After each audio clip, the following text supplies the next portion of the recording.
Hello, mic check, mic check, mic check.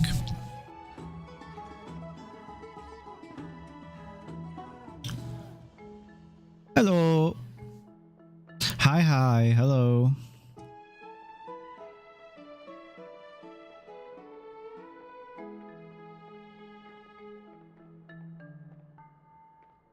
Oh.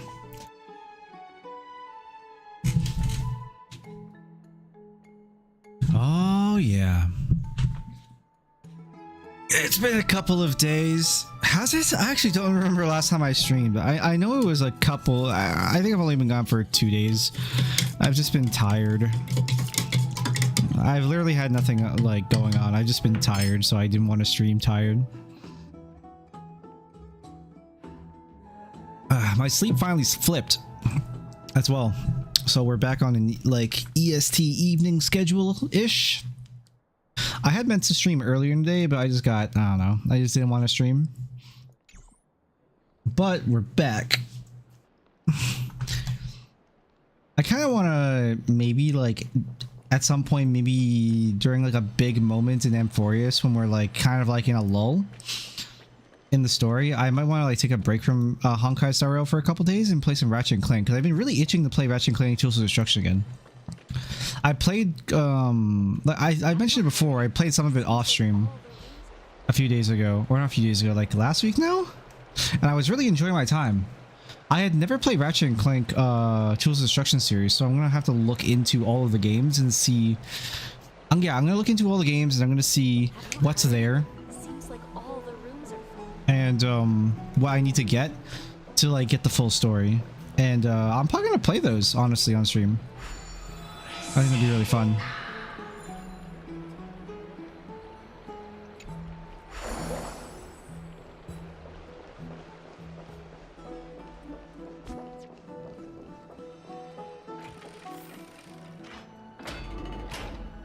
Okay.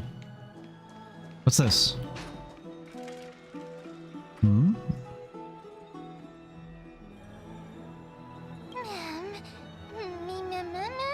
Oh, that's right. We're like in a bit of a break too. Like I think we're right at the end of the first section of the story.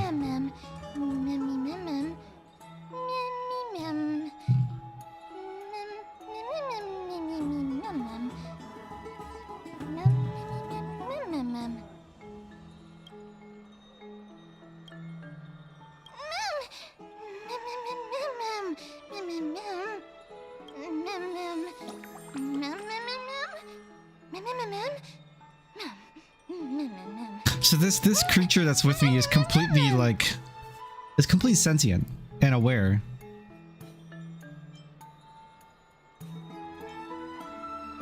Wait, oh wait, hold on. It can speak in full sentences now.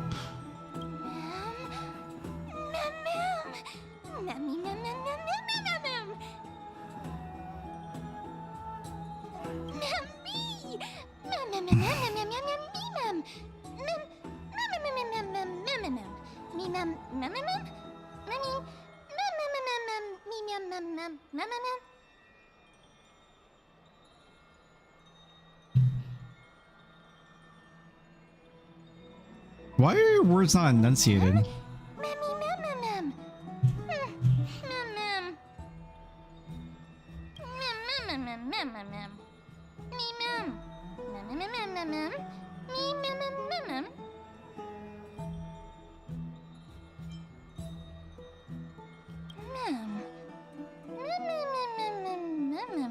Oh, that's funny. Amnesia. Whoa, that's crazy. Two of a pair, huh?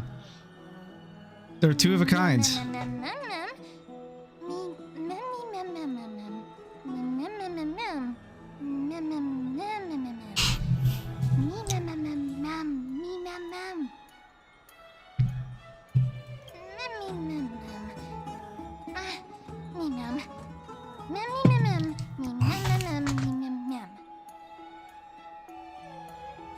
sorry to burst your bubble here, but I'm the protagonist.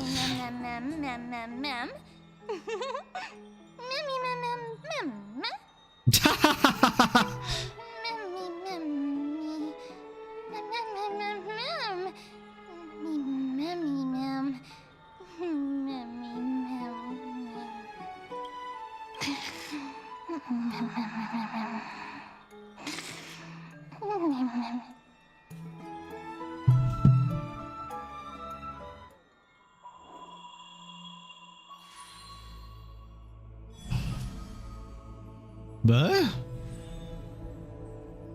light up the starry sky till the book appears.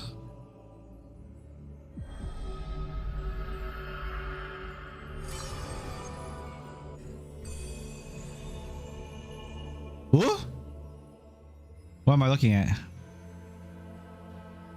Having learned about Castrum Kremnos' past, now drop in that strand of nameless recollection.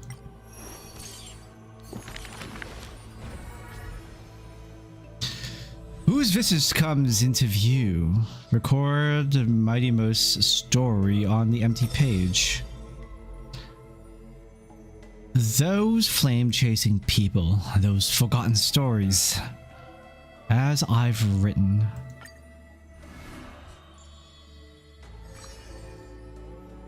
A name bathed in blood, Chapter 10, The Last Prince, Mydei.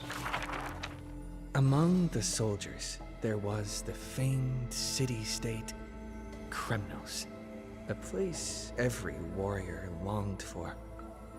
To be crowned champion of the Kremnos festival was an honor that only the cream of the crop could attain. There's no glory to be found in an accolade, only obtainable through slaughter. A man blocks my way. His name is Mydei, Crown Prince of Kremnos. Despite being a man of few words, news of his deeds had traveled far and wide. I really wish it was a few words. I truly do.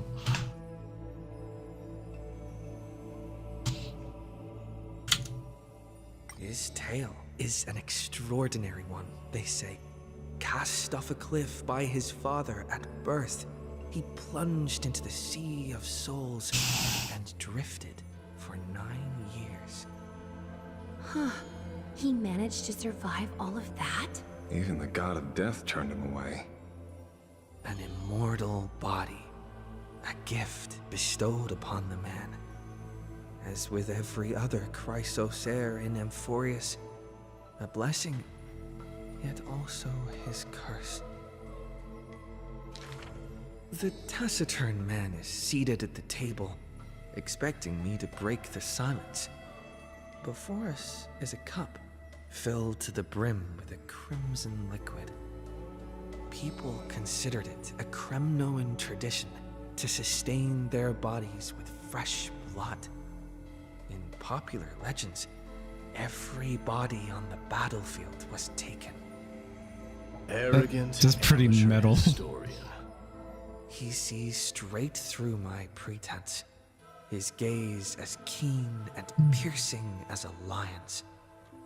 This is pomegranate juice. Hey, wait. The man scoffs.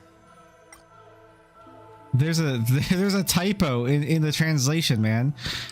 This is AMPHOREUS, which means this is planet or location 4, but like second year of Honkai Star Rail, right? Or third year? I forget. Second year. You'd think that the translation team would stop fucking around with this stuff. The taciturn man is seated at the table, expecting me to break the silence. Before us is a cup, filled to the brim with a crimson liquid. People considered it a Kremnoan tradition to sustain their bodies with fresh blood. In popular legends, every body on the battlefield was taken. Arrogant amateur historian. he sees straight through my pretense. Why did it not go to the next His page? gaze That was is weird. keen and piercing as a lion's. This is pomegranate juice. The man scoffs. Okay. Is that it?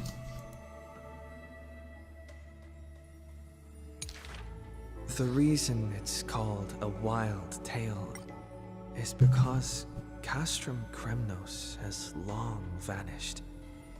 When their god descended into madness, the city likewise became shrouded in fog. Rumor has it that during the final battle of Castrum Kremnos, this man too took to the battlefield.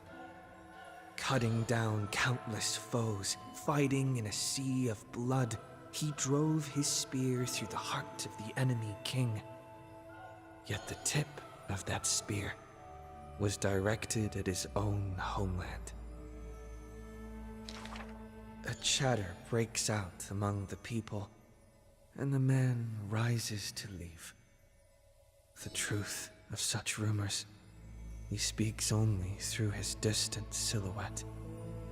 A silhouette of a body that has withstood endless trials and faced death innumerable times, but bore not a single mark. Mydei, a hero of yore, now a traitor to Kremnos, the patricidal crown prince.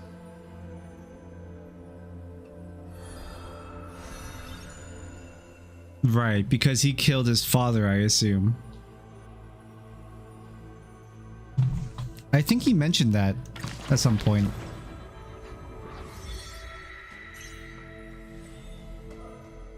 The flame chaser's path has been lit. Okay.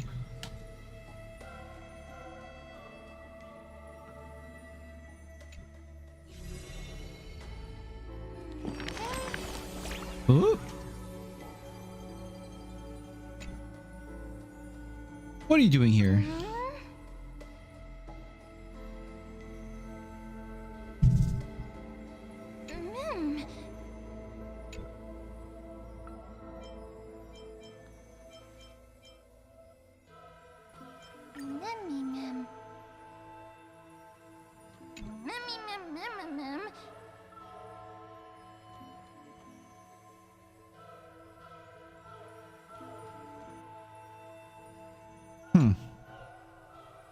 Oh, well, I mean, yeah, Oryx thinks we're their mother or something. I mean, they're probably seeing our soul or our spirit, or they're very specifically seeing like they're seeing the gods through us. Like the Aeons, probably.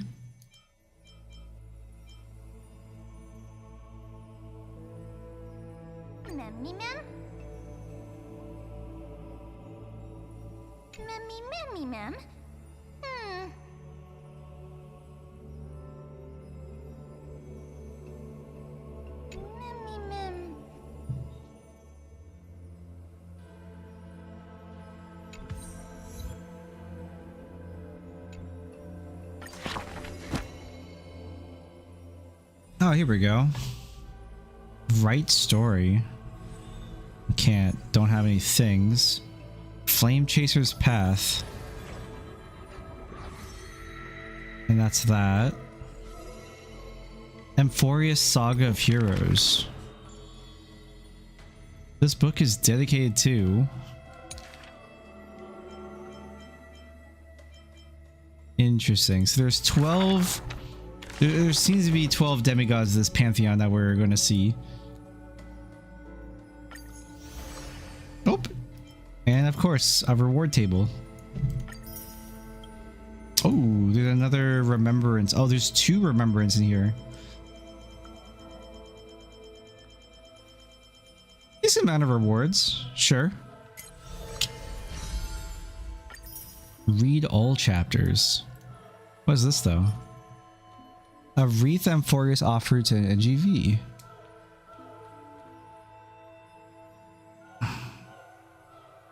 What is it though? I don't understand. Oh.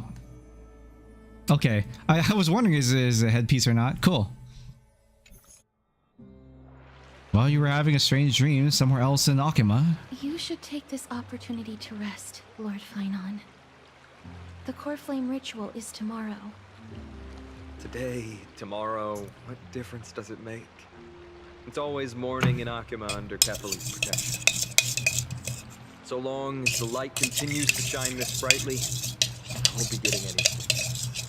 Sorry, I don't know why it's even picking that up. I'm just stirring. Calm my mind. I have some creatine with my drink here that I'm trying to mix together, and it's not saturating. Have you thought things through then?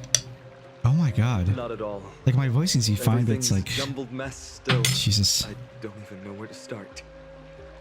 The core flame was blazing hot in my Right. palm in the beginning. And Finon is a demigod It's now, completely cooled off now. or about to be. I can barely feel it.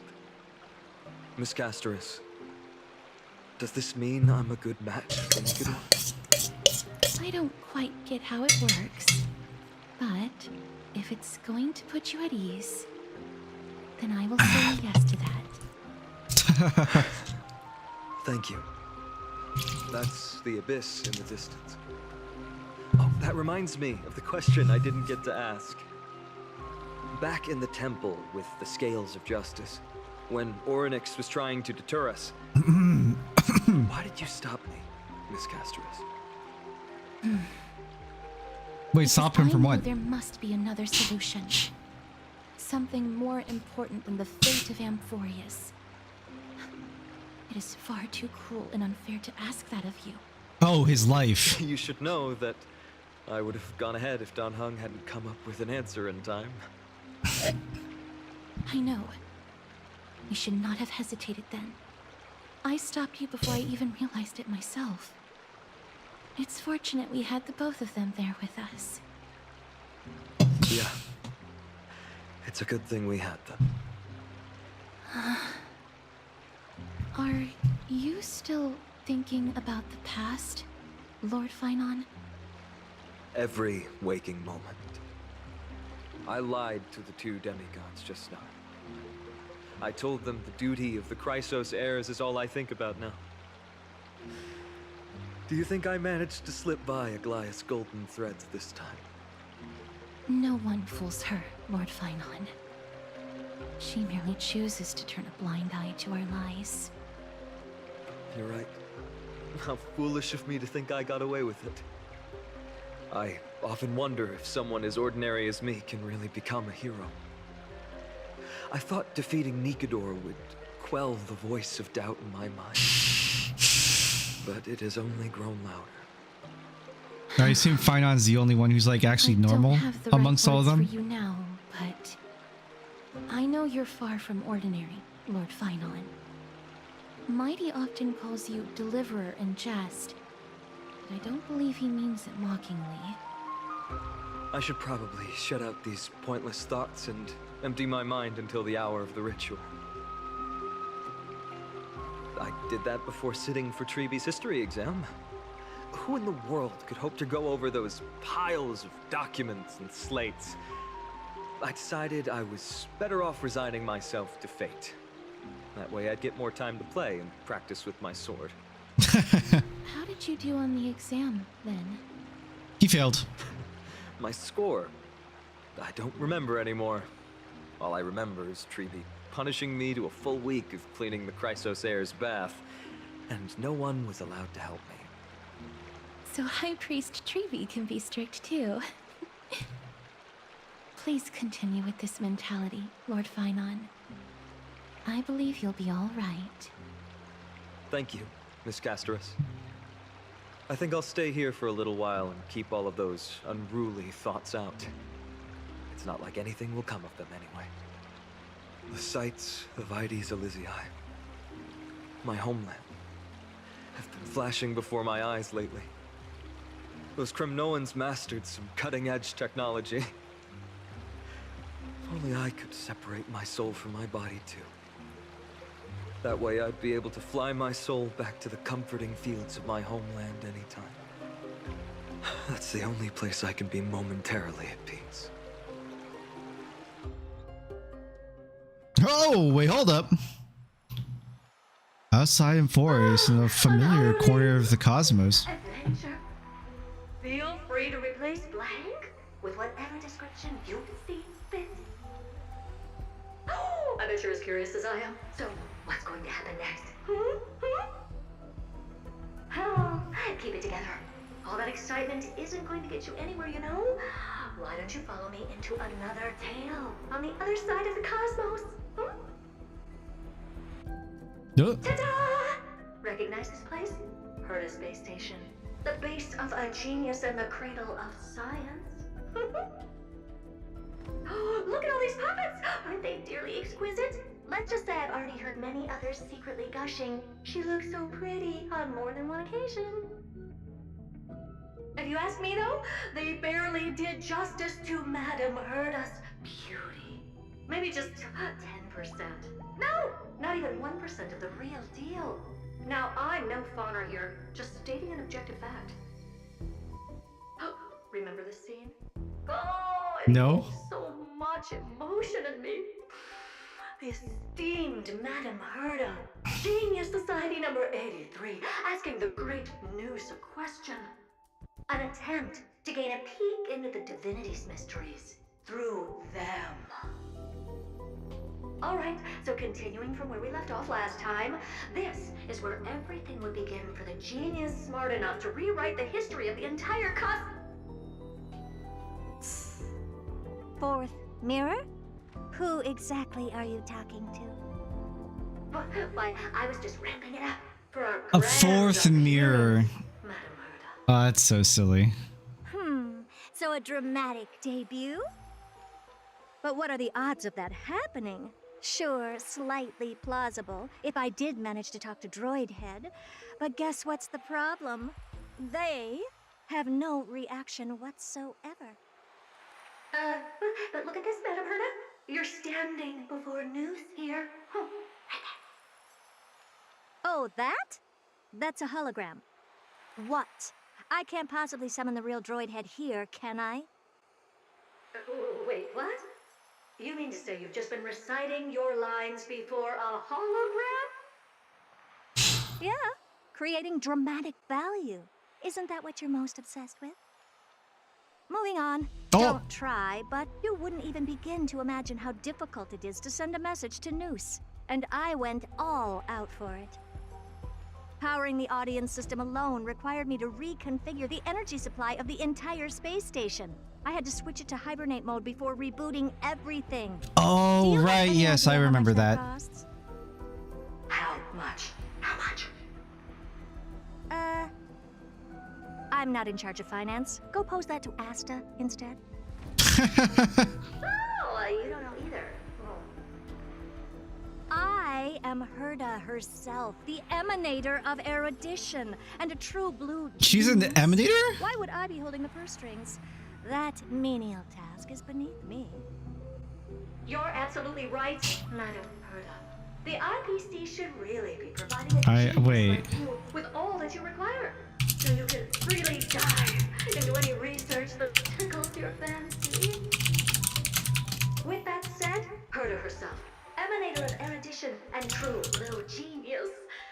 What do you plan to do now? What else can I do?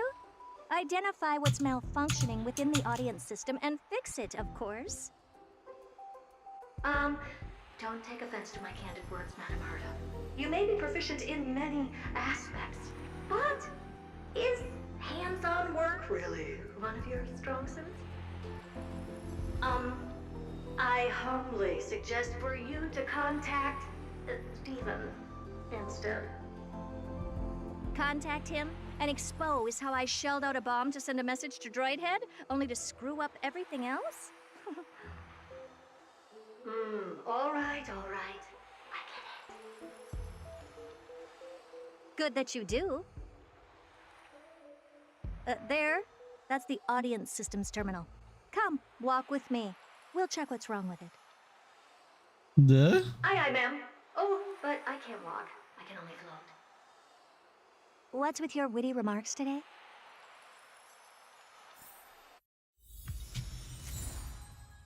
Oh, nice. I got another remembrance one for this. Oh, can I add Herder to the team? I assume I can. Yes. Who do I add her for is the question. I played with her a little bit in... I'm gonna take Shampoo out for her. What could possibly pique your curiosity here? Don't tell me. It's me. I haven't seen that chest in a while. So we're in a different part of the Herda space station, I guess. Or a completely different locale. Oh, I can actually... Oh, hold up. Wait a minute.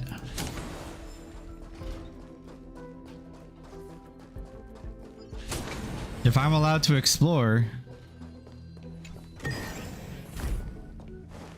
Did they expand the Herda space station? Where am I right now? Seclusion zone.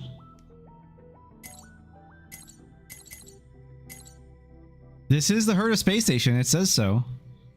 So this is a new section of it. Damn, I can't go anywhere else.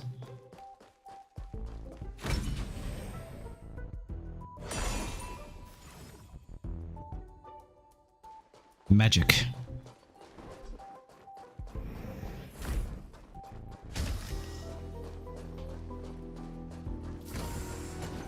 Wait, can I... Nope, doesn't go anywhere. That's cool. The music changed in here. Wait, hold on. Okay. No. Just good timing. This is the audience system? Hi, it looks just Wait, is there a like penguin? simulated universe. What is that? A duck? Keen observation. They share the same Is that a Shy Guy or something in the bottom there? Identical in that regard. Ah, I see. We call this referencing and not appropriation, right? One more stupid remark from you, and you can watch Fifth Mirror reference your role because I'm going to be dropping you as my assistant. Focus now. The audience system is divided into 3 zones: energy supply, computing, and communications. Each zone operates independently and will only be integrated via the path of erudition when the system is booted. Sending a message to Droidhead involves more intricacies than you can imagine. If routine trials and maintenance on such an elaborately sophisticated system are already as bad as squaring circles, then it's no surprise for glitches like this to crop up. I see. So, Madam Herda, can you use your professional judgment to tell which zone the glitch is in? Of course, all 3. No sweat. They'll be up and running again after some simple technical tweaking. The 3 zones are compartmentalized, so we're going to have to troubleshoot them one at a time. Let's start with the energy supply zone. Get ready, and then we'll go over. I'm just a mirror, Madam Herda. If you're ready, then your reflection in me will also be ready to go. Brr, why is this energy supply zone so cold? Hey, we're back in Bellabog. Frosting up. Why else? I've converted the energy core that supplies all of Herda Space Station into imaginary state and stored it in this zone. If not for the ultra-low temperature here, the space station would have long blasted up into the sky. But aren't we already in the sky? You're just a mirror? I don't need you to take on comic relief, too. Where did those things come from? Corrupted data? Reanimated systemic rust? No, not likely. It can't be the Legion's second ambush, right? Whatever. We had to get rid of them anyway. All right, stay close and try to avoid shattering to pieces.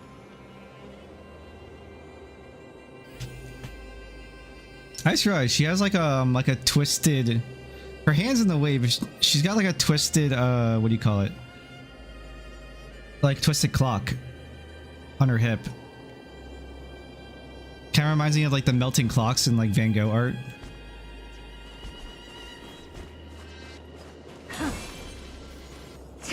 enhancements. Sound lingers. Oh, there's a memory bubble there. Hold up. What's this, ma'am? Looks like one of those memory bubbles. It's not worth that much attention. You'll find many more in other zones. Is that so? Okay. Clap. And she's cryo. This is unity. My strength Every isn't what it petal all was. will be swept away by the wind. Earth shatters, heaven trembles. I'll endure. And she's AoE? Expand your thinking. Oh. Would you look at that? Grace and elegance. Stand still. I don't have time for games. Open sesame. Open sesame.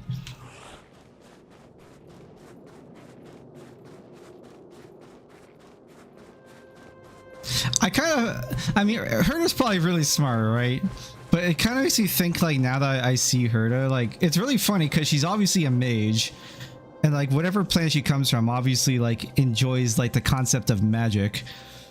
But it's really funny to me because, like, Herda's space station does not really inspire the idea of magic to me. It's very much, obviously, a science station. And Herda herself just looks like a mage, unless she like just styles herself as a mage and everything she does has a scientific basis, which would be really funny. My purpose is mountains roar, dragons rise. Never seen perfection before? Expand your thinking. Relax. Good times. Time to say bye. Boom. Grace and elegance. Stand still. I don't have time for games. Open sesame. Relax. Curiosity. Endless riddles. Nothing but a boy. Expand your thinking. Glimpse the unknown. Oh, interesting. And Madam Herda never. Follow-up enhancement. Present. Those things are no match for you. A piece of cake. Now that this place is cleaned up, let's set everything in order and move on to the next zone. What in the? How did all these disgusting bugs get in here? We're going to need out-of-this-world computing capability if we hope to meet Droidhead. If we can't churn out calculations faster than a Yottaflop's computer, then we can forget about having them notice our existence. But computers with too high a computing capability tend to attract computing stings like them. No one knows how these creatures evolved from their progenitor, the propagation. Ah, the mysteries of life.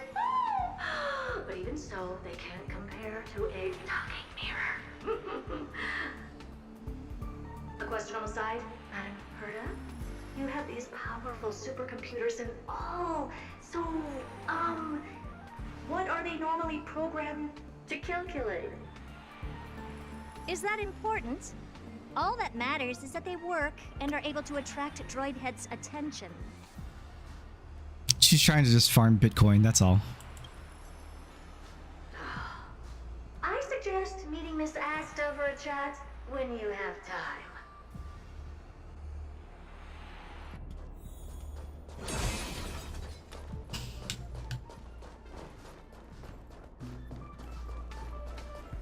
It's not like I can ignore them. I have to kill them, but I just want to see the rest of the zone. Take a look. This is pure genius in action. A will of metal.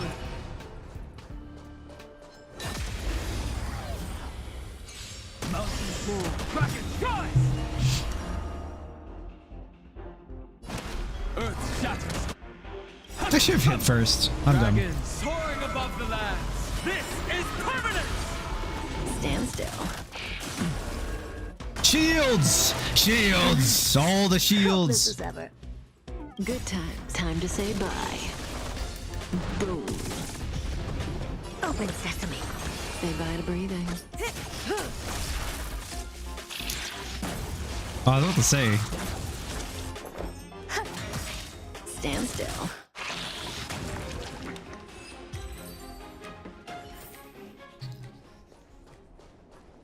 Memory bubble. There's a memory bubble here too. Why are you so interested in it? Okay, I'll admit it. I find them somewhat creepy. Clap.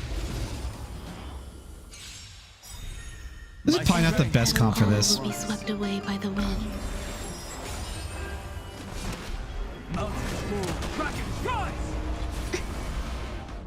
They gave her so much defense and HP too for this. Never seen perfection, but expand your thinking. Relax. Good times. Time to say bye. Boom. Curious, endless riddle.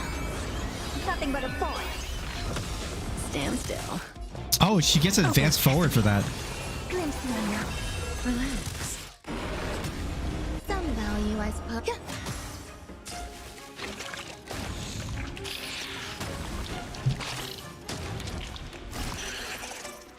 Impressive. Oh no. Expand your thinking. I do really enjoy having There's more to just life. shields. Existence is unity. My purpose. Stand still. Oh, they can multiply. How nice.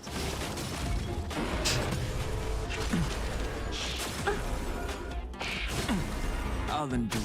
I don't have time for games. Open sesame. Dragons soaring above the lands. This is permanent! Say bye to breathing. Relax.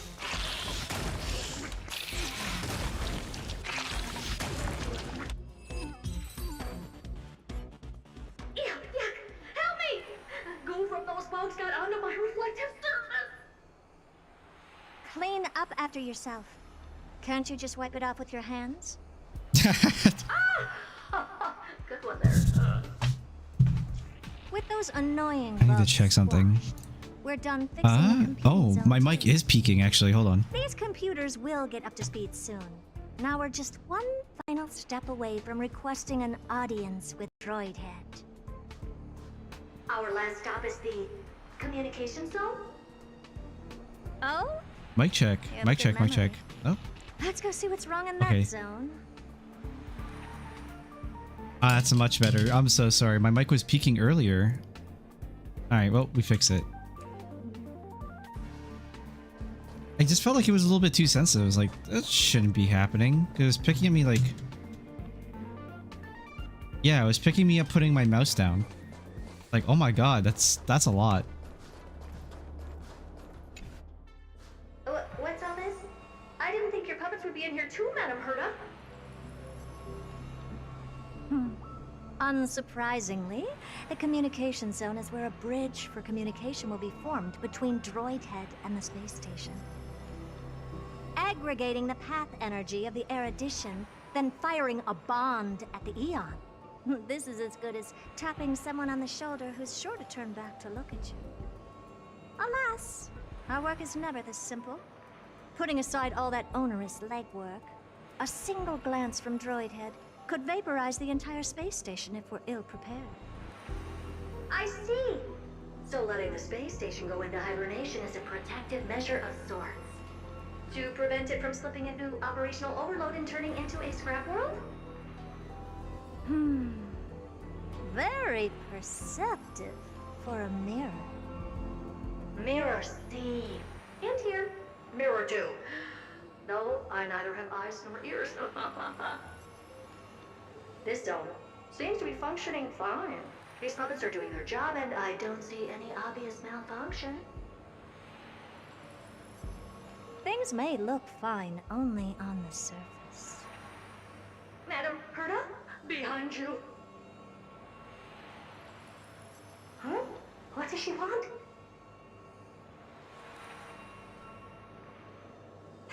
Let me take a look. This puppet should be number 2757. How did you tell? Shh! Don't distract me when I'm checking the puppet's parameters. 2757. That's strange. What's wrong? Madam Herda? Did he responded? The replica personality module is off. Well, that can't be. This parameter is set to be enabled by default. And the utterly absurd module has also been disabled? Something's definitely wrong here. I checked a couple days ago and made sure every puppet has it switched on. The attack, anything, everything module. No, wait. Why do you even have such presets? Is enabled. Intruder detected. Drats. Come and help me, Mirror. Anything, everything, attack! These are mimetic remnants of the remembrance? So they are the ones that corrupted and tampered with the settings of my puppets. Stand still. Time to say bye. Boom. Clap. Never seen perfection before. The hammer. Gad, what a close shave. But why are these remembrance names even showing up here? That's not the only one. Look at them. Number 7631 and number 10136 are affected too. Can't you do a factory reset on them? Sorry to disappoint. The absolutely not module has been enabled, so not even I get to bypass its permissions. What? Whoopsie. What were you really trying to achieve with these creations? Just some toys to amuse myself with. Finding the source of the corruption can wait. These puppets no longer have use now that I'm here. Take them all out. Defective goods ought to be sent back to the repair center. I urge you to go easy on them for the sake of the space station.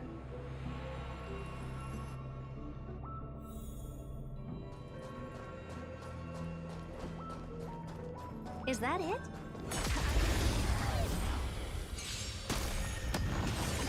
My purpose. Earth shatters, heaven trembles. Stay away. Open sesame. Relax. There's more to life. Stand still. Every petal. All will be swept away by the wind. I almost don't know what to say, honestly, with Herda. I don't think the voice. I don't know. The dialogue is not. It's not hidden. It's just a lot. It's a lot. May as well kill. Relax. Stand still.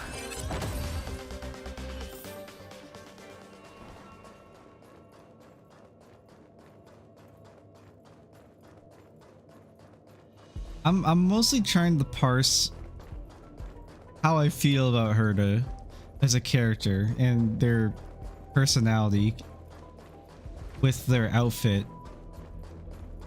She just seems like she's like another Dr. Ratio, except it's a woman who likes magic.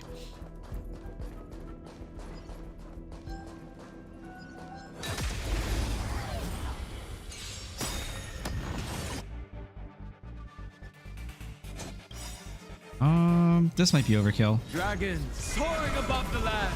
This is permanence. Relax. Curious, endless riddle. Nothing but a void. Stand still. Time to say bye.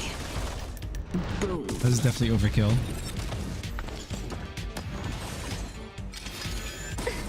I don't have time for games. Open sesame. Watch a crow. That's cool. I love the cascading of that. My strength isn't what it was. Relax. I love the hammer. They're completely battered, save for their heads. Well, never strike someone in the face. The same goes for puppets. I'm picking up signals from more puppets somewhere further away. Let's go check them out. Memory bubble. Memory bubble. Tucked away this far in? Huh. I think I know what this is about now. This is interesting. But we can leave that for later. Let's take care of the malfunctioning puppets first. Are they going to explain why there was memory bubbles kind of like seeped all over the place on the space station to begin with? Because we kind of glossed over that. Like Silverwolf just told us there was a bunch all over the place on the Herda space station, and we just said, lol, okay.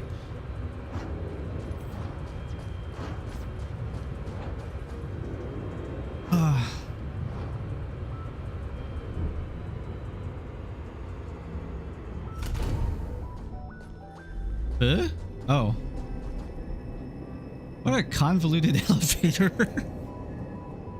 This cannot be efficient. It's cool, but this cannot. Oh my god, it's a 4-point system elevator. This cannot be effective or efficient. Who made this place? Number 0988. The pride of my creations. Should I even be curious? Puppets before her were all as dull as brick walls, mundane and uninspired. I distinctly recall number 0988 being the first puppet I imbued with a magical surprise. Some other puppets that came later also got to enjoy similar privileges. Good to know. But did anyone ask? Fear not, Mirror. You have to remember that being a genius means you're destined to solve challenge after challenge. There's no time for rest. Even if... Can I just be on the sidelines this time? Pretty please. Even if the challenges are of your own malpractice?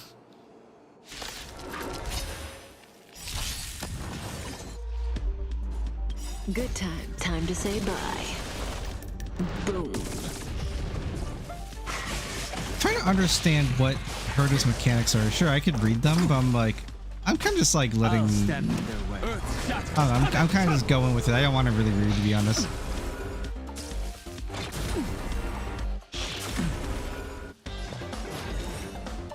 $211.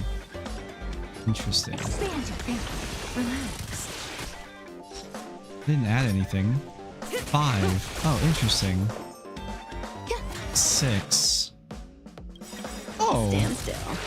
Is that like energy gain away by the wind. from strikes? Curious, endless riddle. Nothing but a void. Relax. Open sesame. What a crumb.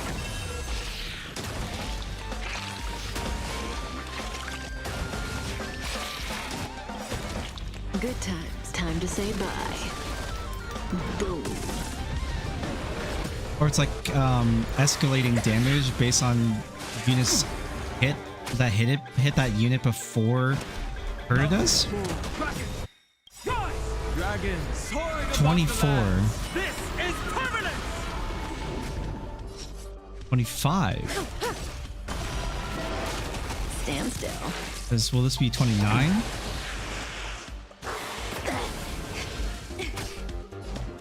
28. I think I'm understanding. Every individual strike counts as a number towards it, but what does that number mean?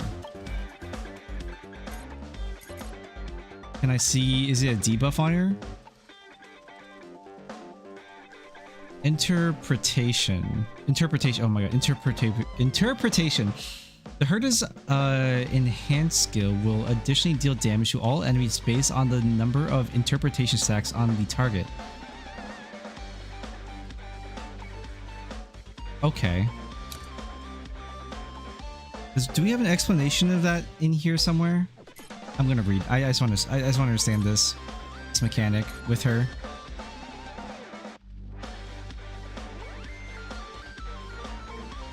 Big brain drain.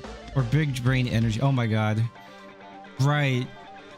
Coco and I were reading her abilities and how goofy the names of her abilities are called.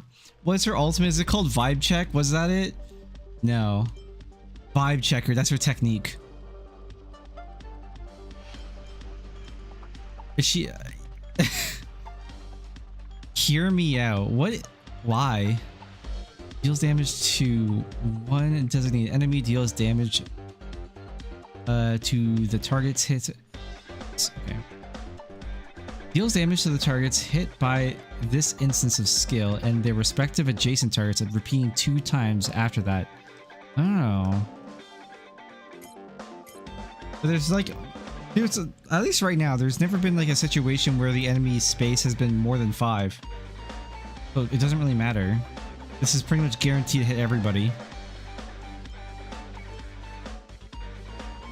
Unless it's like, it doesn't say here, but it could be that, that the repeating hits do less damage. So it's more for break than anything. Rearranges the numbers of interpretation stacks on all enemies, prioritizing the transfer of the higher numbers of interpretation stacks to elite level targets and above. Then deals ice damage to all enemies. After use, enhances skill and immediately takes action.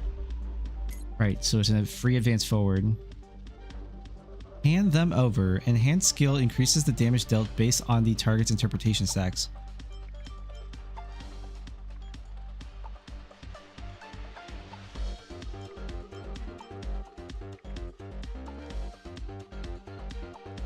Deals damage to this. They didn't really explain.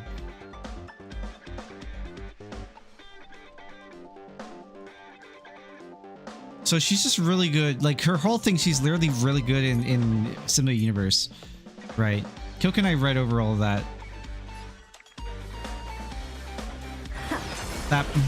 Some value, I suppose. Existence is unity.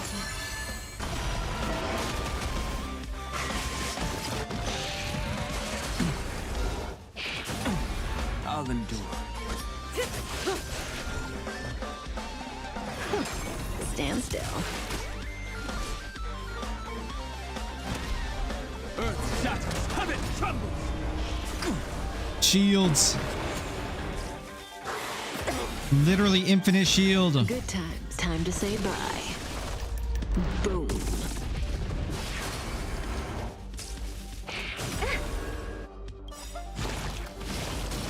Curia, endless riddle.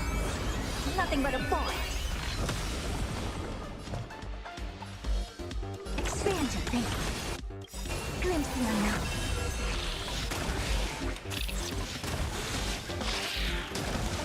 Dragons soaring above the lands.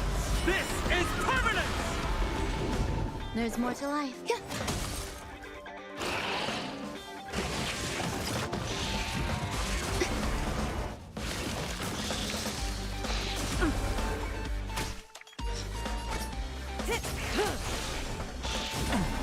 I'll endure. Relax.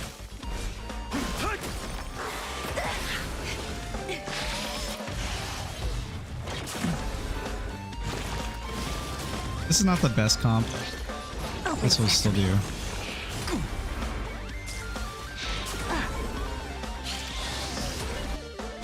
Oh, wait. Every petal all will be swept away by the wind. Exactly happened to Herta and what exactly happened to Herta and Kaka there? JK doesn't matter. Curiosity, endless riddle. Nothing but a boy.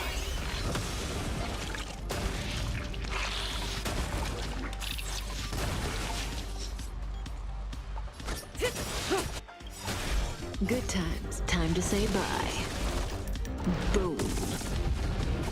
I don't have time for games. Expand your thinking. Watch it grow. Stand still. Interpretation damage though. Oh! My strength is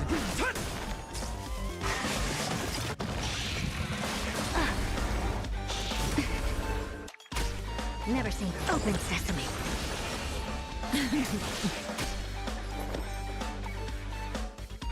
Existence is unity. Enjoying yourself? Dragons soaring above the lands. This is permanence! Relax.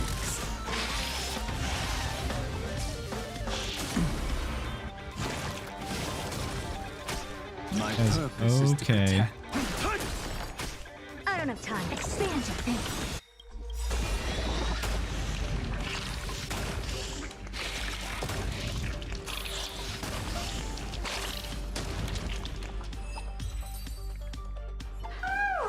That was close.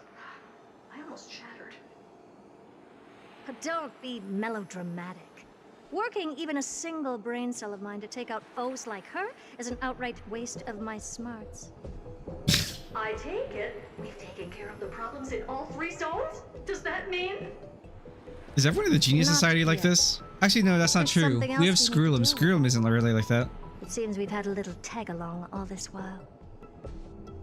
You've got quite the sharp eye, Madam Herta. Would you like us to help? Sure. Go ahead and summon the whole team, Fourth Mirror. Considering the gravity of our endeavor, we can't allow a little thief to spoil the show. Huh?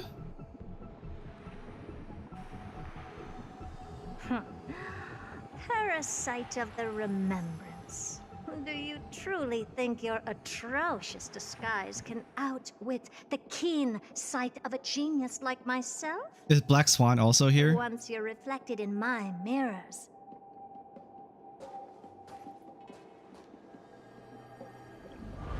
Oh.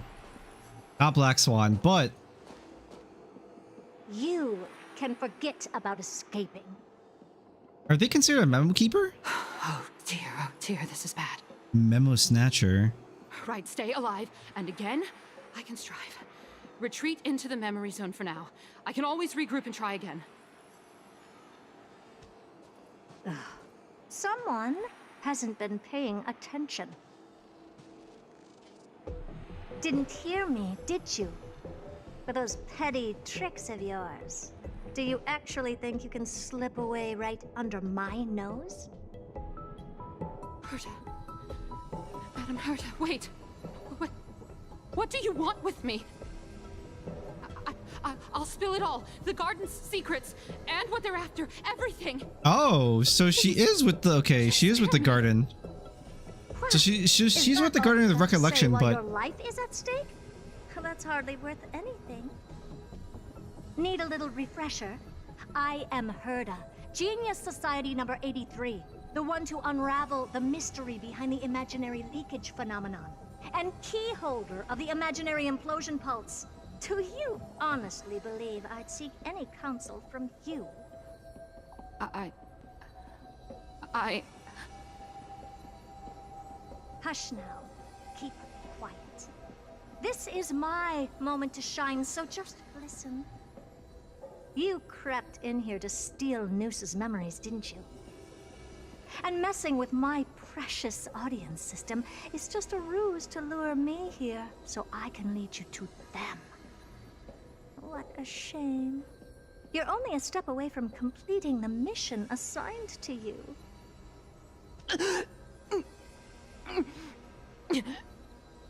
As if.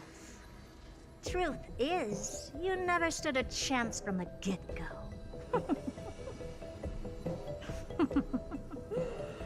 Think I only have Fourth Mirror following me around?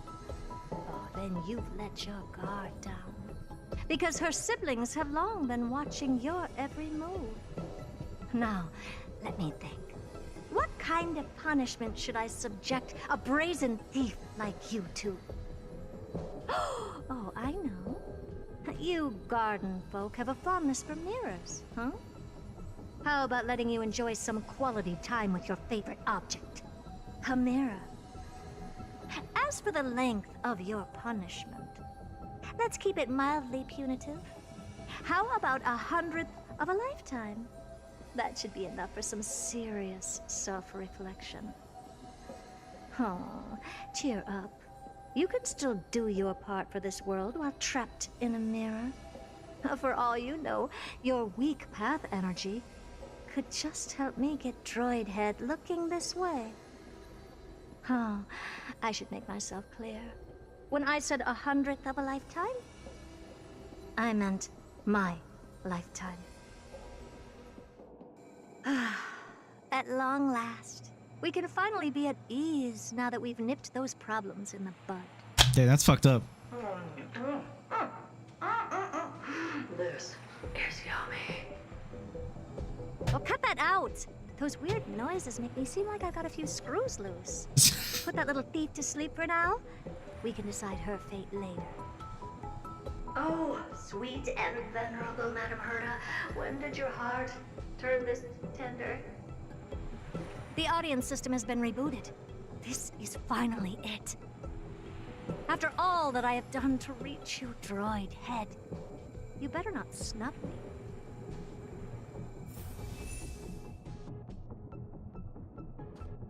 Huh? The path space. This isn't a figment of the simulated universe, but a perfectly tangible and accessible space. Right. Now's not the time to wallow in nostalgia. Wait, this is where... Droid Head, will you answer me? This is where, No, we've been here before. This is where the Trailblazer was after, during the events of Belobog. He came here, to gain, preservation during the fight against the Engine of Creation. Madam Herta, we picked up some voices from the space. Let me hear them.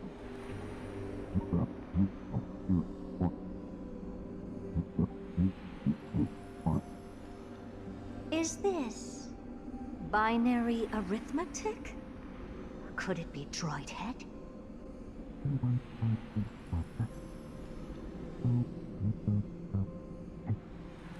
What is it trying to spell? There shouldn't be a 2 in binary arithmetic.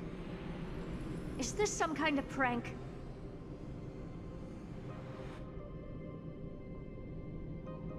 Well, then it's not binary, is it? But you would think, I don't know, you could have, they could add a 2 as like a, as, what's it called? I forget. Madam Herta, we're hearing those voices again. If it's adding more than just 2, for example, then it could be a sense for tokens.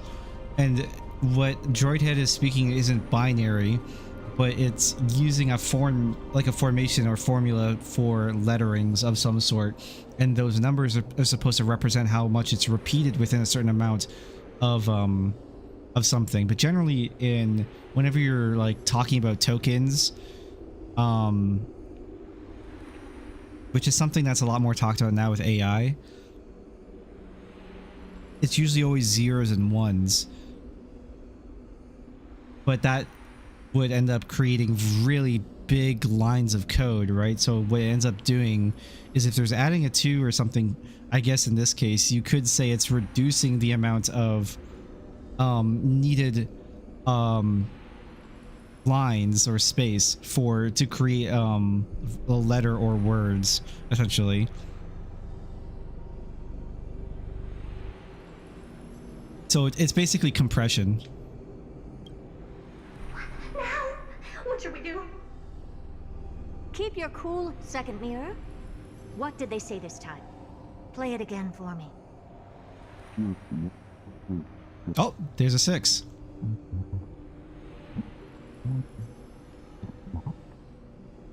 Door? Locked? No. This isn't the voice of the path at all. What in the world is going on? Is it hearing the Trailblazer? Because it kind of like... It kind of vaguely, I kind of know, vaguely thought it was the Trailblazer speaking for a second there. Madam Herta, those lads outside seem to be discussing something interesting. Huh? Want to listen in on them? Third Mirror, stop that nightmarish cackle. It's giving me goosebumps. Wait, did you say those lads outside? Could it be? Why don't you listen for yourself?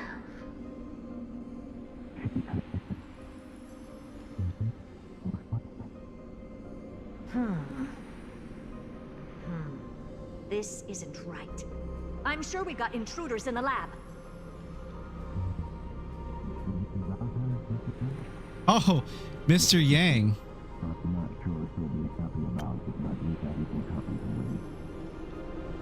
Wait, so I mean, is this the Simic universe or not? And so the Trailblazer and Mr. Yang found Herta at some point? Is this what I'm understanding right now? Or is Yang with someone else? Is what with somebody else right now?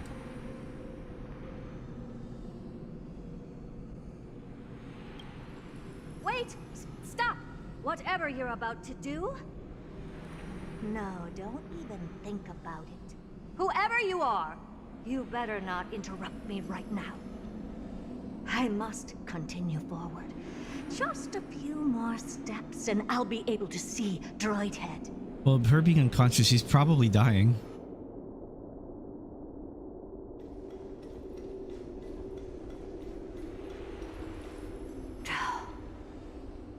Is something wrong, Madam Herta? No, it's nothing. I was just thinking. Madam Herta? I think you'll want to listen to the voices from beyond this space. Sunday! Oh, hold up. Wait, what are they up to? Is this the Harmony? Ridiculous. Hoping to stop me with such cheap parlor tricks? Not a chance. I don't think they're trying to stop you. They're trying to keep you alive.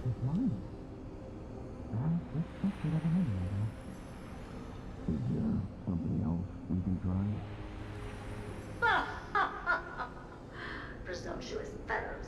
Who are you to interrupt Madam Herta's experiment? Okay, now I'm pretty sure Herta's is dying. They're trying to save her. But where are they right now in real space?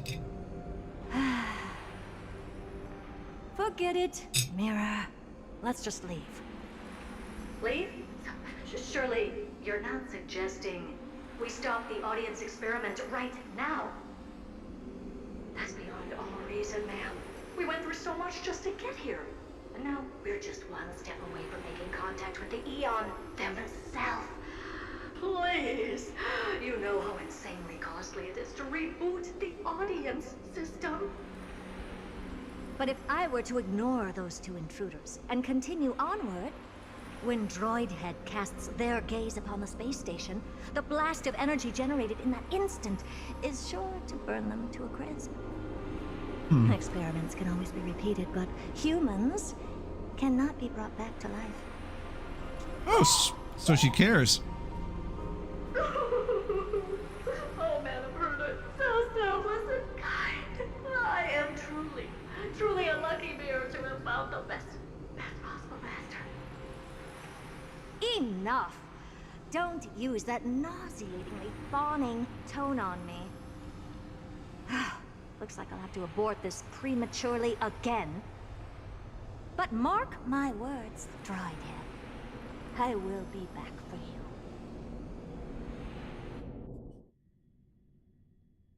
Madam Herta? You're finally awake. You two?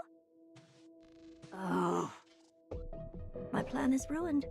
And it's all thanks to you. Your plan? My sincerest apologies, Madam Herta. We weren't aware this was a part of your plan.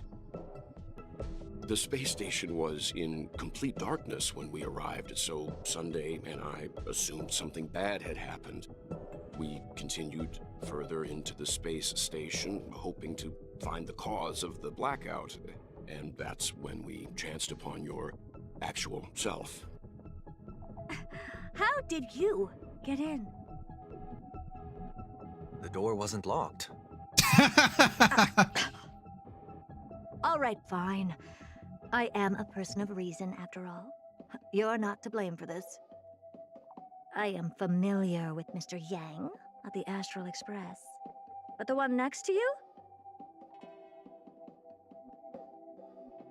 Looks like Madame Herta doesn't pay much attention to cosmic news.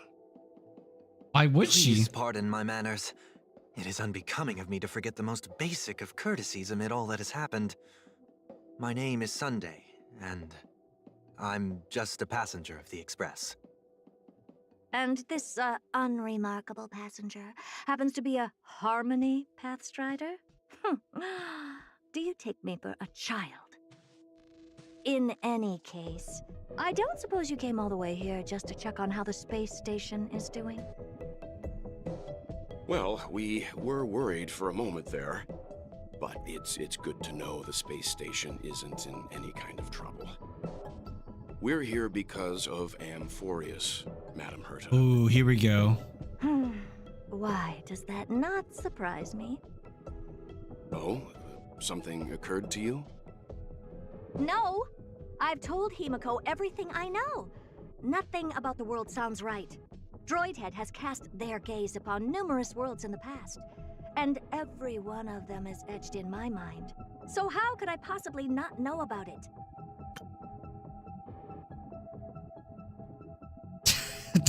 How's it going, Ed? Perhaps those garden folks lied to you.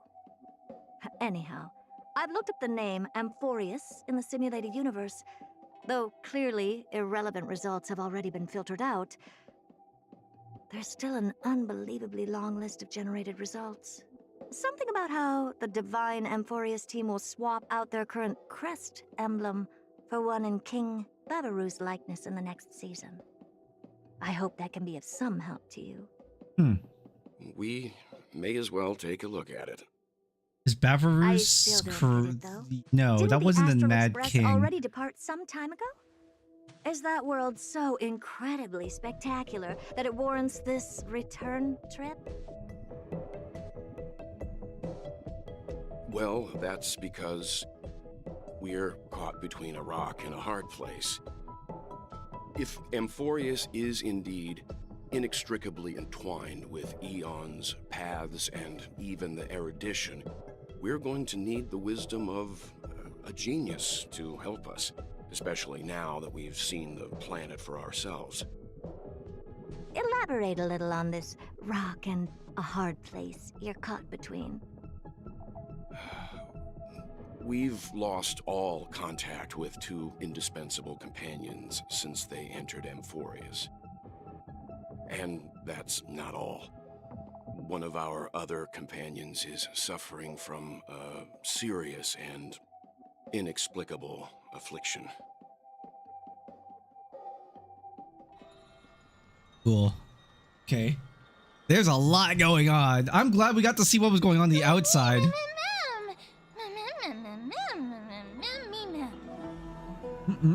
They've been this excited for a while now. What did you feed them? Feed? Yeah, most of them stuck feeding themselves. I don't believe you.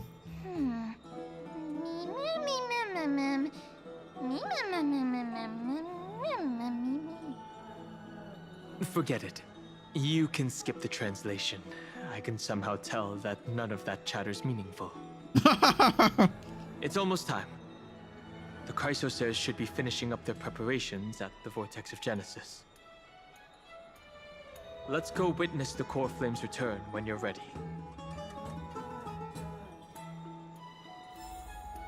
Sweet. Man, a lot happened there. So, basically, Welt Yang and Sunny made a return trip. I don't know how they did it. I assume they're not... The Astral Express didn't travel back to Herta. Or maybe they did travel on the rails. Like on the silver rails, but I assume they probably took like one of the carts by themselves, like one of the train cars by themselves to go back. And that's why it's only Welt Yang and Herta. Or sorry, Welt Yang and Sunday. But who knows? I don't know. But point being,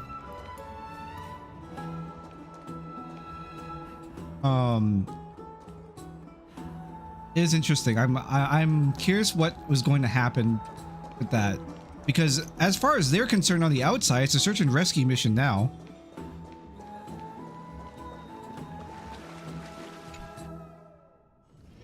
Take a rest. It's time for tea. Also, if it didn't come out on microphone, my bad. What's up, Ed? How you doing, man? Hope you're doing well. Oh, Majesty of the 12 Titans, pillars of the world. We seek your divinity to mend the rifts of the world. Fill our bodies with blood of gold till we wither in willing service to the prophecy.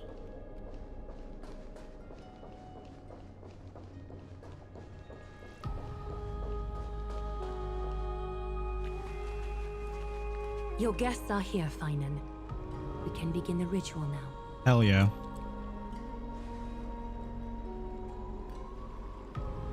Lord Mydei isn't here yet. Thank God. It's fine, Miss Casterus. He spoke to me already. Good.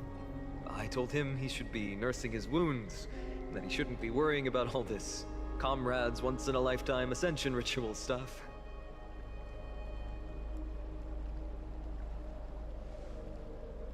Good, thank God. I'm so sick of listening to that guy in English. Mydei's voice acting in English is so bad. So, I'm ready to begin. Teacher, show him the way forward.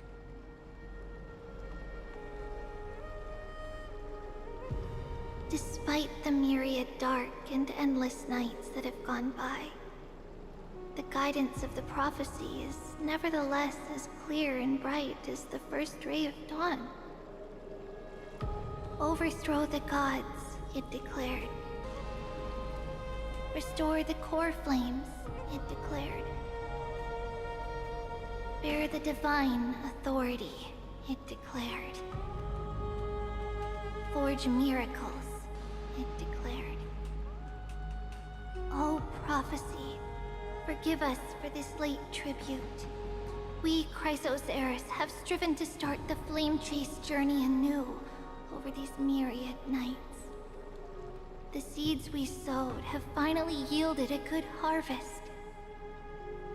The seventh core flame needed for the miracle that once belonged to the great Lance of Fury, Nikador, shall now be returned by an elected hero of the Chrysos heirs. An upstanding citizen, a valiant warrior, and a noble soul. Please step forward, Finan of Ides Elysiae.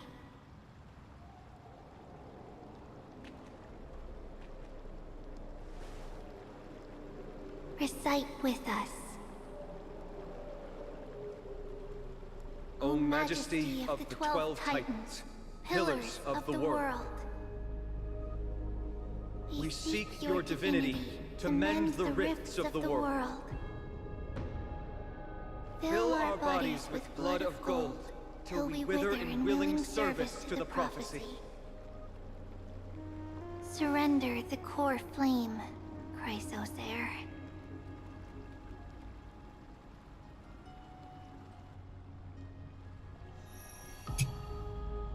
Oh.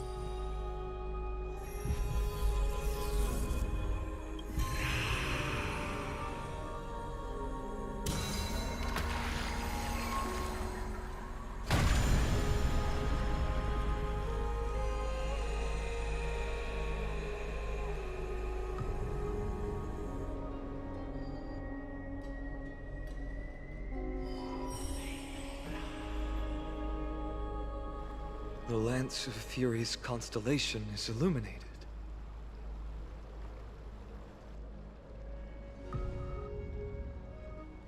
Why is the vortex this silent?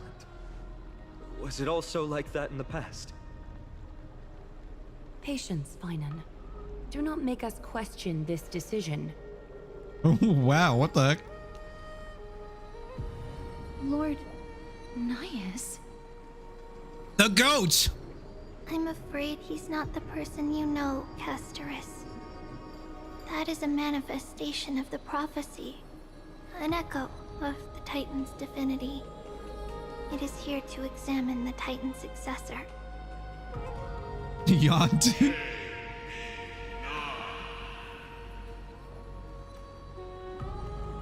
Mortal who wishes to inherit my divine authority. Aw, Your man. strength and character have been thoroughly tested. Man, I wish that they had the voice actor just speak like for Naeus. Naeus. He was the GOAT, man. So good.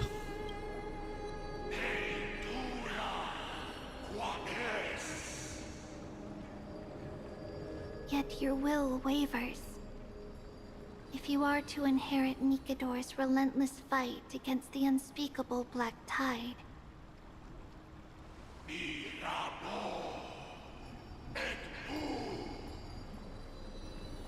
you must accept a trial of divinity. Prove that you possess an indestructible will and vanquish the fears deep in your heart. Vanquish the fears in my heart. So be it. No matter what obstacles you plan to put in my way, I'm ready to overcome them. For our prophesied tomorrow, I will become the god AMPHOREUS needs.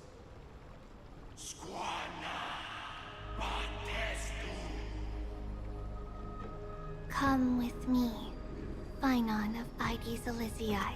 Okay, I gotta say, I know a scene because I've seen it twice now. Coco showed me it, and I saw it out of context as well from another friend named Hex.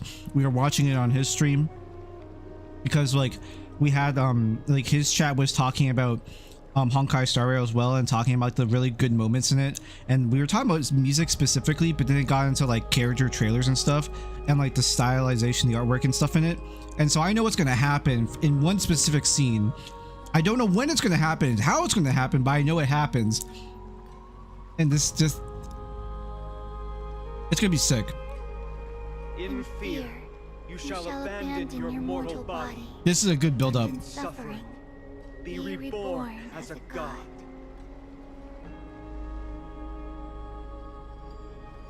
Wait for my return, my friends.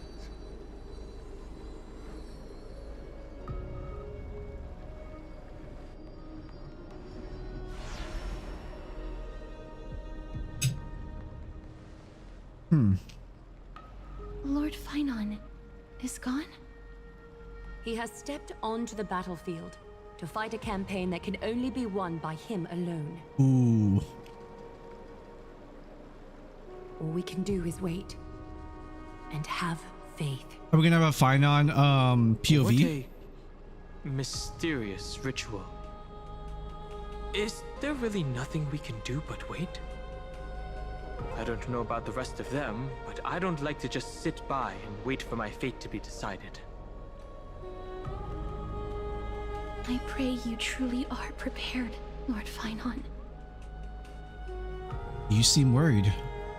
I spoke at length with Lord Phynon before. There was hesitation in his words. The manifestation of the prophecy must have seen this. It saw Lord Phynon's heart wavering. Wherever he is, whatever he is fighting, I pray he makes it through this test.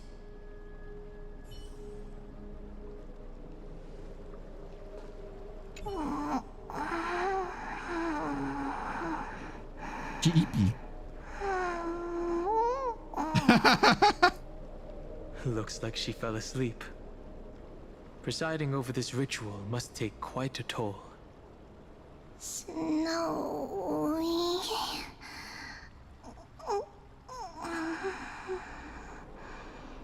Will succeed.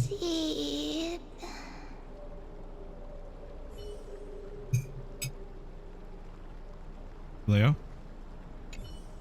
Phynon steers his own fate. If he can conquer his fear and return as a demigod, we will be one step closer to the miracle that the prophecy promised.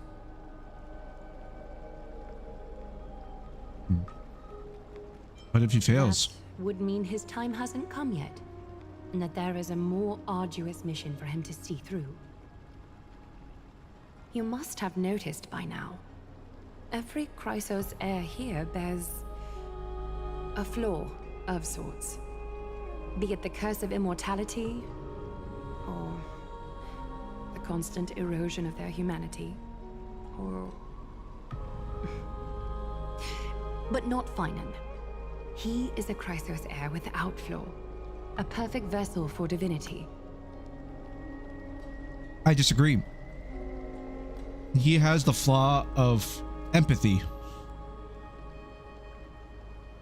I would describe empathy as a type of flaw. There will come a day when he leads everyone we have left, through the gates of the miracle. Still too late, huh? Oh god. Final said you weren't coming. The constellation of the Lance of Fury is already illuminated. That must mean... The core flame has been surrendered. The Lord Finon's test isn't over yet. The prophecy sent an ambassador. They acknowledged Lord Finon's strength and character, but had doubts about his strength of will. He must conquer his fear and prove himself to the prophecy. I was right to be worried. I want to formally thank you, outsiders. Were it not for your aid, our campaign against Nikador would have been 100 times more arduous. Oh, that's nice. Isn't it nice to be polite? Unknowns revere strength and military might. That does not mean we lack etiquette. Mydei, what do you mean when you said you were worried? They don't know yet? That guy has always been tormented by his past. I may not be the right person. That was cool. Castris actually like shaking her head back and forth. But you must know his past. As if like very actively in the conversation. It's a really good little detail. Lord Mydei. I hope they continue doing that. Please allow me. Like stuff like that. Very well.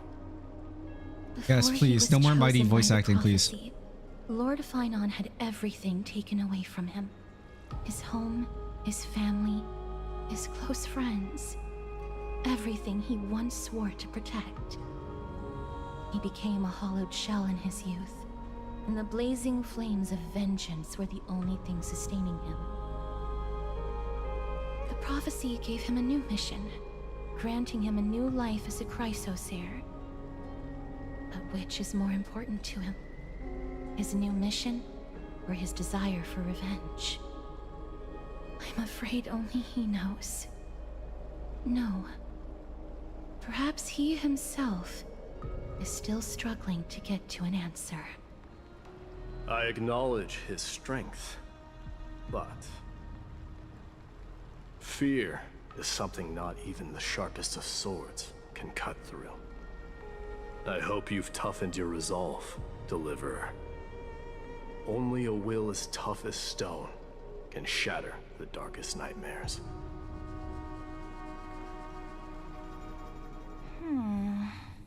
Huh? Is something wrong? Ugh, don't keep me in suspense. Come on, tell me already. What did you see? I just wanted to get a reaction out of you. Alright, I'll tell you. This card is the Deliverer. Deliverer? What does that mean? The interpretation is really long. Maybe I should just skip it. All you need to know is, this card means you'll be a hero, worshipped by all. You will protect this world and save lots and lots of people from scary enemies with your sword. Do you like the sound of that? A divine diviner? But... what's the matter? This is a good card. But I don't want to be everyone's hero. I just want to stay in this village with everyone I know. Grandma and Grandpa said the outside world is full of bad people. That's why they're always at war. Who wants to save bad people like them? I can be a hero, but only our village's little hero. Well, little hero, if the day comes for us to say goodbye to ID Silicii, could you become a deliverer then? Do I have to leave the village? This female voice actress sounds a lot like Aki Curie's voice actor or actress in what do you call it? In Arknights Enfield. Mm-hmm. If something like that happens, someone will have to save the world. Then I'll... I'm just looking it up.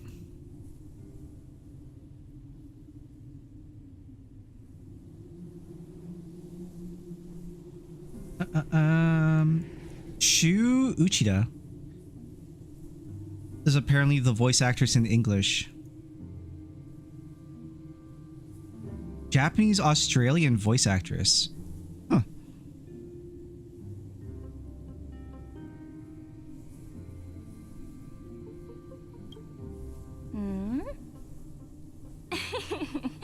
I'm just teasing you. Don't worry. ID Silicii is a peaceful place. Bad people won't reach us here. Are you going home already? If you're not in a hurry, should we go play with the fairies again? Fairies! Okay, I love playing with them. I'll win back the wooden sword I lost to them. Look at how excited that got you. Let's go then. May this world never have need for a deliverer.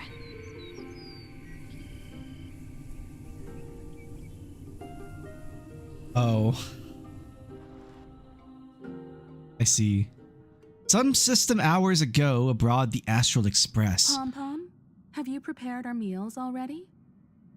Of course the food's ready. March isn't feeling well, so Pom-Pom has specially prepared the conductor's special bland meal that'll be easy on her stomach. Can you bring it to her, Himiko? Gladly. Why don't we also get her a... Nuh-uh! No coffee when she's already feeling unwell. I guess you're right.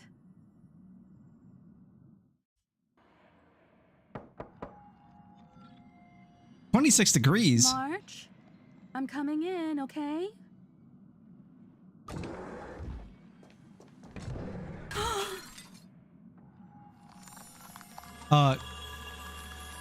Guys, I think she's a little cold.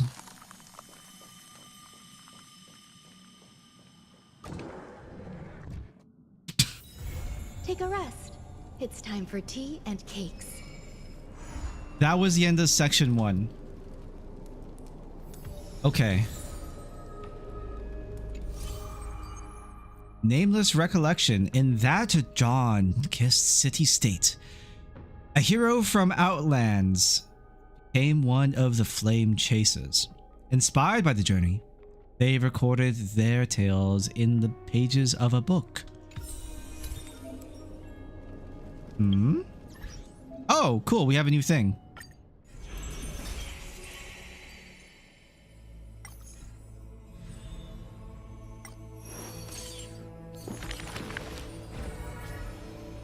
Several new things. I want Castorus in here. Those flame-chasing people. Those forgotten stories. As I've written.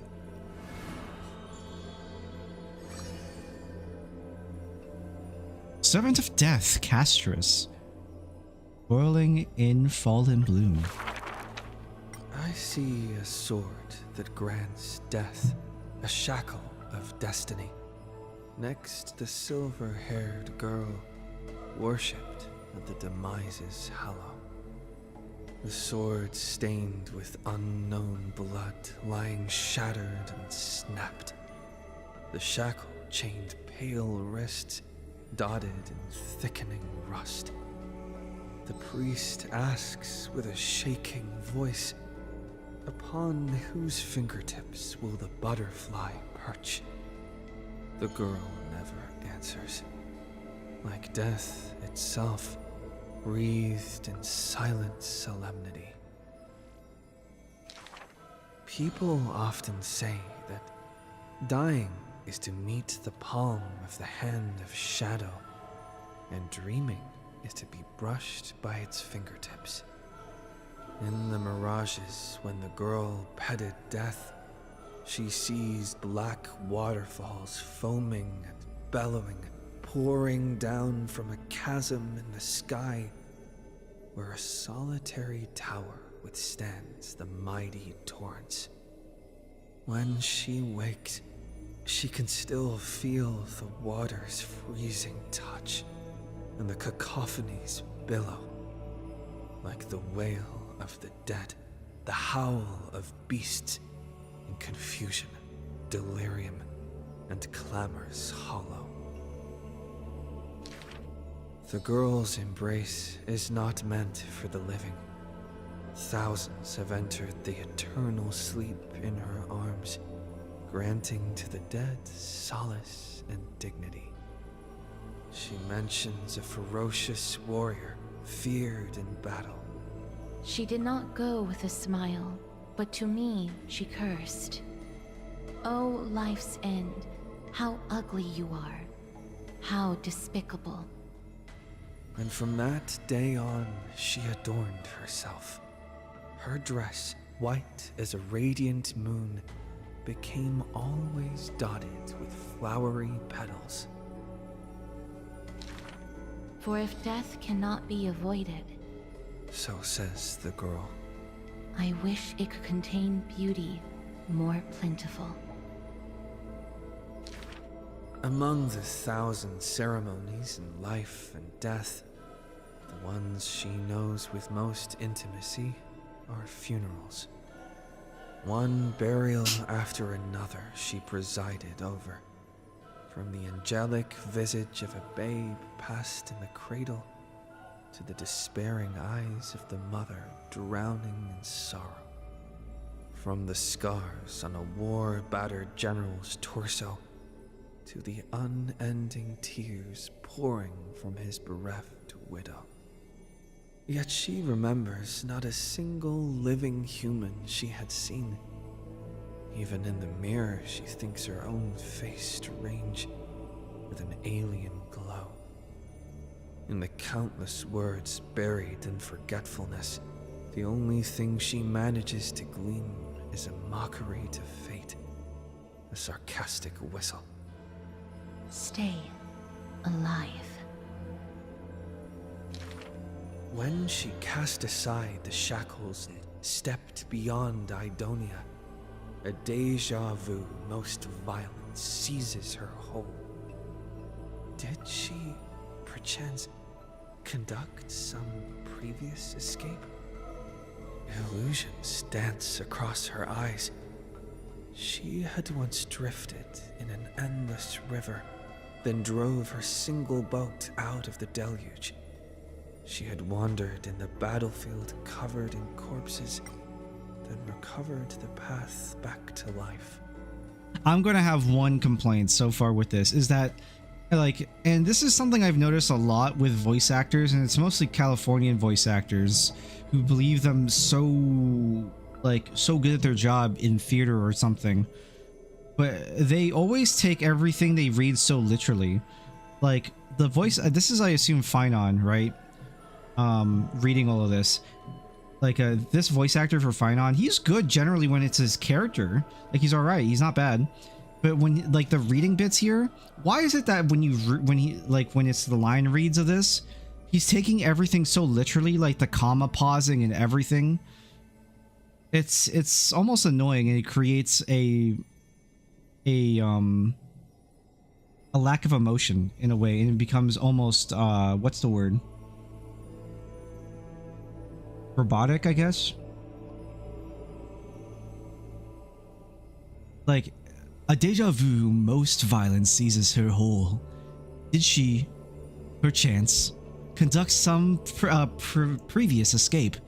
Did you really have to pause so much between the commas like that? You know what I mean? Did she perchance conduct some previous escape. Would have been probably a better flow, I would say. I don't know, it's just, is there a lack of English director in the stage? I know I'm being picky and I'm complaining. I didn't pay for the game, right, or anything like that. I'm not a massive investor or something in the company, but like,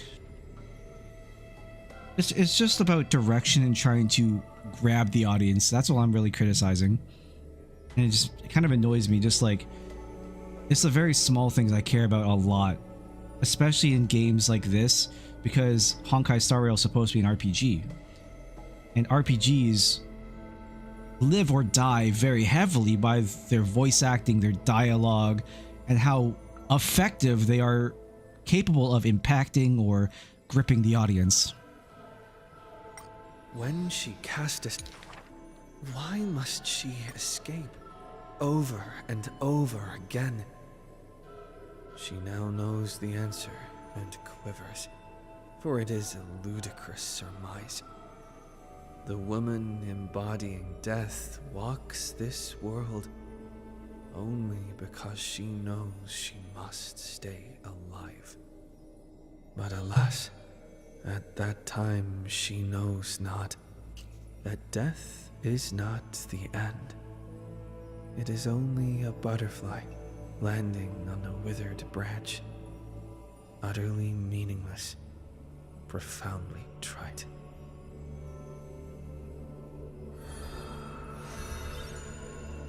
I think what's written there is good. I think the way it's voiced or pronounced to the audience is mediocre. Like, again, at the very end, with the impact of those periods on each word, it's very important how you say that. Like, just because there's no exclamation mark literally written there doesn't mean you can't put a little bit of a punch or a little bit of a melancholic grip on the word at the end of its enunciation in order to really emphasize what it means to kind of suffer, because that's what she is. She's suffering.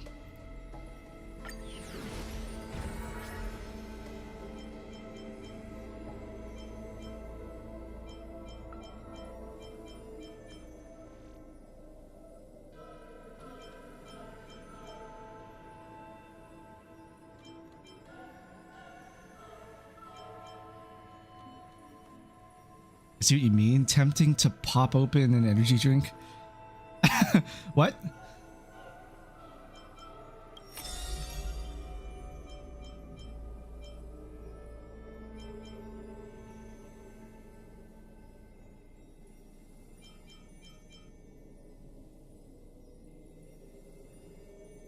Oh, yeah. It's a little bit. It's almost bland, right? It's almost boring. Hopefully, the voice actor of Finon can do his own character some interest here, because I want to hear these. The Lost Voyage. In AMPHOREUS, untitled statues are a prevalent sight.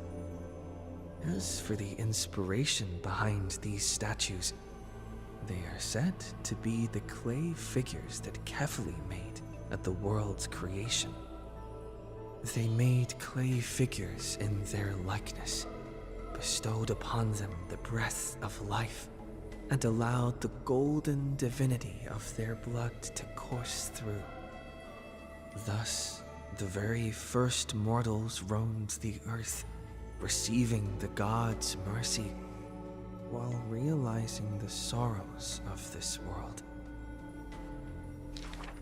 In front of a statue, the people of the holy city beheld a man, Finon of Ides Elysiae. He never spoke of his origins, only using this name to nonchalantly identify himself. It doesn't sound very good. He never spoke of his origins. How would I say? I need to hear myself. He never spoke of his origins, Only using his name to nonchalantly identify himself. I don't know. The way you use those ellipses, how would I really say? Only using this name nonchalantly identify. I think nonchalantly is the important word, right? Nonchalantly identify himself. That's not Really his name, is it? People cast sidelong glances at him, their minds swirling with doubt. The man merely responds with a breezy smile, neither confirming nor disproving their speculation. Finan is a soldier, one with divinity coursing through his veins. Oh yeah, that's right. Finan is of someone of golden blood. The Gold Weaver's rally call, he traveled long and far to reach the holy city, eager to bring light to the hero's path. Losses are a constant on the flame chase journey, where life too seems as small as a speck of dust. See, the voice actress for Xyle gets it. Like every time this woman speaks, it's always good. Ballads reach him through the breeze, as though soft voices meant for him, and he responds in kind. No matter. My existence is of little consequence.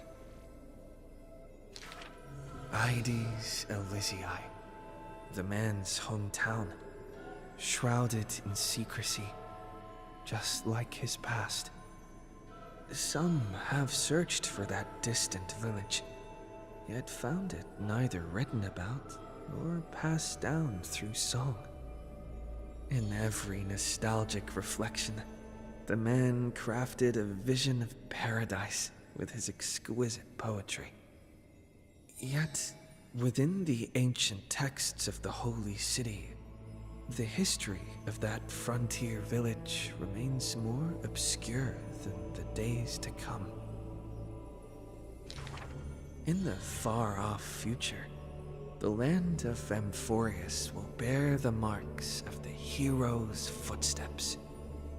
With sword in hand, the man will inscribe an eternal mark in the Chrysos epic. Yet his real name may never be heard in this world again. Losses are a constant on the flame chase journey. Some, too, losing themselves at the very beginning of their journey. I hate this very literal enunciation of a comma. It's annoying me. I don't wanna keep listening to as much as I want to hear all the stories. Like, man, it's just the way it's presented to the audience is almost exhausting to listen to because of how slow it is. It's actually kind of frustrating.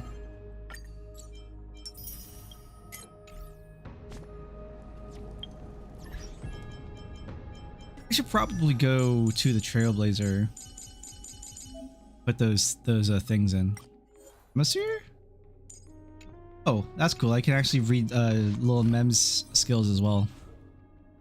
Eidolons. Do not give up on making a choice, even if you're about to be forgotten. Do not give up on making a choice, even if you're about to be forgotten. Cool.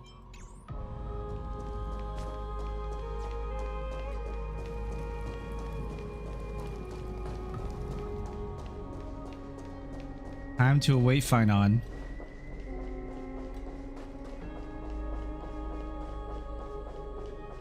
Hey guys.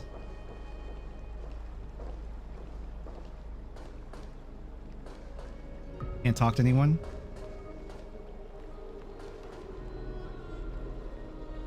I don't know if this is new or not, but it's interesting. The characters, I've noticed this more. I think this is in the few, like, at least in some of the story in Penacony, but like, all the characters start staring at you. I don't remember them staring at you at the beginning of this game, like 1.0 and stuff.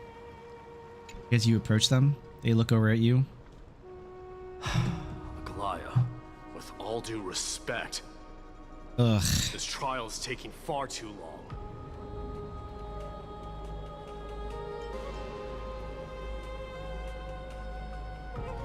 It feels like we've already waited for 42 days. Oh, that's the patch cycle.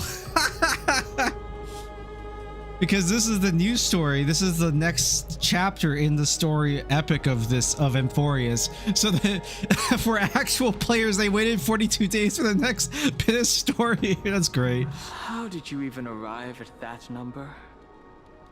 What do you think of this, Trinan? Wait, isn't that also the number to the magic number to the galaxy?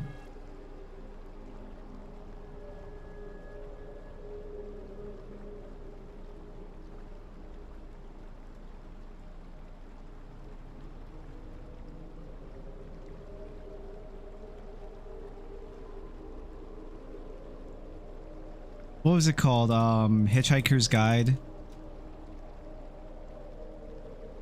to the Galaxy, that one?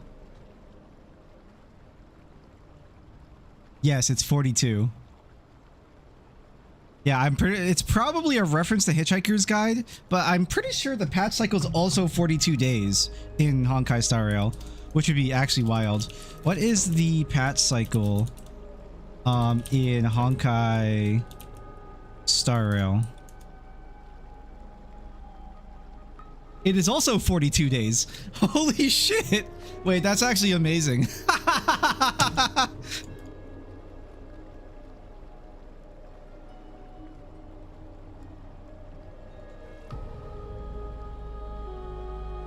Hear me out on a comic concept. Hitchhiker's Guide to the Gardens of the Galaxy. Honestly, I think that'd be a great crossover.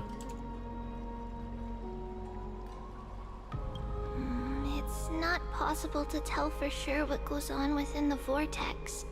All I can hear are fragments of speech and distant battle cries. Is it Finon's voice? I'm not sure. It's difficult to make out clearly. Finon POV? Finon POV? Wait, no! Lady Trinan. Noise voice. I can't hear him anymore. There's a sun-like existence in the trial. It's burning him up. It has come to this. Wait. What now? Get ready, Mydei. A sun-like presence in the trial can only be Nanook.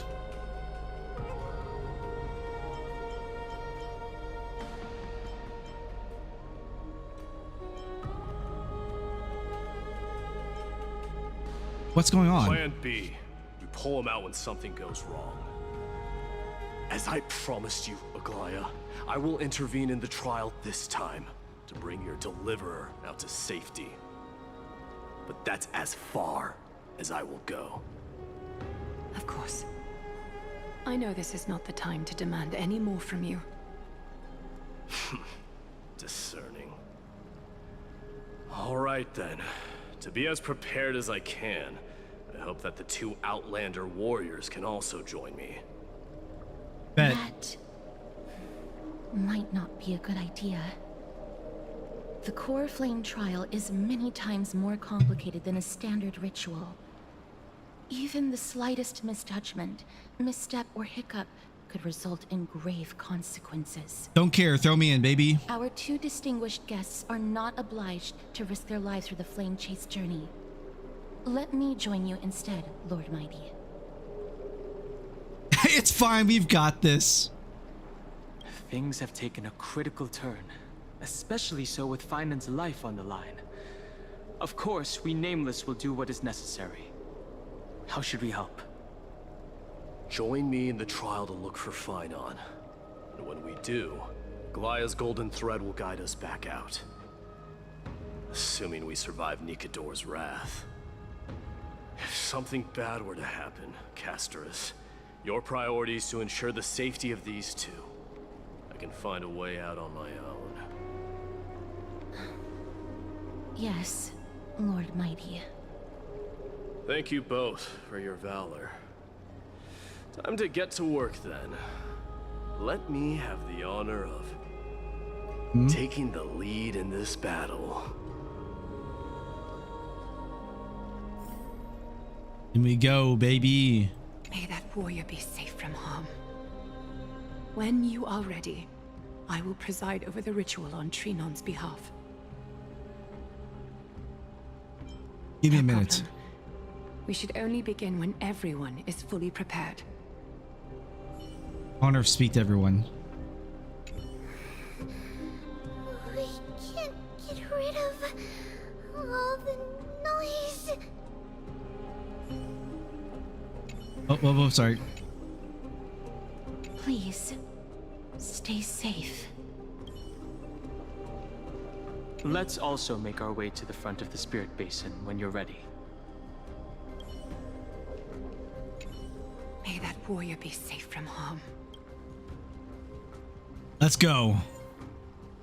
Challenge. Oh, okay. Trial of Strife.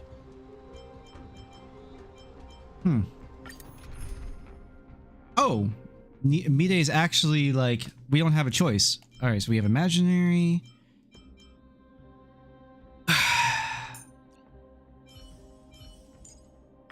I'll help take some of the pressure off.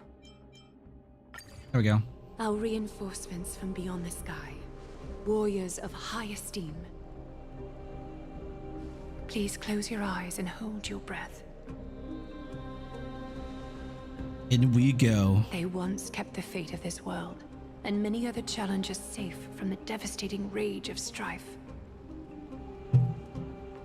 They now seek to venture deep into the trial of divinity and prove their will to destroy our enemies, as foretold by the prophecy. When the hammer of strife strikes the anvil of the warrior, the heat and impact will leave behind scars, and between them, a demigod shall rise. Very well. Come forth then. Souls foreign to this realm, and warriors in the making. Follow me into the mist and flames, and come face to face with the greatest fear in the depths of a warrior's heart. And with thy strength, banish the darkness and usher in sunlight. Let all lost souls find courage on a long journey back home.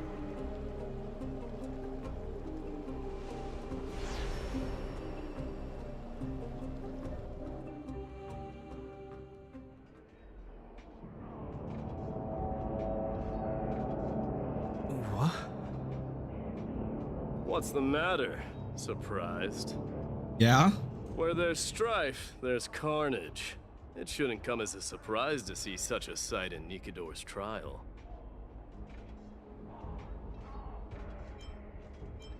Is it just you? Where's Den Hung? I don't see him around here. We should go first. Let's pray he stays safe. Huh. The greatest fear in the depths of a warrior's heart, huh? So, this is what he fears the most. Sound lingers. There's no place for you in AMPHOREUS. It's the Asgard Marvel Rivals map. So much for the king maybe a little bit. of Outlanders. You won't get away, Crumnoan vermin! Be on alert. Tell me your name, brute. Your demise shall be a tale I boast about at the feast table. My name is Perdiccas, and I am here to avenge my people. Crumnoans and Achaemons are at war? Perdiccas? Even the tragic cries of beasts at the slaughterhouse sound better than your name. Say whatever you like, despicable Achaemon. Valorous death before glorious return. May the Crumnoan spirit always watch over me. Foolish brute. I see you're eager to die. Very well then. I shall grant you just that.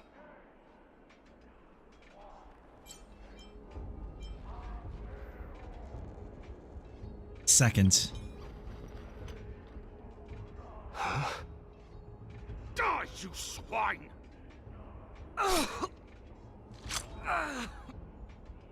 Matamos. My king. Why? Why did you leave us to the mercy of these foreigners?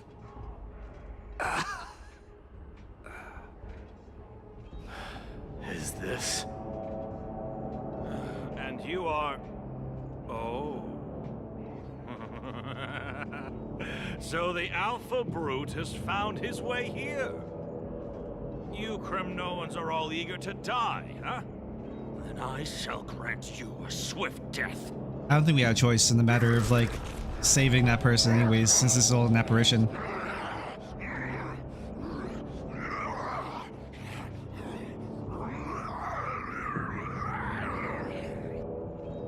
That was quite extra. Face your death, cowardly king.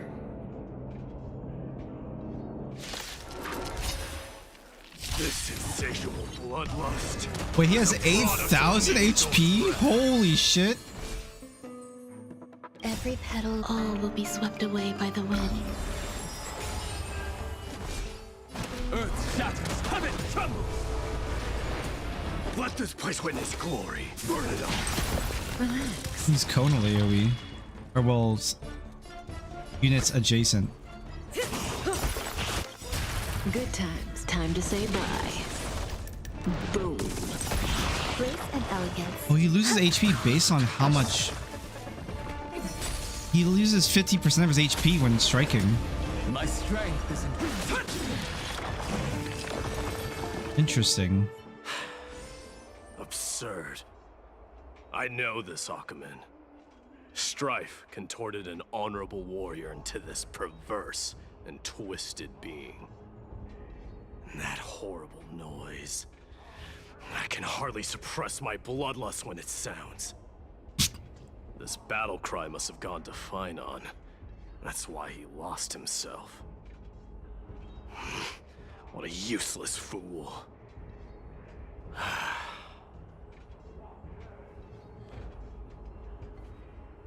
Who is he? It's nothing. Let's go. That voice is Cartonis? Not you too, Cartonis. Mighty Mouse you are. Destroyed all the wicked king. Here to take my life, finally?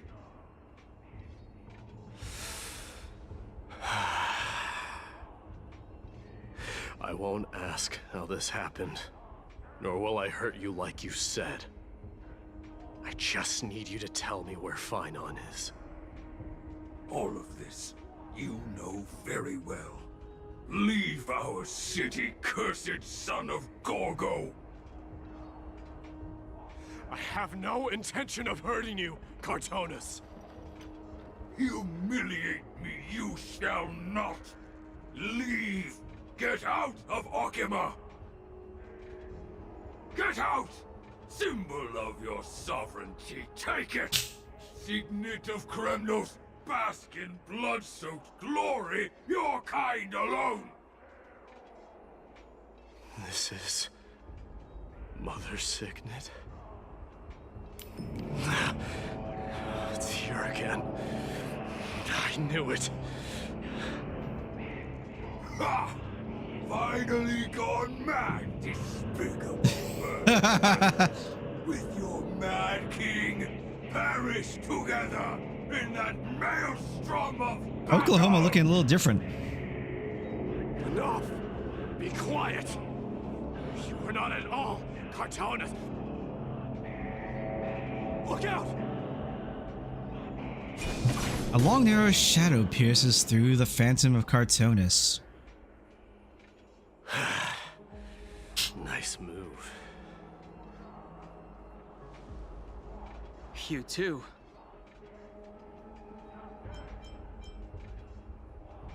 Are we up against Dan Hung's apparition this time?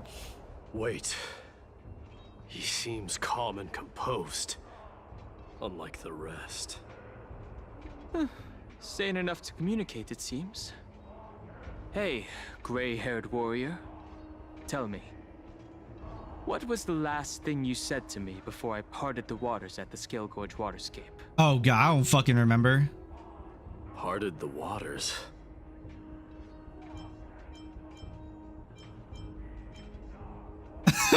Forget it. Just kill me, right? All right.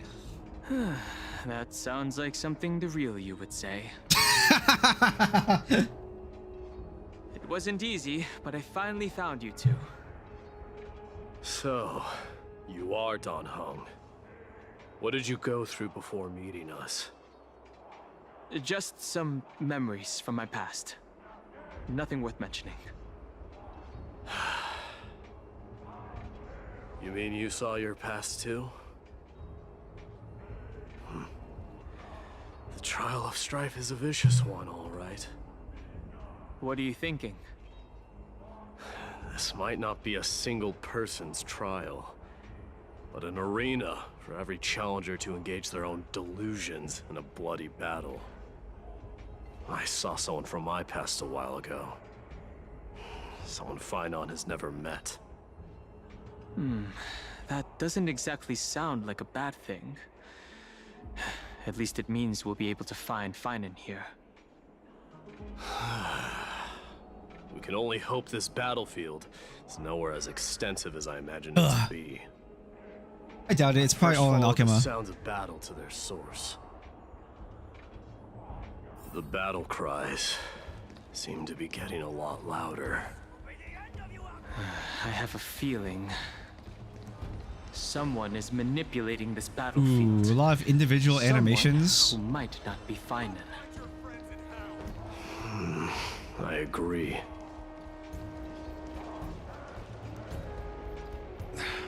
Cursed brutes. Just as I thought. This is where the battle cries were coming from. The true entrance to Nikidor's trial.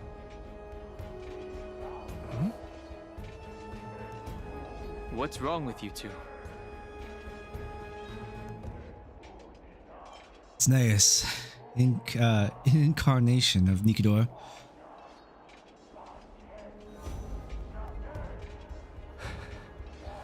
I'm seeing him for the first time, but there's no doubt about it. What I'm sensing can only be Strife's bloodlust. The one manipulating this battlefield is Nikidor themselves. Mydei, you are a keen warrior indeed. You know me? The blasphemous prince. Of course I know you. And I happen to know that you're here for the soul of that white-haired warrior. Great. Let's cut to the chase then. Hand over that poor excuse for a swordmaster, so we can be done with this farce. No. No.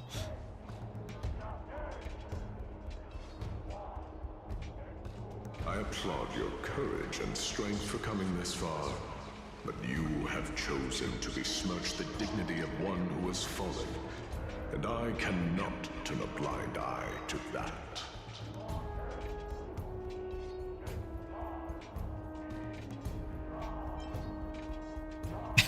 Won't you go easy on us? We traveled together before, remember? One who has fallen. Finon failed the trial? He faced the greatest fear in the depths of his heart, and fought with exceptional valor, though he eventually succumbed to the brutal onslaughts. I have since brought him to the rear battleground, and granted him glory worthy of his courage, tenacity, and sacrifice. You wish to take him away? Sure. Pick up a spear and prove that your resolve can rival his. Of course. Cowards who hope to avoid bloodshed are better off disappearing from my sight this instant.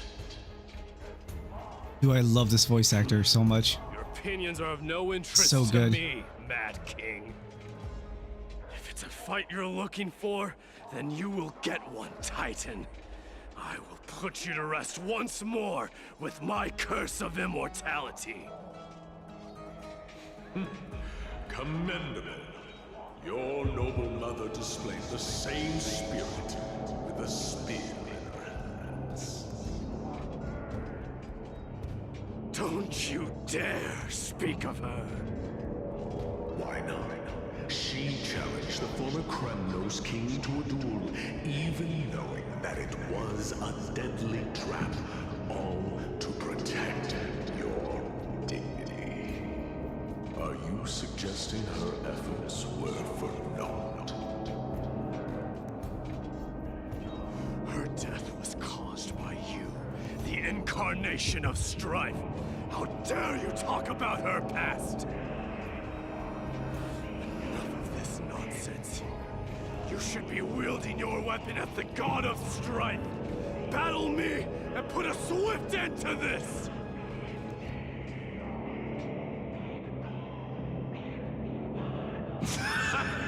Your hatred is as clear as day, my Demos.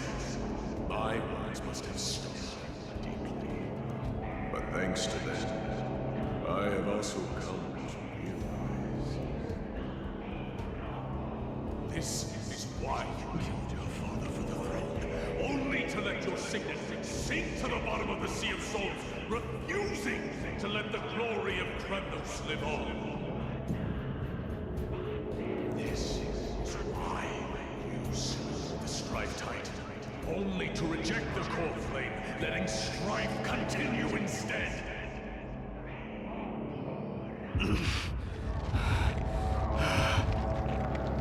Oh, child land and guide, show me what you are capable of.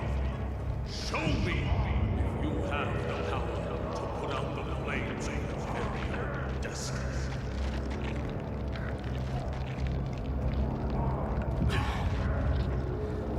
I will rip your chest apart, Titan. The same way I ripped apart that former king. I see you wish to repeat these. Come at me then. Ignite the flames of your fears and step onto the battlefield. Take this fierce battle to the boundaries of strife and consume me. Or lose yourself in the fight and watch your defeated corpse burn to ash. Remember this. The son of Gorgo will be crowned in blood. Very much unjust. Moment of ascension. To you, the successor of Kremnos.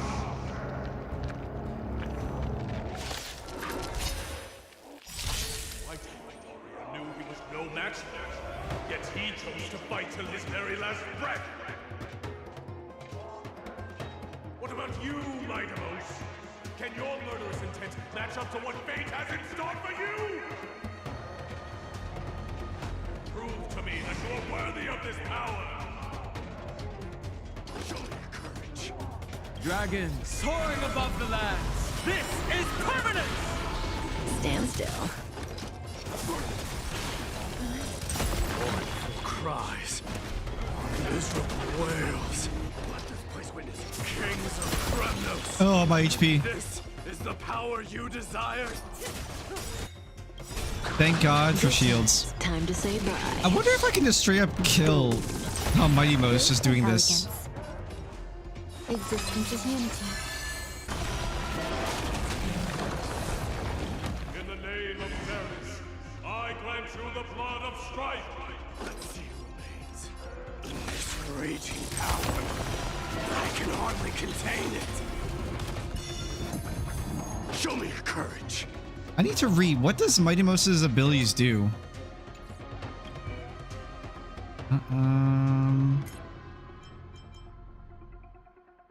50% of current HP. Consumes HP and deals imaginary damage to one designated enemy and minor imaginary damage to adjacent. Okay.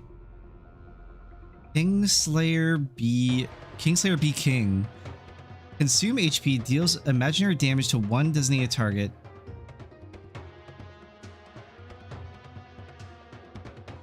And imaginary damage to an adjacent target. This ability will be automatically used. Godslayer be God. Consumes charge. Deals massive imaginary damage to one designated target. Massive imaginary damage to... Okay. Can Mydei get HP back? Restore HP and accumulates talents. Accumulates challenge charge. Deals massive imaginary damage to one designated target or enemy and imaginary damage to adjacent targets. Then taunts the target and their adjacent targets. When losing HP, accumulate charge. When charge is at 100, enters the Vendetta state. Restores HP and advances action. During Vendetta, max HP increases and defense remains at 0.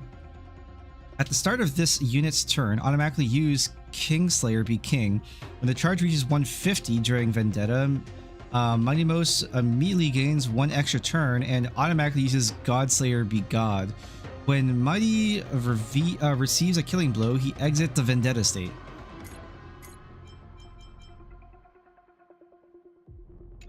Huh.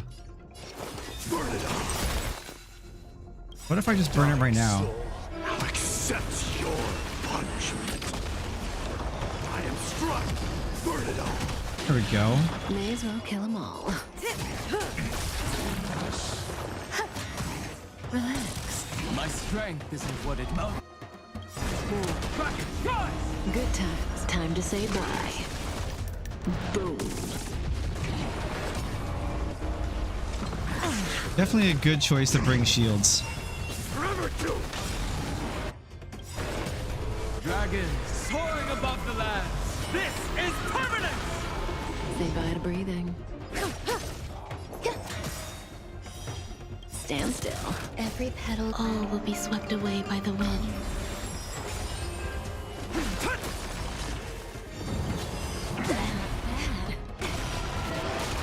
Burn it all.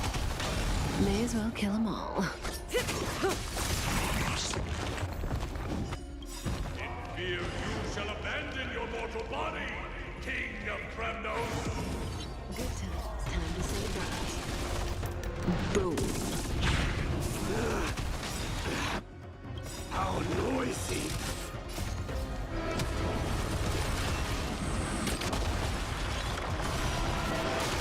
Burn it all.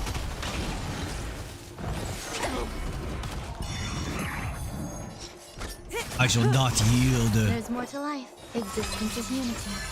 My Stand still. Forever two. dragons soaring above the lands. This is permanent.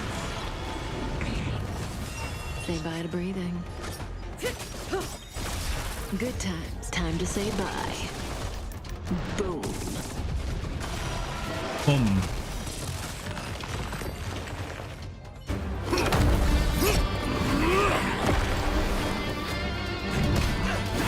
Watch out!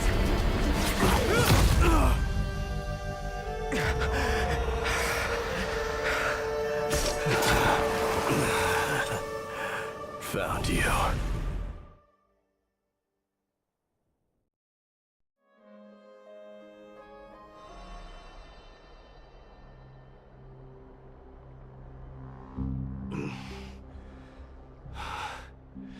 I did my best. The core flame trial is indeed no place for the weak. Let's just hope that Finan gets through this. There's no need to worry. His soul is in a stable condition. With ample rest for both body and mind, he'll be up and about in no time. The greatest fear in the depths of his heart. Lord Finan must have been forced to relive his past during the trial, and revisit his homeland that had fallen to the Black Tide. Ooh. In all likelihood.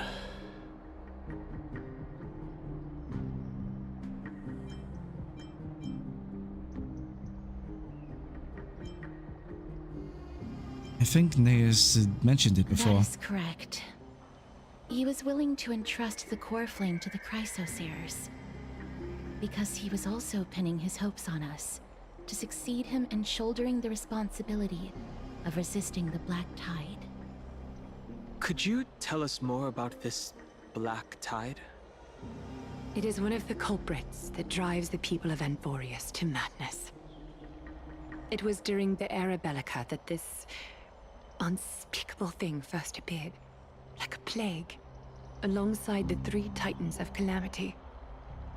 Nobody knows where it came from or how it came to be. What we do know, however, is that it is steadily encroaching upon what little remains of this tranquil land, much like a rising sea closing in on an island from all sides. It is for this very reason that it became known as the Black Tide. Those who succumb to it lose their reason and humanity, becoming vicious, mindless monsters. Mortals are not the only ones susceptible to its influence. Even gods and titans cannot escape from it. According to Nias, Nikador, though one of the embodiments of calamity, also bears the responsibility of fending off the Black Tide. Perhaps that is also why Lord Phainon threw himself into the trial of strife so readily. But now, we must look for alternative means of igniting the flames of strife. So, Aglaya, what should we do now? You know very well the decision doesn't lie with me. As the successor to Krymnos, Mydei, you know better than anyone that if it was simply about emerging triumphant on the battlefield of strife, you and your people could manage it with ease. But ultimately, the heavy burden of divinity can only be borne by one. It is foolhardiness and indecision, not the unclaimed seat of divinity, that pushes this world into the deathly fog.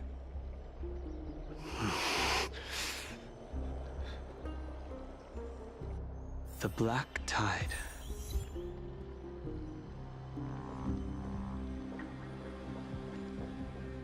It sounds more like the trial isn't about actually fighting everything. It's about acceptance.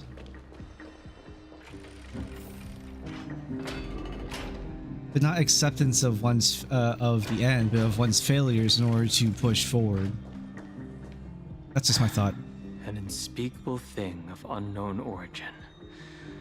What comes to your mind when we put these keywords together? Stellaron? That's right. If you think about the various characteristics of AMPHOREUS, an isolated world of eternal night being eroded by an unknown power, we cannot discount this possibility. This has been bothering me for a while now. Everything we have seen thus far suggests that AMPHOREUS wasn't always isolated from the rest of the universe. Be it the birth of the Titans or the encroaching Black Tide, none of these can be explained as a natural progression of a civilization. There must be other reasons for its current state of isolation. It's just... If the cancer of all worlds is truly the culprits, then we should have observed certain phenomena, explicit or otherwise, by now. But that isn't the case. Yeah, the Stellaron Hunters. Voice of the Stellaron? That's what I was thinking too. From past experience, the Stellaron within you should be able to resonate with other Stellarons, but we haven't encountered anything like that here. There are several other unanswered questions too. My gut feeling is that things here are not as simple as they seem. Furthermore, what happened in Penacony also proved that the appearance of a world may not necessarily be due to the influence of just one path. I mean, we know this area is like this world is at least part of it was created by remembrance as well as what was it, erudition, but we don't know what the third path was still.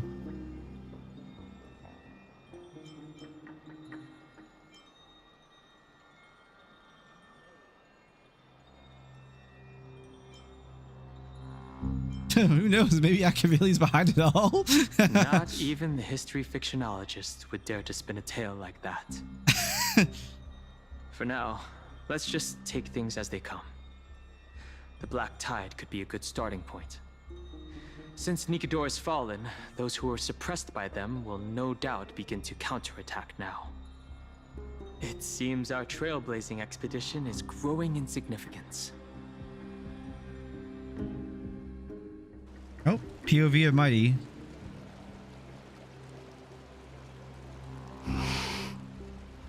Don't worry, Dee. This isn't the first time he's been like this. A long time ago. I'm not worrying about him. Oh, all right. You're a little quiet, though. He's always quiet. I'm sorry. That was rude of me. What I meant was, I know that man can pull through for sure. It's all right. Being straightforward suits you better. Actually, Dee, there's something we're curious about. What did you see in Nikador's trial? Something that terrifies me. Isn't that ironic? There shouldn't even be a word for fear in the Kremnoan language. Do you think you stand a chance against that thing that terrifies you?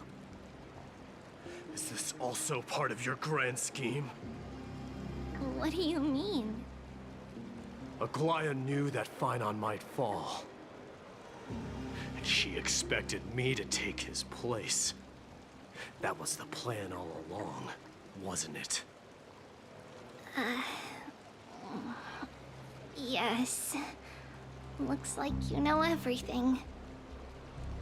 I have no intention of condemning you for it. The Flame Chase journey is not a game, and I have long understood this. The downfall of strife, and the ever-growing threat that the Black Tide poses, if Circes and Ornyx are also impacted, ramifications will be dire. They are the only two Titans who are still lucid and willing to coexist with humanity. Regrettably, I do not hold the key to completing the trial. If I wish to conquer that fear, I need the assistance of my fellow Kremnoans. Give me some time to speak with my people. It won't take long, I promise. I see. There is strength in numbers, but you must know that the trial to become a demigod is ultimately meant for only one individual. Your people, they have been eagerly awaiting a new king all this time, haven't they? If you take on the divine role, they will have no reservations about following your lead. After all, you're the hero of Castrum Kremnos. I once was. But Lady Trebios, therein lies my deepest fear. We'll talk again later. I'll be back. Dee? Regardless of what happens, we will always be there for you. Thank you. The person I'm looking for is probably in the hot bath. I should go take a look. Billowing steam always... It just makes sense to put him in the lineup. Such brings back memories of the furnaces in our homeland.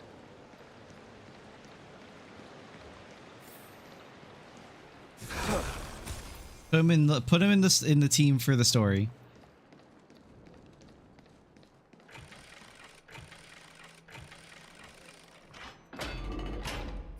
Children left unattended by their parents?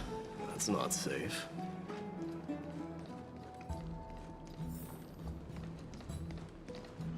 You shouldn't run around in here, kids. Hey, it's the Crown Prince! Are you also here for a bath? I want to hear stories about your feats on the battlefield. The Crown Prince. Are you Kremnoans? Yeah, we are! The grown-ups said we used to live next to the arena. Well, next to the parts next to it anyway. My dad is a centurion with the Hydra Lancers, and my mom is the bravest warrior in the God Shield Brigade. We used to get tons of silver coins from Mr. Krateros. My parents are serving in the Holy City garrison now. As warriors of Kremnos, they're braver than any Archiman. Why are you kids here alone? Where are the grown-ups? Mom and Dad were asleep, so we snuck out to play hide and seek with Mr. Krateros. Who? That old man can be such a child sometimes. Do you know where Krateros is? I happen to be looking for him. Sorry, I don't. Come to think of it, we haven't seen him in a while. Did he get lost while trying to find us? No way! Mr. Krateros is a member of the King's Aegis. He's the best at hunting down enemies. He was counting near FFXIV when we went to hide. I thought about taking a peek, but who knows if it might be a trap he set. It was prudent of you to be cautious. So, which FFXIV was he with? It's, just take a few turns after you go out from here. It's close to the bats. Okay. All right, I'll go look for him. You should consider the game over and head home for now. And don't play around the hot baths again. Wait, Your Highness! Is there something else? I heard you retrieved Nikador's core flame. Does that mean we get to go back home soon? Have you ever been to Castrum Kremnos? You were all born in the Holy City, and are living lives no different from the Achaemenids. Everything you know about our people comes only from the tales of others. You have never even witnessed the blade in the sky with your own eyes. How, then, is a city you've never seen your home? Because this place is definitely not home. Mom and Dad told me that the children of Kremnos are born to wield swords and fight on the battlefield. They also said that the Kremnoan detachment led by the Crown Prince is the bravest army across all of AMPHOREUS. No one can defeat them. That sounds almost vainglorious. The Holy City don't play with us. The moment they find out that our parents are Kremnoans, they shun us.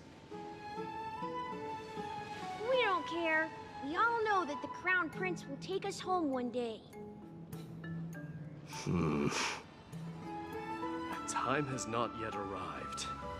But, young men of Kremnos, heed my command. Return to your parents at once. From here on, you are to dedicate yourselves to rigorous training and a healthy diet. You must not neglect these two aspects if you are to become a brave warrior of Kremnos. Only by following this path can you be deemed worthy of returning home. Yes, Your Highness! The future of Kremnos. I should find Krateros.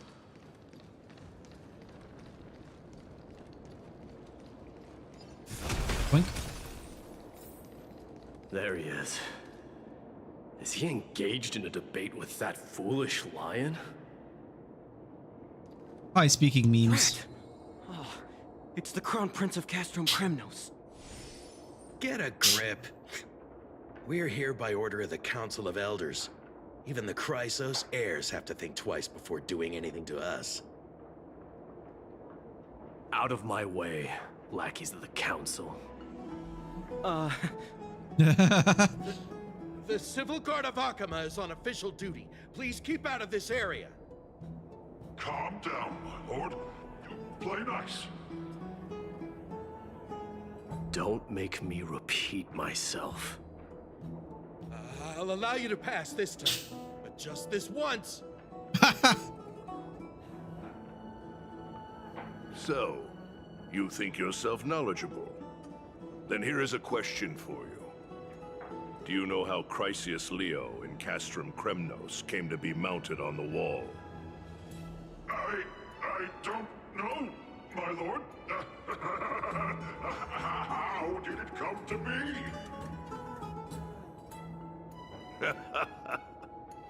Let me enlighten you. A long time ago, the founder of Castrum Kremnos led a group of warriors to hunt down a lion on the outskirts of the city of Tritos. That vicious beast had been a menace for years, and the bones in its den were stacked even higher than the peaks around Akama. But do you know what happened? Nary a moment had passed after the beast's head peeked out of its den, when the Kremnoan warriors surged forward and brought it down within the blink of an eye, shattering its knees with a single strike. And then... Why are you red-faced already? We haven't even gotten to the best part yet. It's your storytelling, my lord. You're weaving such a captivating tale that it got my blood pumping. Please, go on. Are you trying not to laugh?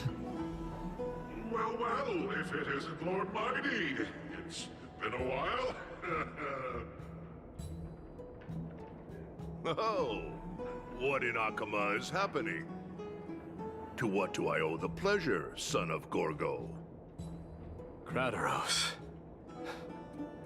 My esteemed teacher. Let's talk somewhere else, Mighty Mos. I'm tired of speaking with this silly lion.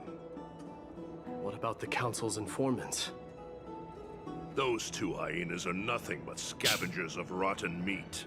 Damn. They couldn't bite even if they tried. They can follow us if they want to. Let's go. Huh? Wait, so how in the world did Chrysius Leo get mounted on the wall? Keep up with us, you hyena. Oh, sorry. I meant officers. Hey, old man, how dare you? Calm down. Calm down. Why is that space anchor not... Why was it not pinned before? Oh, wait. Wink. There's a little spray on the wall. Help, I'm stuck. You're stuck. Wait, I'm actually trapped. I'm actually trapped by the NPCs.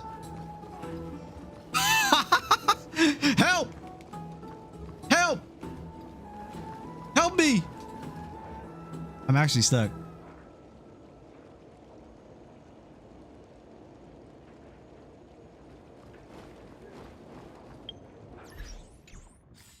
I guess I can just teleport back out so that way I can reset.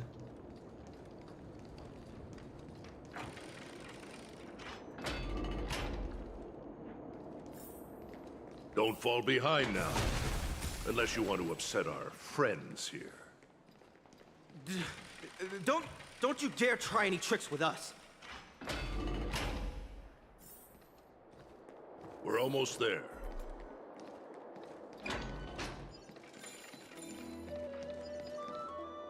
Why have you stopped?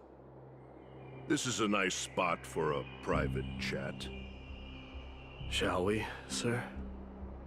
Let's do it. The Kratos voice actor sounds somewhat familiar. What are you up to? Someone help me! Some privacy at last. So, tell me, why have you come to seek this old man's counsel? I came to discuss the future of the Kremnoans. Interesting. I heard the core flame of the Lance of Fury has been restored, though not by your hand. And you're even considering giving up Nikador's divine power. Is this true? Those rumors are not entirely groundless. In other words, you did entertain the thought of giving up the throne of Kremnos and forsaking your people. The divine power is not equivalent to the throne. The path of strife is also not our people's only way. Enough with the word games. You, of all people, should understand the plight of the Kremnoans. Think about all the warriors of the Kremnoan detachment who left their homeland with you. Think about their children. Only the yearning for our former glory days has kept us going all this time. If they ever learn that the crown prince they look up to so much is actually toying with the notion of stepping down, think of the disgrace it would bring upon your departed mother, Martimos. You best remember that she died for you because of Europon's schemes, to restore the glory of Kremnos. That's a Europon. That up. Tell me, who is responsible for my father's death? Are you trying to shame me, Martimos? I may be old, but I haven't become so decrepit that I've forgotten it all. Of course I remember that Europon died when the Kremnoan detachment surrounded him. You drove the spear into his chest with your very own hands. That was merely the final outcome. Do you still not see it? What led my parents and our people to their downfall is none other than the strife we speak of. The quest for glory. The tenet of valorous death before glorious return. This is the creed of every Kremnoan, no matter whether these beliefs are justified or not. Don't be ridiculous. The only thing that could slay a king is a spear. Even an infant knows that much. I know I've heard this Kratos' voice actor before, and I'm pretty sure. No, I am 100% sure. Okay. I'm like 95 or 90% sure. Kratos' voice actor is what's his name from Xenosaga. I'm just sitting here the whole time thinking, like, where have I heard this guy's voice? This is the voice of oh my god, this is old. Xenosaga characters.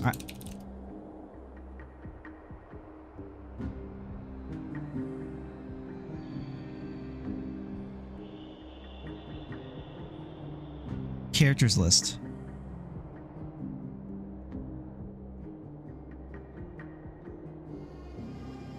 He's part of the character I'm thinking of is part of like the religious faction in the game. I found the character that that works under him, Febronia, but that's not him.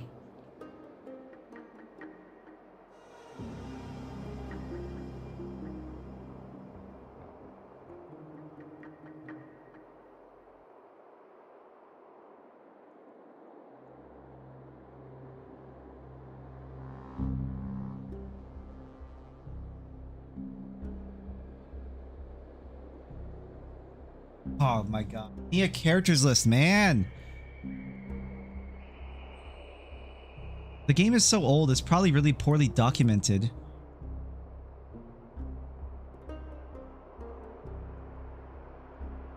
Like, I know his face. Oh, this is so annoying.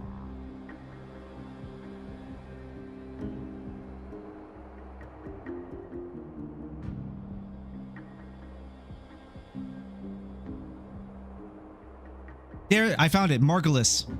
This is the voice actor of Margulis. That's him. That's crazy. I was like, I know I heard this guy before. Where have I heard him, man? I need to piss. One sec.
I return.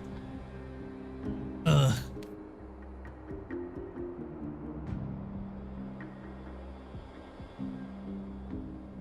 I need to. I wanted to look this up.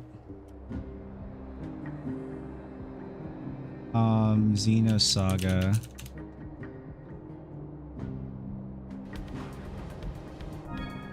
We can use any of the Xenosaga games as a reference for this example.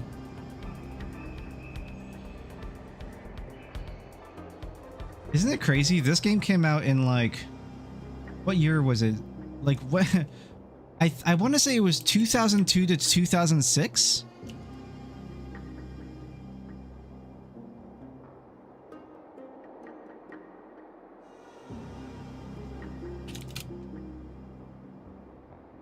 Yeah, 2002 to 2006. That's crazy. I nailed it.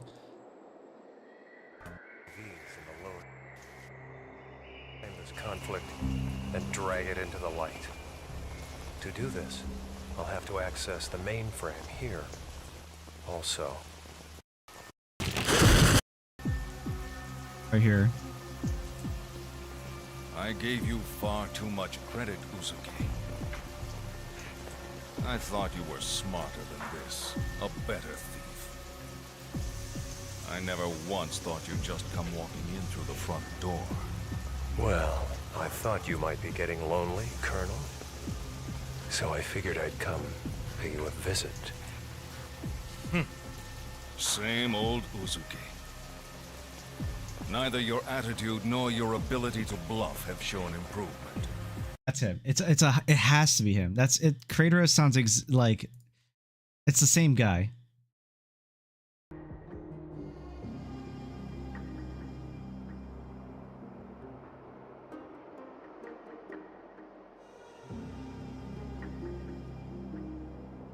Voice actor of Kratos in HSR. Richard Epcar.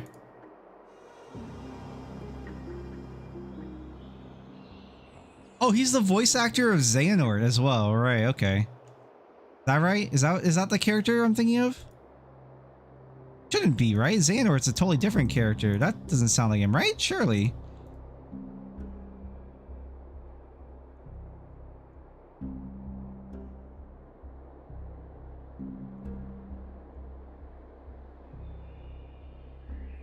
Can I get an IMDb of this guy?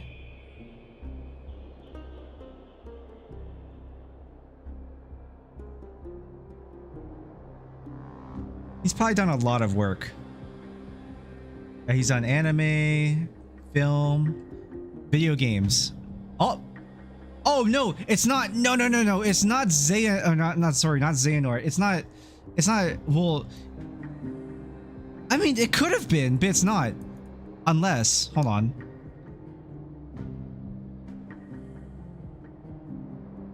Not Margulis. It's not. Oh, okay. No, he's the voice actor of Ziggy. This is Ziggy's voice actor. Who's the voice actor of Who is the voice actor of Margulis in English in Xenosaga?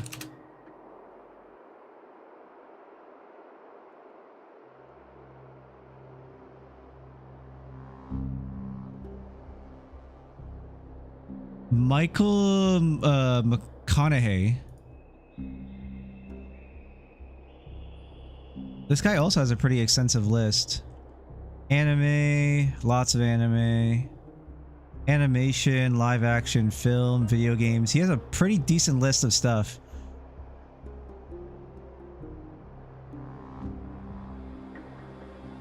He's Margulis in Xenosaga 2 and 3, but Margulis shows up in Xenosaga in the first game too. I know some of the voice actors got moved around and stuff. Like there's I think probably like different people, I guess. Interesting. This is Ziggy's voice actor from Xenosaga.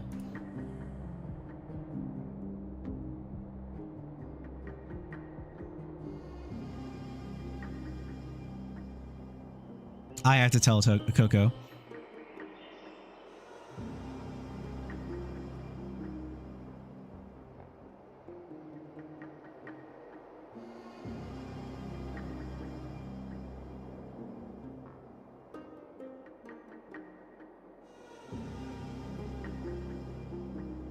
Let's continue this dialogue.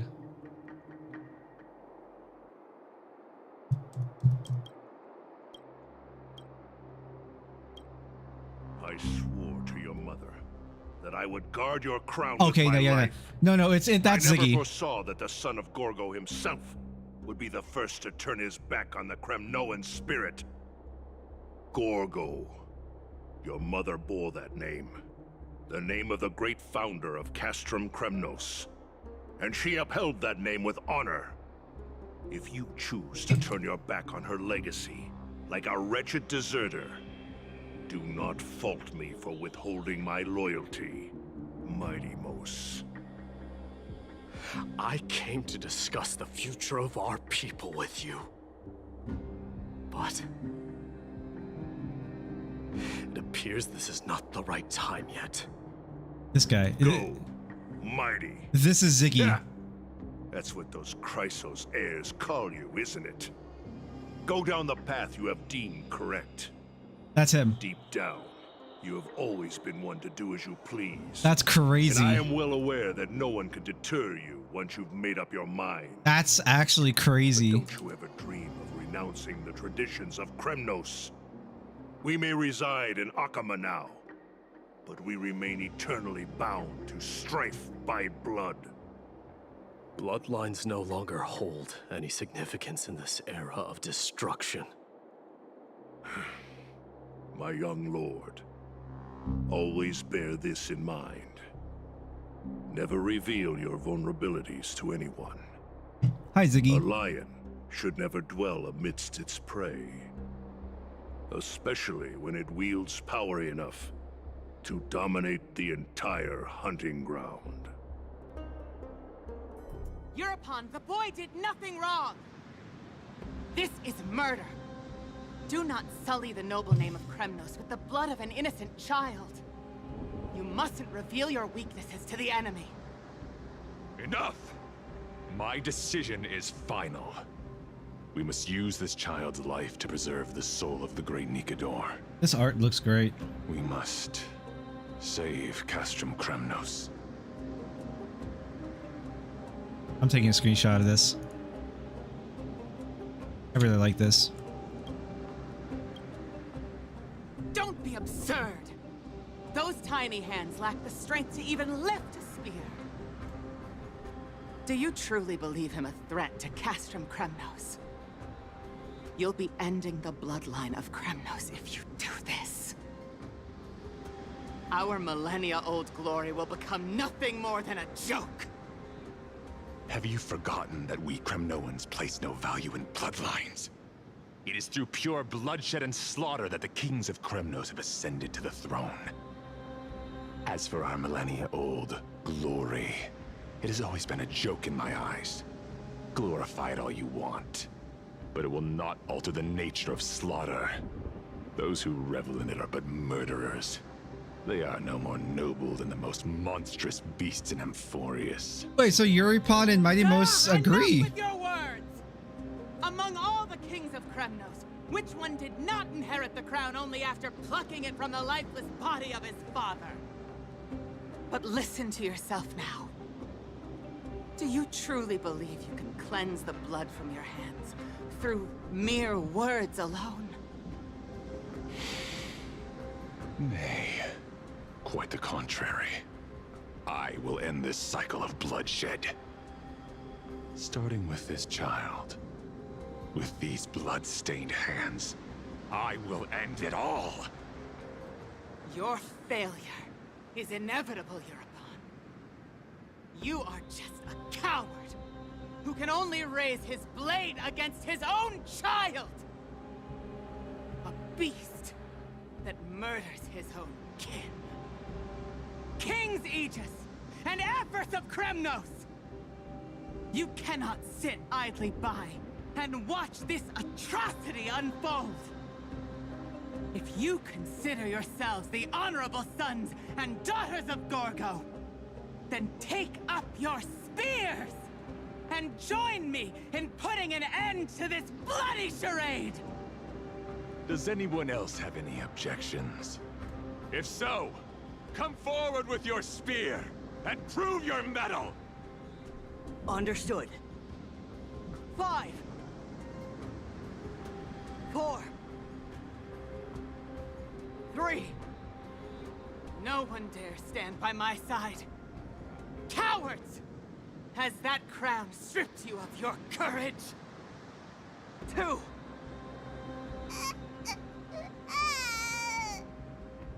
One. It appears there are no objections. Then, in accordance with the Kremnoan Council's principle of tacit consent, the decision is final. With all present as witnesses, this child shall descend into the Sea of Souls, where he will nourish the Lance of Fury and join the fallen heroes. May fate and the gods await your arrival. My son, Mydei. Stop! If you have more to say, then speak. On account of Hey, life we Hannah, have how's it shared going? together, I grant you this one final chance. With the blade of fury above us and the council bearing witness, I, Gorgo, hereby move to challenge the crown in accordance with the laws of Kremnos. O unworthy king. You got back in HSR2. Oh, nice. Council of Elders. You know what's crazy? I demand that you duel me! Wait, are you ahead of me in AMPHOREUS? I assume you are because you obviously seem to know the scene, right? That we're in right now. We're only at the beginning of section 2. We just got to section 2, man. AMPHOREUS is long, but I'm having a good time with it. So far, the only complaint I've really had is Mydei. Mydei English voice actor, what is his name? Gabriel Warburton, is bad. He's the worst out of everyone in the cast by like a whole entire level and a half or something. It's gonna take you a while to watch all of it. I'm still by Cypher's story. I don't even know when Cypher shows up. Don't tell me. But I know she exists. I quit Penacony. I enjoyed Penacony. Penacony was great. I didn't like the locale, but I liked the characters. I loved the introduction of Firefly. I really liked Firefly. I liked all the story beats with Firefly. Let's see. I'm trying to think of, like, honestly, like, a lot of good moments. There's a lot of good moments. I used to remember being really sad. Who do you have? I have the Elation team comp. I have like a scuffed team, like a dot team comp. It's like Kafka, Sampo, Ruan Mei, and like I'm using Dan Hung PT. With this comp, I'm testing out instead of Lo Cha, but I have Lo Cha. And then I have the original GOAT comp from like release, which is Xyle, Bronya. I do have Bailu, but I use Lo Cha instead with Ting Yun.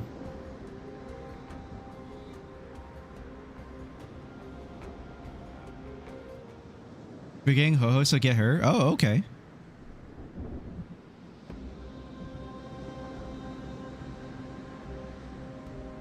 Yeah, for sure. Also, I was gonna say, but like I'm having a good time. I want to, and then yeah, I know I need Hyceline. Oh, wait, Hyceline and Ho-Ho are rerunning soon. Okay, well then that's perfect. That's perfect for the dot comp. Awesome, perfect, amazing.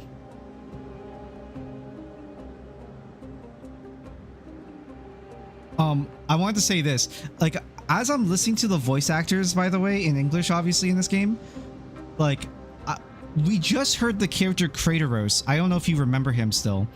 He's like the old man who's like the mentor to Mydei.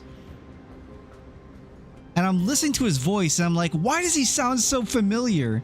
I know this guy. I have heard him before. It's Ziggy from Xenosaga.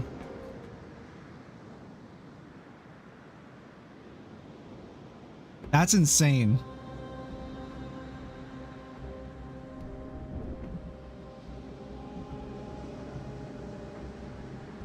Oh, I was getting put into the gem shop. Oh, okay. With Robin. Oh, Robin's also good.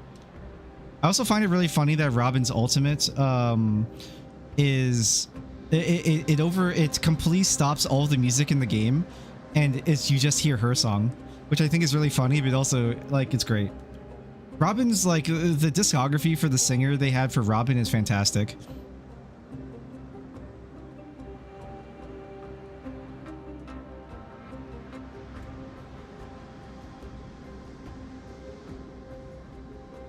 Robin is asked without her E1. Ooh. So just get Ho-Ho? Okay. The story was a bit overwhelming because it feels like they tried to flesh it out a lot. Even the devs said they overdid it. Wait, with AMPHOREUS or with Penacony? Like there's a lot happening in Penacony. It was really overwhelming and confusing. I feel like it was probably the English dialogue. AMPHOREUS. Oh, okay. There's more in AMPHOREUS. Well, AMPHOREUS has been consistent so far. The thing, like, I've been able to follow along and keep track of everything that's happened in AMPHOREUS so far. In Penacony, I had a hard time with understanding certain moments, and I think it's mainly because of the English translation of dialogue kind of going which way and being I was confused with people's motives and their emotions in how the dialogue was written.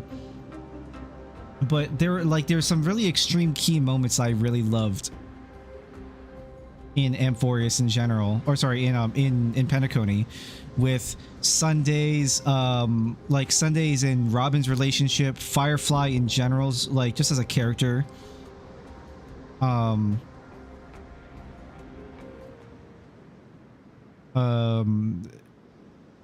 I enjoyed the little bit they had with Sparkle, basically like planting bombs on what the name of the ship was. I forgot. That was like, it was silly.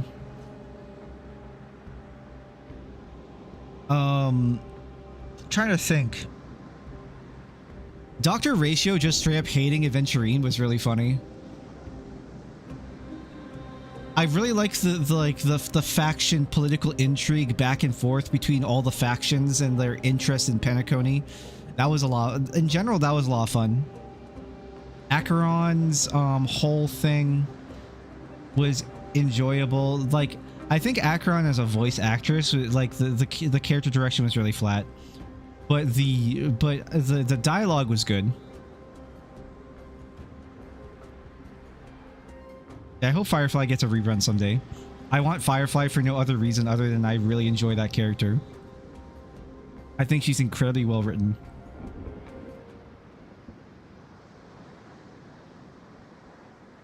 At Fugue? Oh yeah, I didn't even know that Tingyun was alive.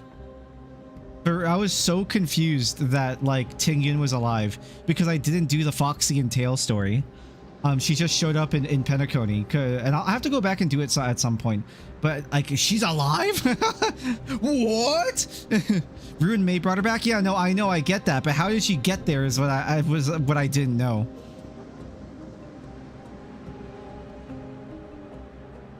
Because they added like interlude stories with the Foxy and Tail and everything there.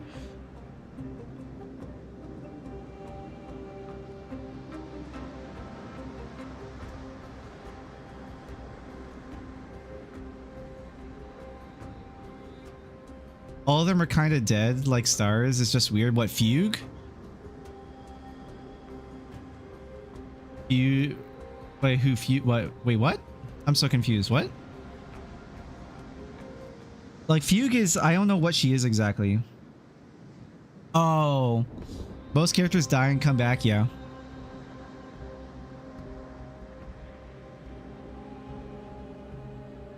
I'm trying to think if there was actually any permadeath characters. I don't think there's been any permadeath characters yet in the main cast of playable characters. There's only been like permadeath in like yeah, there's only been permadeath in like important story NPCs so far.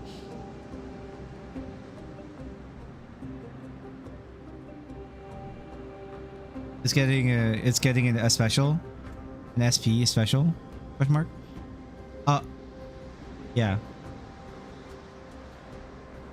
I mean, yeah, that's fine. That I understand that. Yeah, I just want to enjoy like the story as it goes. So don't tell me, I guess.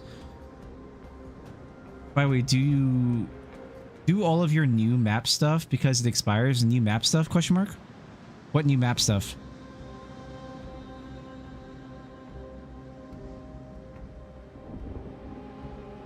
The new map in Plan Arcadia. I don't really care if I lose some Stellar J. It's not a big deal to me.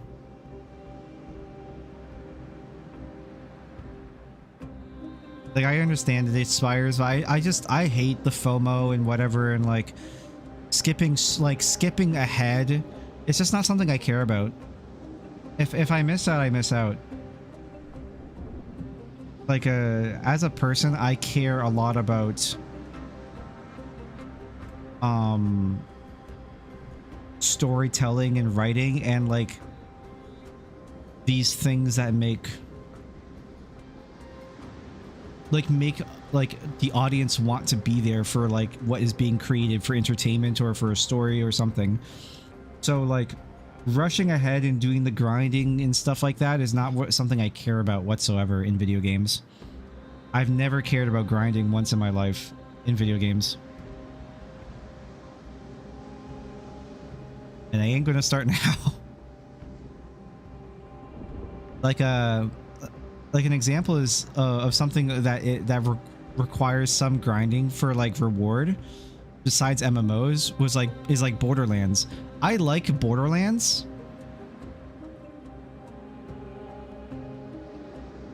Like I've always enjoyed Borderlands. Not so much Borderlands 3 and 4 or what's the other one, the pre-sequel? Whatever. But I enjoy the games and like the writing in Borderlands 2 in particular, right? Everyone talks about Borderlands 2. That's why I played Borderlands 2, is because I enjoyed Handsome Jack and the bullshittery of like interpersonal relationships of characters and the bullshittery of their writing, and everyone kind of just being like kind of just being mean to each other is always just kind of funny to me. That's why I liked about Borderlands. And then the gameplay like from moment to moment is what kept me going with Borderlands. But going and grinding for a very specific like role of a weapon, so going and killing the same boss over and over again to get a certain weapon and a certain role of that weapon, is not something I've ever cared about ever in a video game. So it's just not something I care about. I know my girlfriend a long time ago, I got her actually into Borderlands, and she was really obsessed with that stuff. And I learned very early on, this was back when I was 18, I learned very on that a lot of people around me just care about that stuff. They care about repetitively grinding and doing something over and over again to get a certain reward. And I've just never been like that. And that seems to be the majority of people, so I don't know. I'm weird. Yeah, that's the long version. What's your UID? I can send it you over Discord.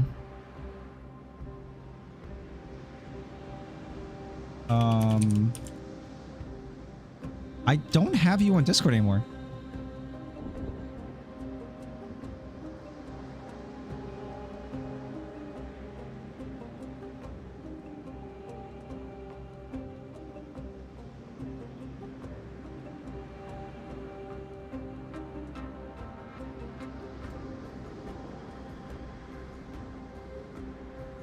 Oh no, I got you.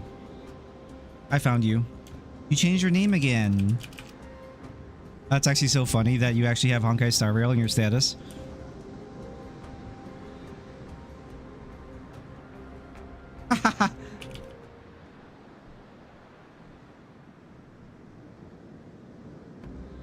I'm pretty sure I can copy it from the thing, but like because I'm in story, I can't. I turned my controller turned off. Wake up. There we go. Very well. We shall see who the Kremnoan blade strikes down. Mydei, my son. They all tell me to forget. But how could I ever? The son of Gorgo will be crowned in blood. If there is no Kremnos without the crown, then I shall seize the crown and smash it to pieces to bring the people to their senses.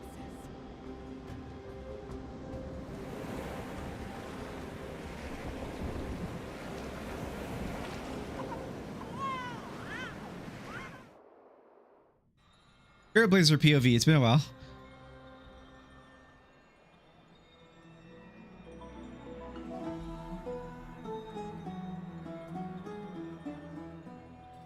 Even if death itself came to rouse you, you'd proudly retort, why does life slumber?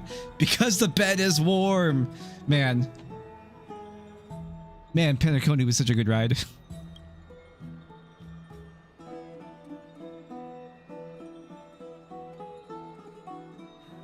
Yet, a chill from the River of Souls wafted by, a sensation hauntingly familiar.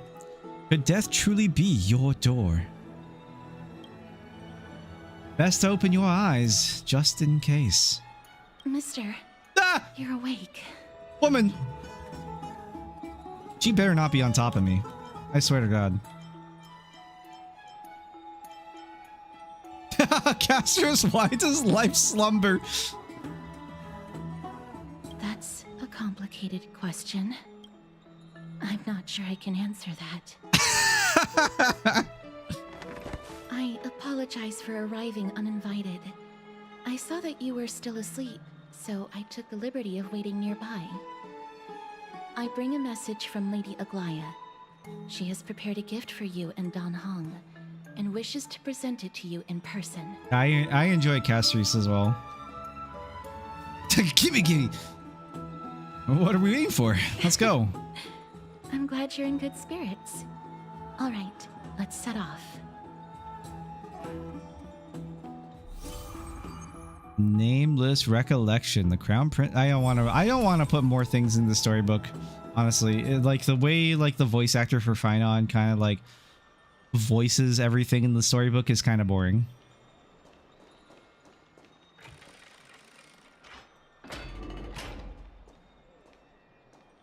The baths are bustling. Now that Nikador has fallen, the soldiers in the city can finally catch a break.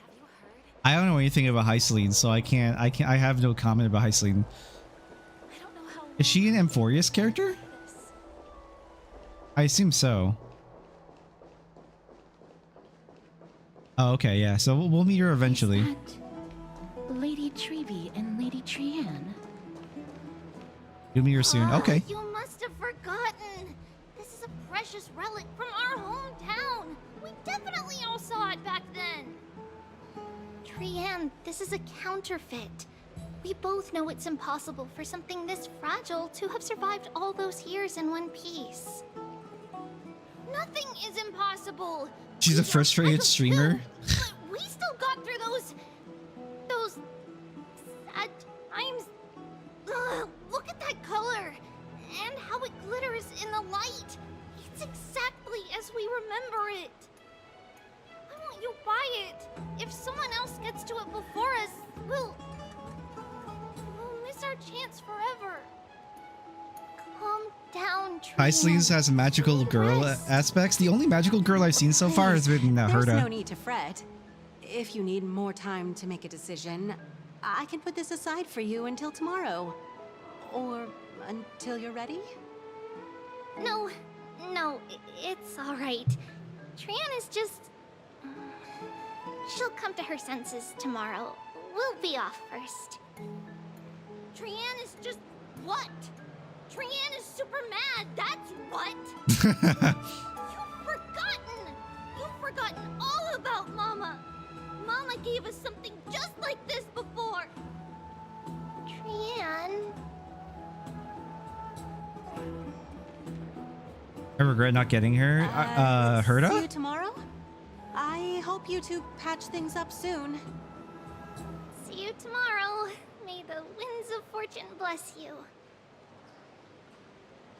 Z Herda. Like when I heard the way Herda kind of like talks and behaves in the story bit that we had with her a little bit earlier today, I just thought that Herda was honestly like a female Dr. Ratio. She was like in the sense of like how autismo she was. I just thought that was really funny.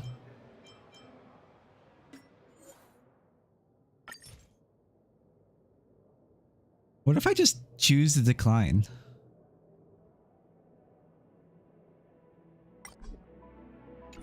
Her English VA makes her sound like she's 700 years old.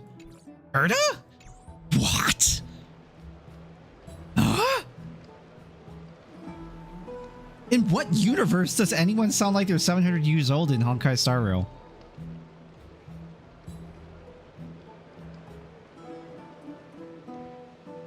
In what universe? She sounds horrible? No. The one that sounds horrible is Mydei. Mighty Most sounds horrible. The Herda does not sound horrible in comparison to Mighty Most. Mighty Most is the worst. Mighty Most is literally Mydei. Yeah, Mydei sounds like a middle schooler's interpretation of a strong, edgy man.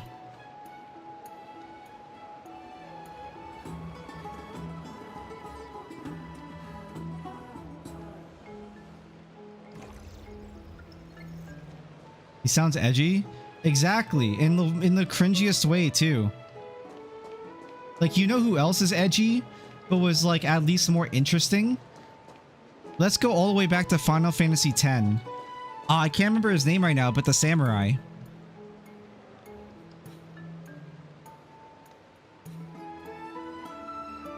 Aaron, yeah.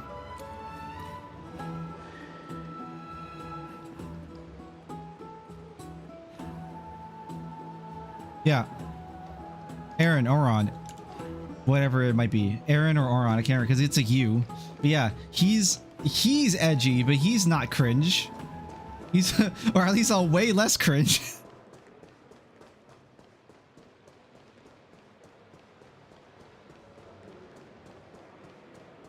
Mydei is like Devil May Cry, the Netflix adaptation of Dante.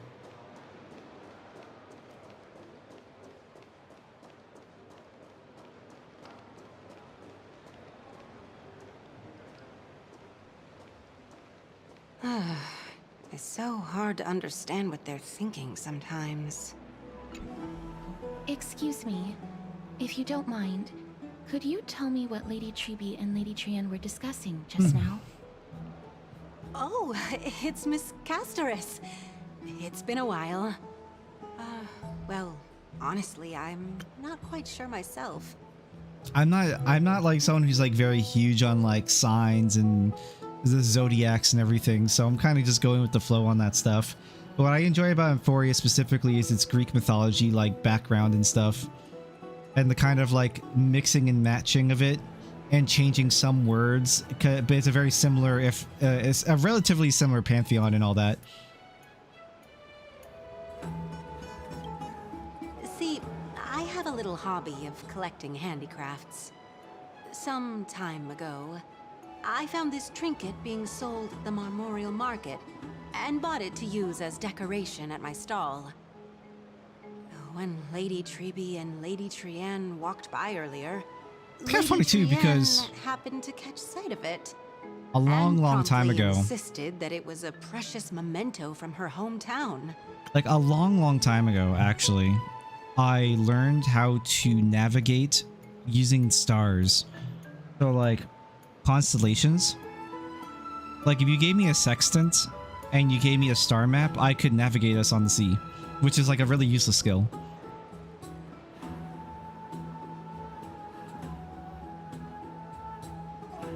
But yeah.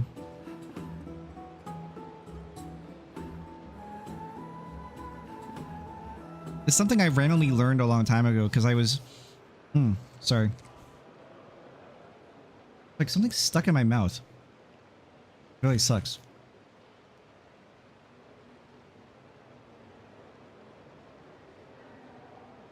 This is annoying. Anyways. What was I talking about? Yeah, I'm sorry. It was annoying me really badly. It's still there too, I'm pretty sure. Like either something stuck in like my mouth or like something like damaged skin. It's whatever. Something, I don't know. There's a rough spot on the roof of my mouth and it just sucks. But yeah. The constellations and navigating, yes. When like just around the end of my high school life, I spent time learning about stars and stuff and learning to navigate star maps and stuff like that. So like in my part of Canada, generally speaking, you can almost always see the Big Dipper or the Big Dipper and the Little Dipper, and you can see like is it Orion I'm thinking of? Is that the name of it? The Orion Star?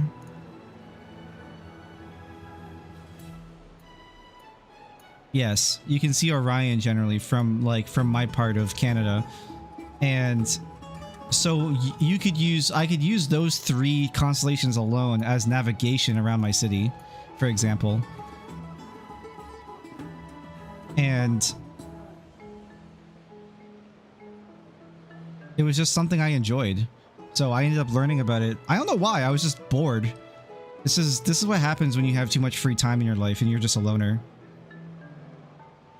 So I learned about that kind of stuff and just so I know a little bit about stars and constellations and everything, but I never really got into segueing into what we were talking about, into zodiacs and all that stuff. Like I remember at one point I knew more about the zodiac signs and stuff, but I think that was like around the time period in the early 2000s when like occult stuff was more popular, so I randomly heard about stuff here and there.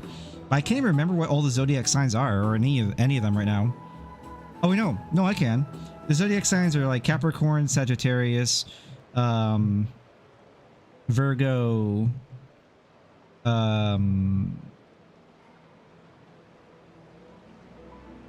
I said Aquarius already.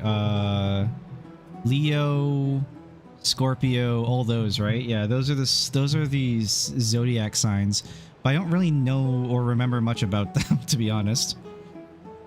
I had more fun about that, like in that stuff in high school or whatever. And what have you. And there's also like moon signs and everything. Yeah, it's not like something I particularly remember a lot about, or like anything at all. But Lady Treby believed it to be a counterfeit. She said it couldn't possibly be from Xenosapolis. The likelihood of such fragile glassware surviving the Chrysos War is simply too low. For some reason, Lady Trianne became ow, my foot. Hearing that. Thing on my feet. I see. Madam, would you mind selling this trinket to me? Certainly. It's just, if it truly is a relic from Xenosapolis, it could be worth a small fortune. Miss Casterus, I'm running a business here after all, so... I understand. Feel free to name your price. Is Casterus loaded? Glare at her in silence. I suppose I can sell it to you at cost as a sign of goodwill, Miss Casterus. Just promise to support my business in the future. Much appreciated. We're lucky that she has a good heart. I'm not one to venture out often, and while I have some savings, it takes a lot out of me to even talk to people, let alone haggle. Had it been another merchant, I would have been set back plenty. The authenticity of the piece isn't important. What matters is that it holds special meaning for Lady Trianne and reminds her of her hometown. It just looks like an agate stone to me. I've long wished to show my gratitude for Lady Trianne's care, but I haven't been able to come up with any ideas for a suitable gift. This chance encounter today feels like divine intervention. Perhaps this is the gift I've been searching for. Still, this trinket is admittedly rather fragile. I will have to make some adjustments and stitch it onto wool felt to protect it. That way, no matter how much Lady Trian runs around, it won't break easily. Alright, back to business after that little detour. Let's keep moving. Don't stray far now. We've already kept Lady Aglaya waiting long enough. Yeah, to me, I mean, this is what I think when I saw that stone. I just think it's this. Like, it's like some sort of, like, shaped, like, agate. An agate's, stone. It's not gem. It's not gemstone. I mean, that's what I thought this was. I mean, that's what I think it is.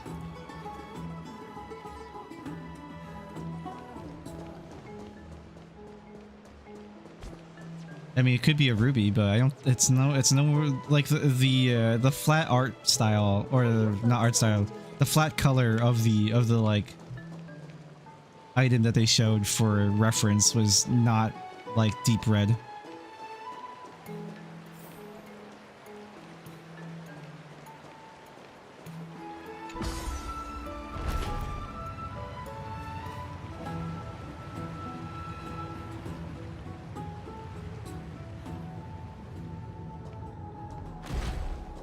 Seems your friend arrived before us. Dan Heng is everywhere and nowhere. Ah, you're finally here. Hey. Welcome, Cass. And you as well, trailblazer from beyond the sky. The gift! Give me the gift! I expect you to call me that. Your companion here kindly explained the meaning behind the name to me earlier. Through him, I've come to understand that you and your friends walk the paths of Kefali and Yanis in places beyond the sky. Addressing you appropriately is the least I can do. As a show of Interesting. By the way, my favorite voice actress or actor right now so far is... like, there's two, actually. My top two so far in AMPHOREUS is not even a character that's playable. It was the voice of Nikador, Nias. Nias was fucking awesome. And then Aglaya.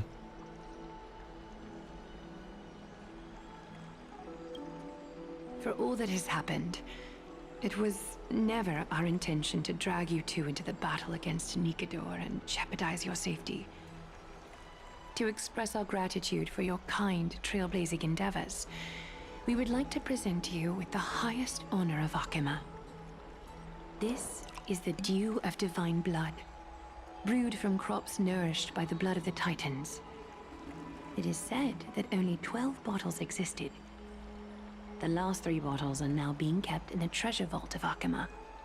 Damn. Back in the days of prosperity, cities fortunate kind of a enough big to deal. acquire it regarded it as one of the greatest treasures ever.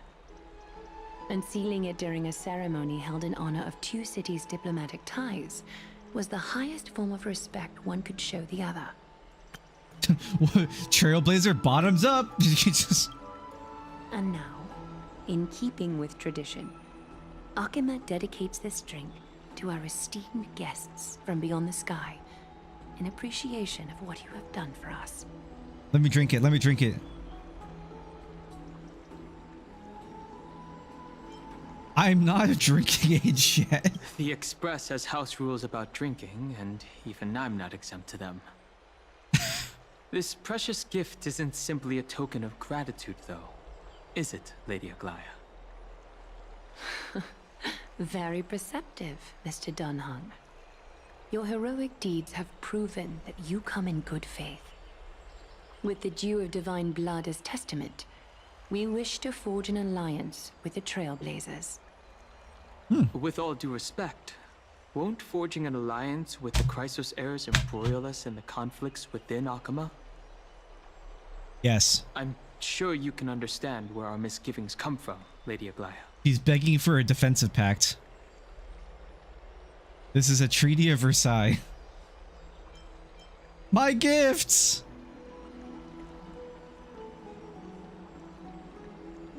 Having said that, Lady Aglaya, please don't misunderstand. We will still do what we can to assist you in the Flame Chase journey. It's just... I've heard of the friction between the Chrysos heirs and the Council of Akama. As outsiders, we are wary of getting caught up in this conflict. Oh, and yeah, the political conflict. Ray and Danny have sharp eyes indeed. You'd make outstanding members of the Twilight Courtyard. Eh? No need to worry, by the way. I can tell from Lady Aglaya's tone of voice and micro-expressions that she's being genuine. Hey, wait a minute. That's what's her name from Genshin Impact. With the camera. Wait a minute. What's going on?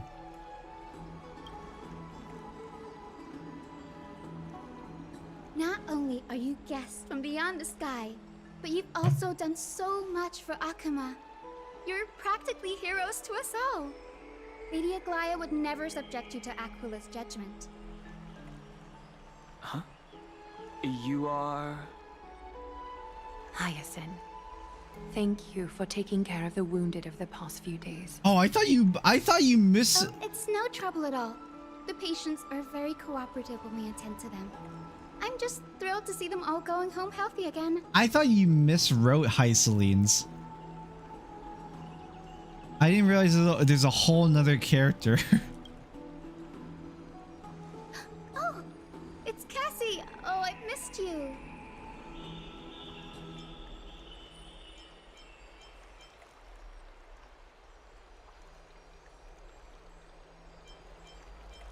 Gray Danny? Aren't they just the cutest nicknames? Hycelene's is the water baby. This girl, she's a natural at making friends. Is she? I am very neutral to this. He reminds me of an old friend with pink hair. Actually, kinda, yeah.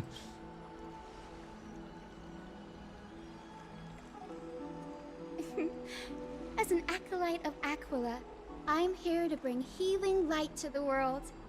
Plus, I've heard you're also children of the distant skies. Fate must have brought us together. Can we be friends? I'd love to hear your tales of the sky.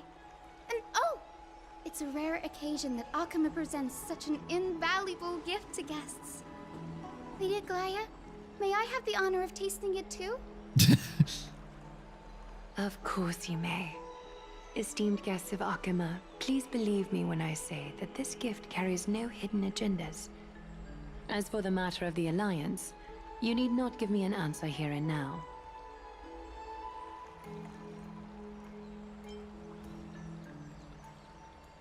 Oh, she's here to help Kuklaya recruit us. You're mistaken. The capable Lady Aglaya doesn't need my help with things like this. I see. In that case, we will accept this gift from Akama. We welcome the chance to talk with you, Lady Hyacinth. Oh, yay! Then I'll get started on my questionnaire. Hold.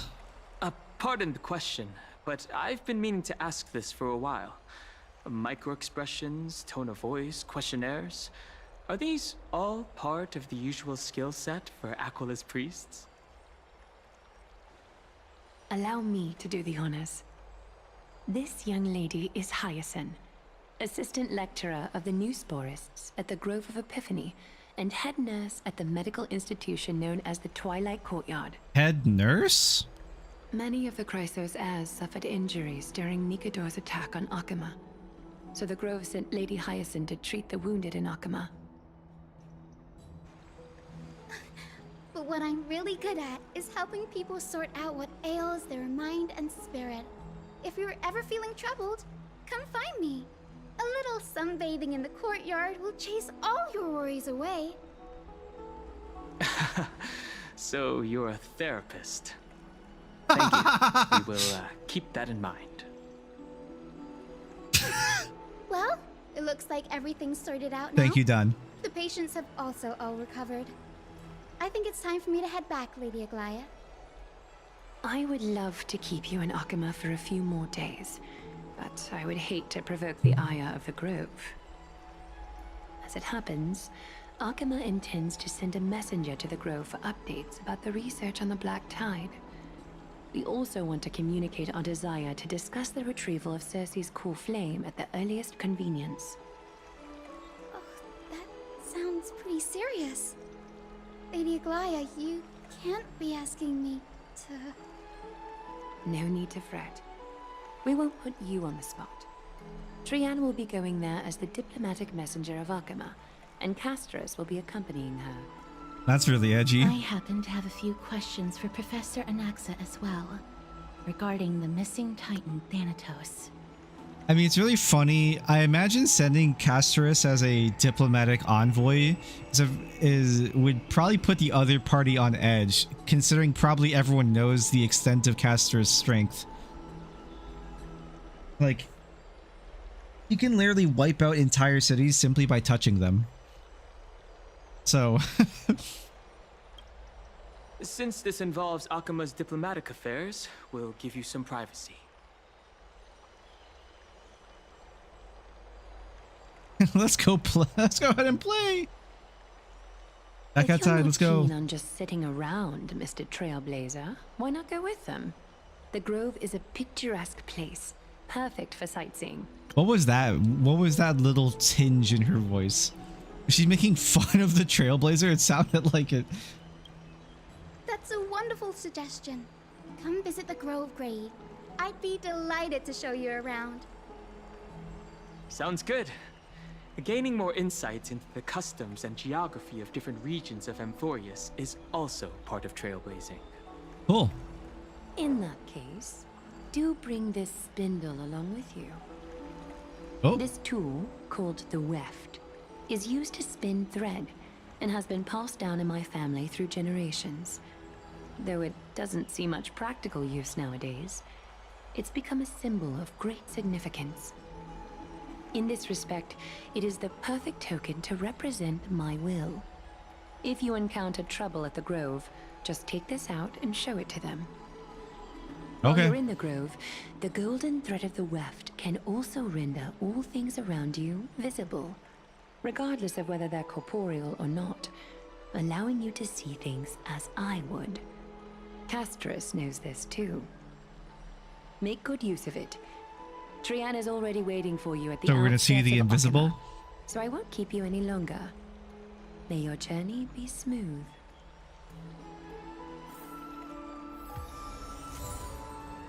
Dew of divine blood.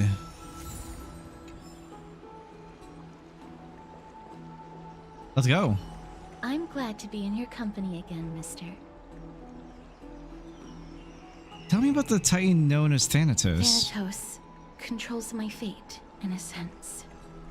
The curse I bear came from them. And they have something of mine. Something of great importance that I must get back from them. Who's Professor Anaxa? When I was studying at the Grove alongside Phainon and the others, Professor Anaxa was responsible for teaching us about the Chrysos heirs and the Titans. That's also when I met Miss Hyacinth. She was Anaxa's teaching assistant then. What is the Grove of Epiphany? The Grove of Epiphany is Akama's partner academy. They look after the core flame of Circes and are the organization at the forefront of researching phenomena such as the Black Tide and the Titans. Interesting. They also provide academic research support for the Flame Chase journey. Hold up. So they have a core flame. They have this soul of a Titan just sitting there. And they don't have a... What? They don't have a champion that they want to give the core flame to? Several Chrysos heirs are based in the Grove, including Miss Hyacinth and Professor Anaxa. Oh, Hyacinth is Chryso heir. I mean, that makes sense. I could probably assume all the characters that we're going to meet are Chrysos heirs. Oh. All right, let's go. I'm here with a colleague colleague from the Twilight Courtyard. I've asked her to pack her luggage in advance, so she's already waiting for us by the city gates. Let's go meet up with her. Look, there she is! And Lady Trianne. Who's down on the ground? Who's that they're looking at?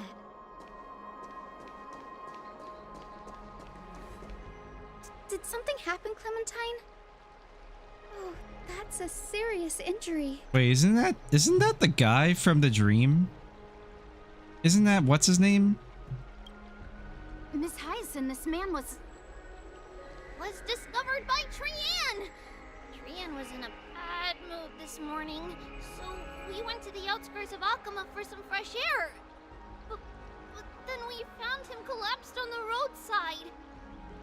Trianne knows the city has good doctors, so Trianne brought our new friend into the city to look for a doctor. Isn't this Buddy from inside the Nikador's trial?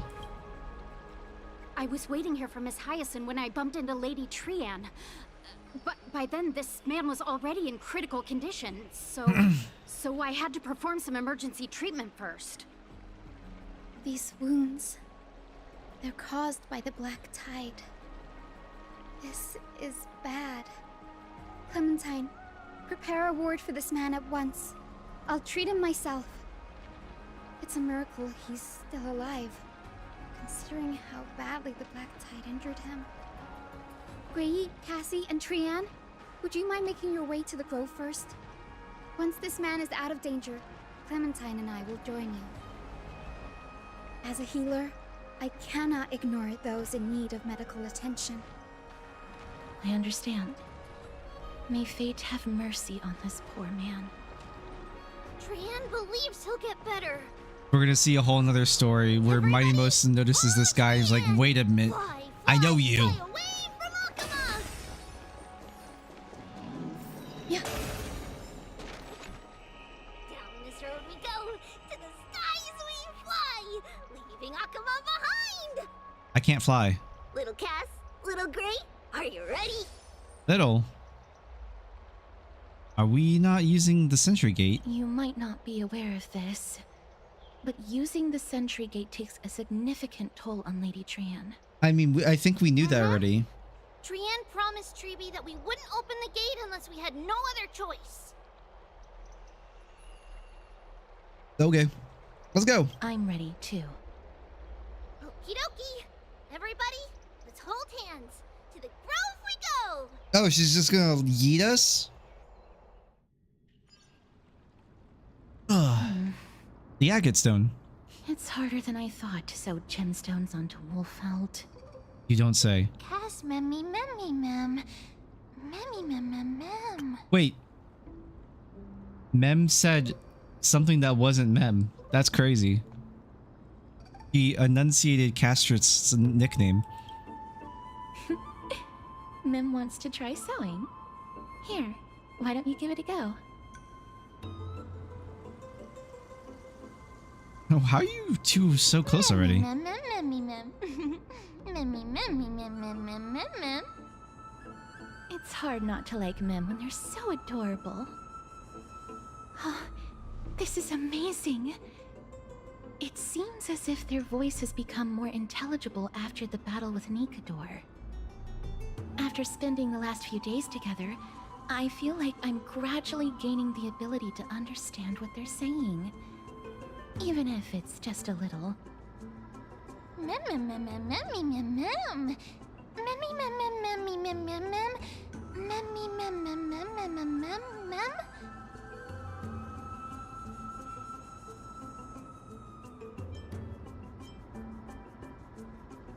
What? Once I obtain the memory of poking Wolfell, will I grow hands that are as pretty as Cass? What? That just sounds weird. Memmy mem. Memmy mem mem mem mem mem. Sure I can. Memmy mem mem mem. Memmy mem. Memmy mem mem mem mem mem mem memmy mem. Memmy memmy mem. Mem mem mem mem mem mem mem. Ah, memmy mem mem. Mem mem mem mem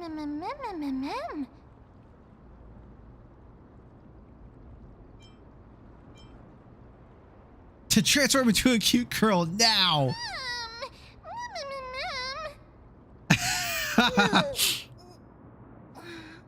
Is everybody awake? Little Gray, little Cass, and a little pink puppy? Yeah. Puppy? Oh, it said puppy.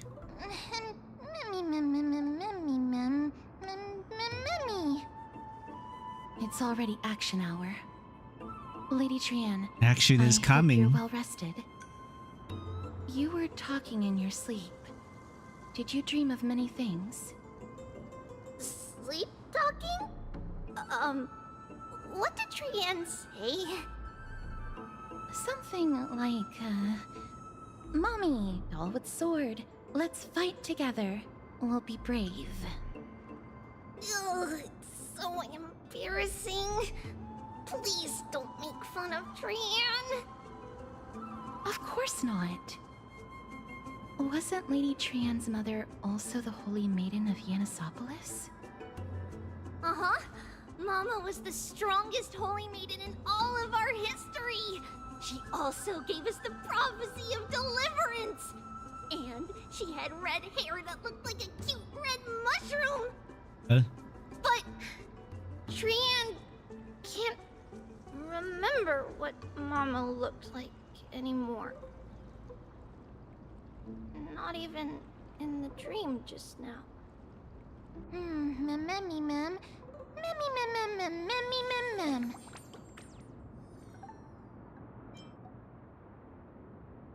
But you don't have hands, only paws. Boom!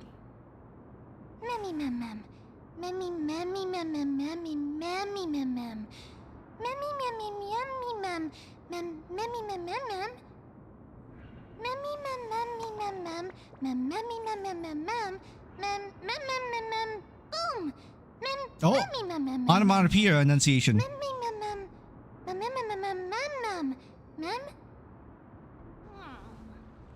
Trian thinks that's a great idea.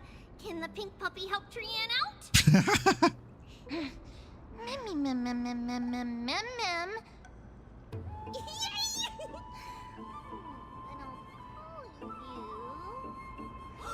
Little Memmy from now on.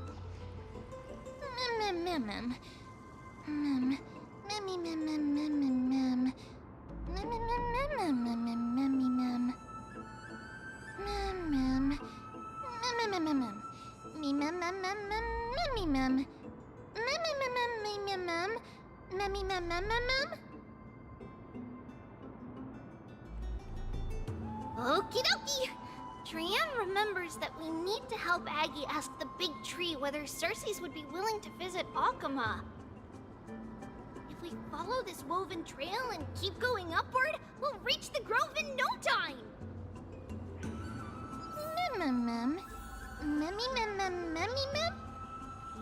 Legend has it that whenever they requested an audience with Cersei's, Nestia would always come to the meeting in a long white dress. As the warps and wefts of the dress came into contact. Oh, sorry. I wanted to investigate.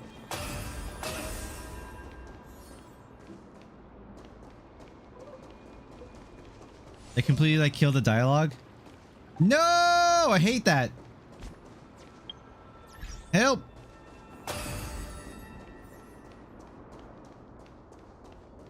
Look, a huge tree. It's huge. Oh, there's a face in it.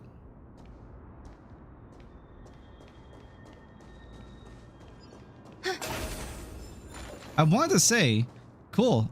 I was wondering if we could get more environs.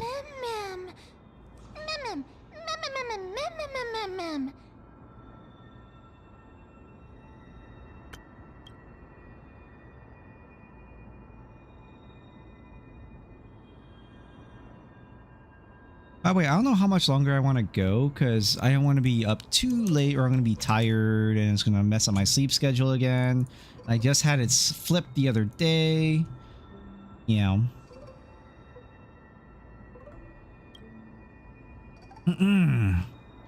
A giant tree bowed. A giant tree bowed slightly in the silent forest, tilting and falling into the wilting green waves. Passing breeze rustled through the leaves as if it was sighing, softly fading into the lightless ocean above on high. What's up, Dats? What up, bro?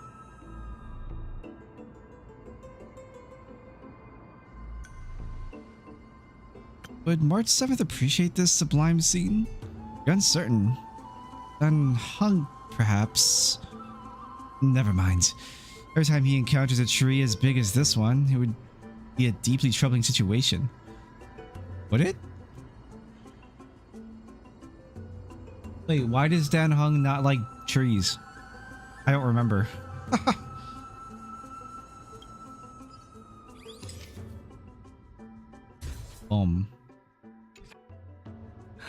I never failed to impress. This photo deserves an award.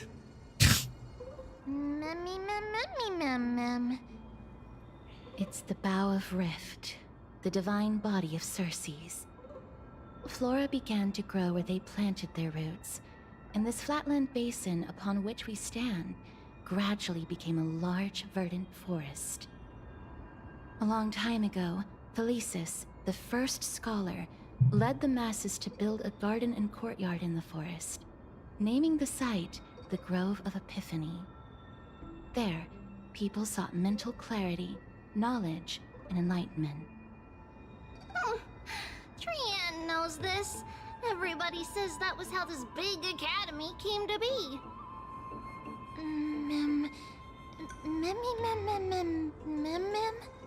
True. Where's the people? Something feels off. The Grove has always welcomed scholars. So too would Circe's give us her delicate leaves and extend her branches in greeting. Yet, it seems both the Grove's messengers and the Titan are indifferent to our arrival.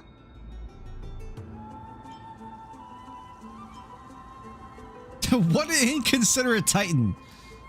Is the Grove closed to visitors? That doesn't seem likely. Miss Hyacinth didn't mention anything about it. Maybe everybody's still asleep because classes haven't started yet. They don't want to be disturbed, so they shut the entrance.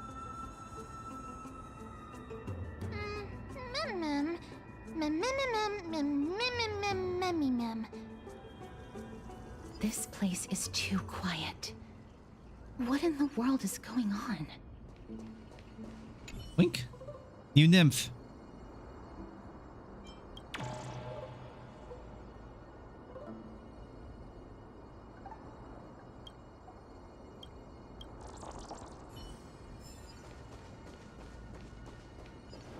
I might actually want to like call it here. Trian found it! Oh. Everybody, fly across to the other side!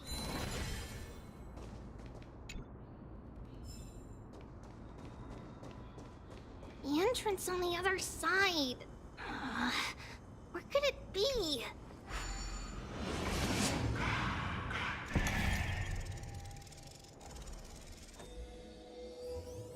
I'll get a couple more story beats and then probably call it. Because I am... Eyes are so sharp! I knew you would find it. The courtyard of Storgi should be just ahead of us. I'm eventually gonna... I'm gonna get tired here. AMPHOREUS, demigod of treasures.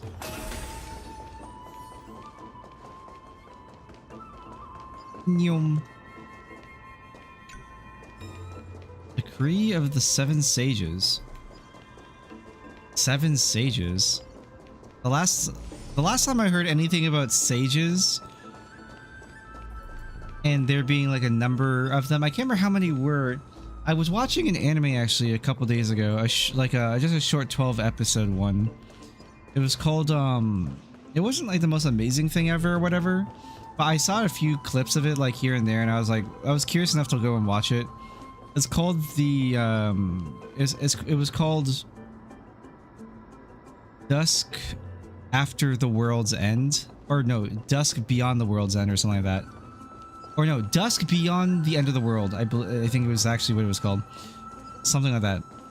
And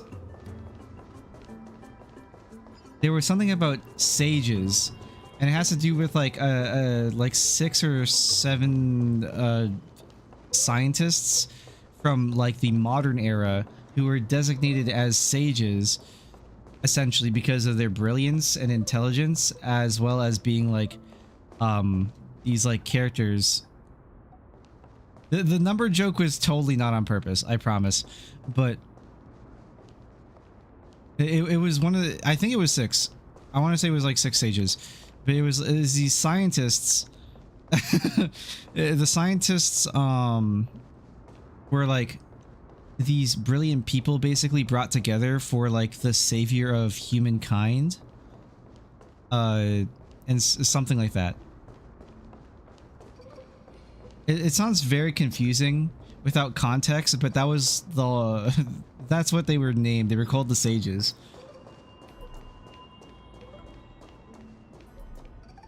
A lot happens in that anime, like lore-wise, and the bit of world building they did create for it, for Dusk was it Dusk Beyond the End of the World? It was good. It was decent. It's just kind of a shame that it was only 12 episodes, so it's really short on kind of like what they expanded on, what they told about the world.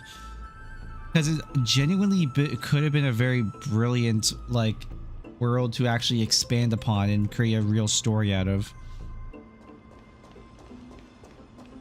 But I mean, like, as I expected, something's not right here. The story of what do you call it? The story of, or its main premise was about love, essentially. The main premise of the entire story of Dusk Beyond the End of the World was about was about love between these two characters, and the themes of what it means to love and what it means to care about someone, or like have, or like what it means to like go, what's the word,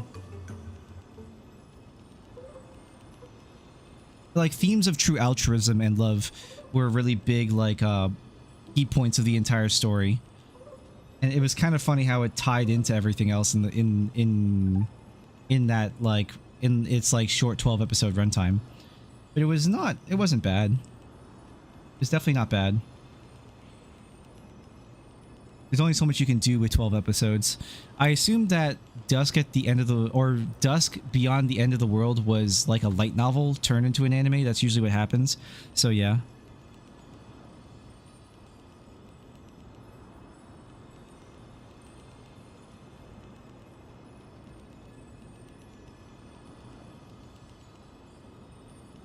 By the way, what? Average, not imposter. That's crazy.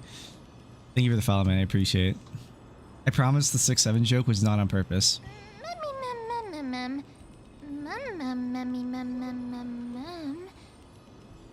Not to mention that this whole place is also eerily quiet.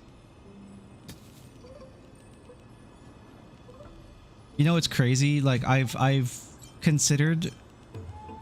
Well, I kept the game in English so that way I don't have to read subtitles, but then I have to read subtitles for Mem.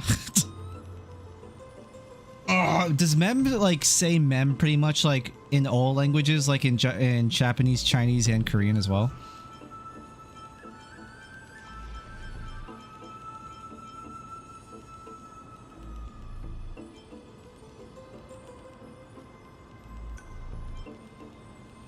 Maybe they really are asleep. That's not very likely. As far as I can recall, the voices of people engaged in debate echoed throughout the grove at all hours of the day.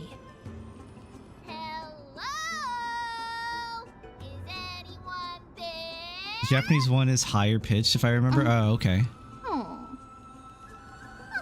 No one's here. No one. I love how gleefully she's just like, oh, yeah, no one's here. Lol. Lol. Lamau. Should we head back?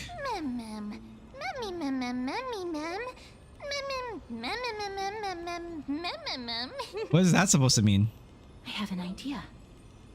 Lady Trian, Could you lend me that golden spindle? Oh! Do you remember? Lady Aglaia said this. While you're in the grove, the golden thread of the weft can also render all things around you visible, regardless of whether they're corporeal or not. Yeah, we should use the weft. This is achievable because the grove is not only where the roots of Circes are, but also where the chrysalis of gold manifests. Oh, Nestia, with the weft as my vow, I beseech you, entwine my body with your golden thread and affection. I'm very curious what the Titan of Romance looks like, if there even is like some like depiction of them in this game when we see them, or like at all, because it just be because it's obviously like a direct like correlation with Aphrodite, for example, right?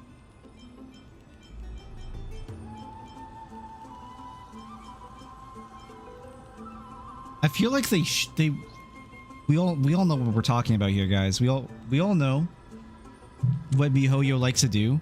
I would be shocked if they don't.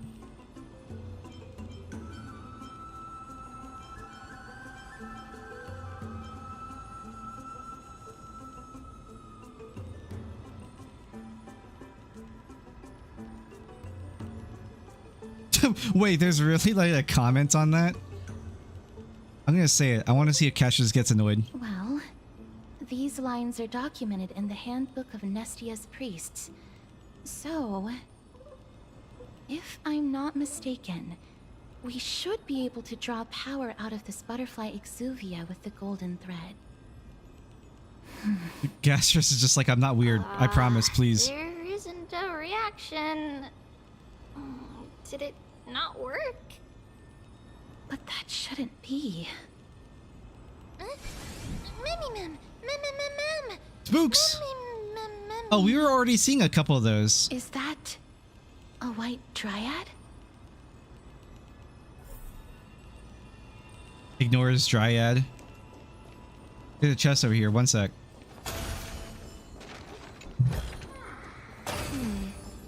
A few decorative designs wouldn't go amiss. Oh, I can just destroy that because I can. Yeah, fuck that statue.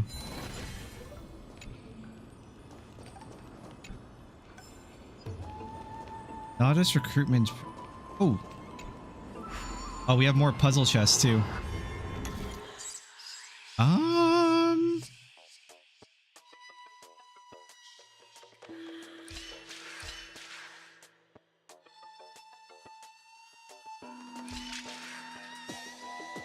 That doesn't work.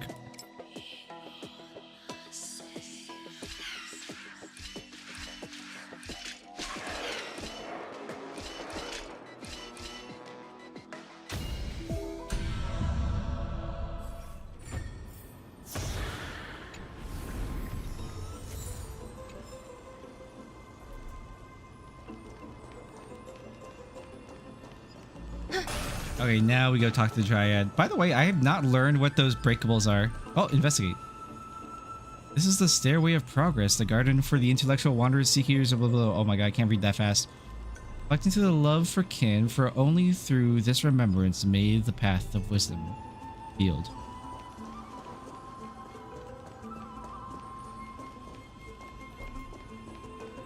You know, I don't know if I'm going to assume, but maybe not. I'll wait for ads actually after for ads to finish and then I'll say it. Alright, we'll talk to the Dryad. Actually, oh, wait, we don't need to. It doesn't automatically trigger. Cutscene. Oh! Preparing everything gives me ambrosia. Yeah. I didn't even realize it, to be honest.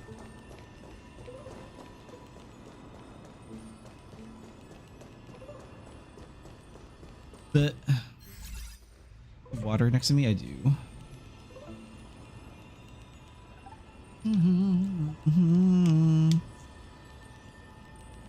There's a nymph right in front of me.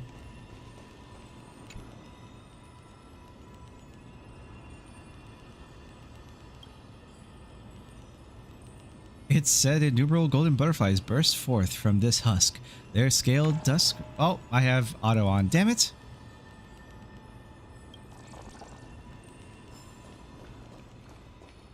Ornix slate. These even 4. Are these like random craftable pieces? Have to be.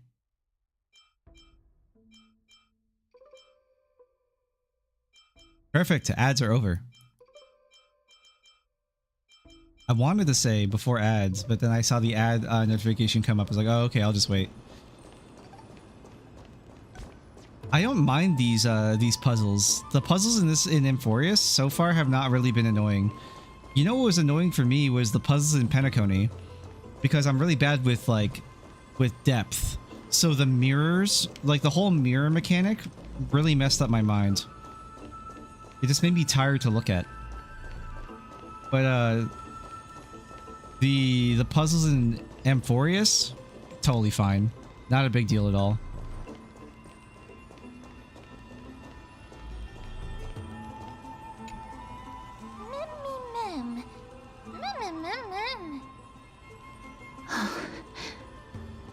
No, it isn't a white dryad. What is it? It is the shadow of a dead white dryad. What? Dead me, ma'am. Shadow? Strictly speaking, Sonic? these white dryads are still plants. They only gained sentience as a result of Circe's blessing of equality. But their sentience is minimal when compared to that of humans. These flowers have already died. What you see here are just faint afterimages of their souls. Oh, However, interesting. This also means that the golden thread has definitely connected with the Titan's presence. Without the golden thread's outlines, we would not have been able to see them at all. But what happened to them? Why are there only tiny shadows of them left? Ma'am, can you read their memories? Let me try. Oh! Whoa, wait. Wait, what? Mem is like slowly but surely just like actually speaking more like intelligible language. It really threw me off when she just like weaved 3 words like actually and not in mems.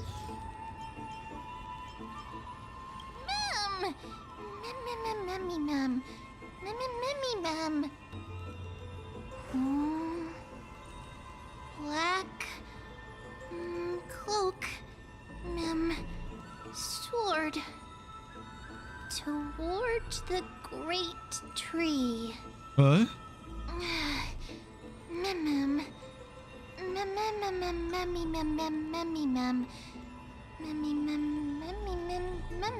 Does that have to refer to the Black Tide? I have a bad feeling about this. Oh, she said the thing! The deathly fog of Thanatos is fast approaching. Oh! Trianne will be on high alert!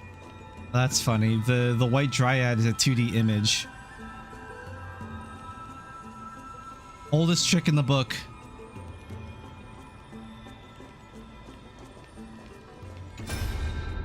Ooh.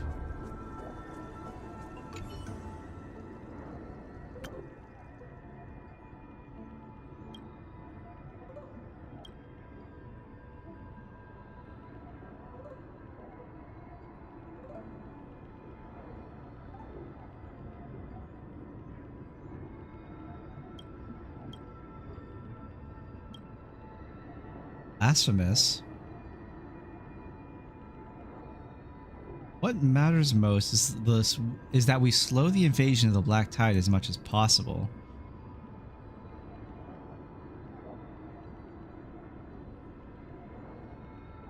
They don't seem to like Professor Anaxa here.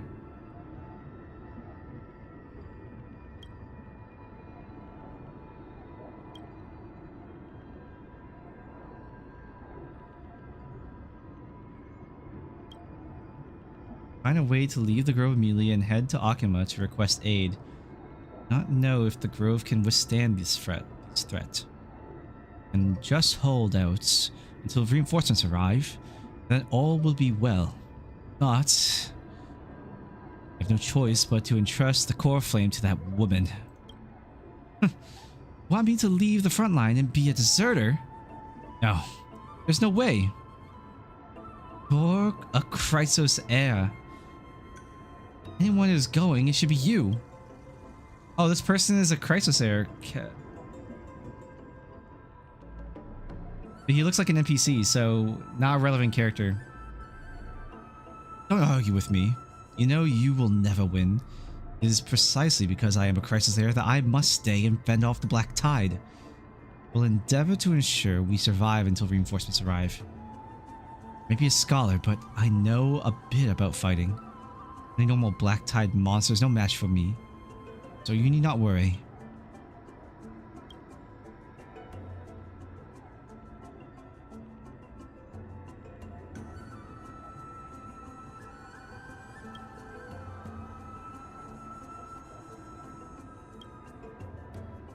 Is Gravitas supposed to be Hermes? Just randomly.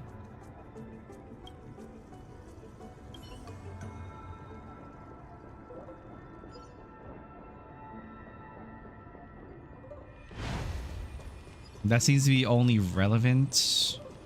It looks like that's the only relevant memory here. Yeah, okay.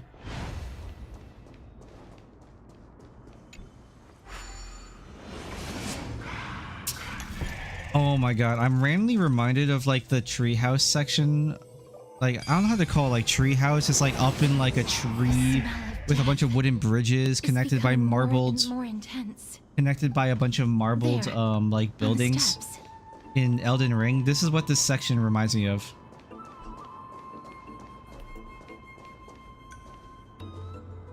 Yeah, it looked like the Annihilation Gang. Or sorry, Antimatter Legion. Yeah, they have the same they have the same model, but it's like obviously different textures. This might be of some use. This looks really scary. Memmy mem, memmy mem, memmy mem, memmy mem. No, it's neither of those. This is a creation of the Black Tide. Such creatures are formed when living beings are corrupted and turned into deformed hollow husks of their former selves. Everybody, stay alert. Regardless of what has happened to the Grove, the fact that we're seeing the remains of a Black Tide creation here definitely doesn't bode well. You enemies! Should we inform Aggie about this? He probably already knows. Mem. Memmy mem. Memmy mem mem mem.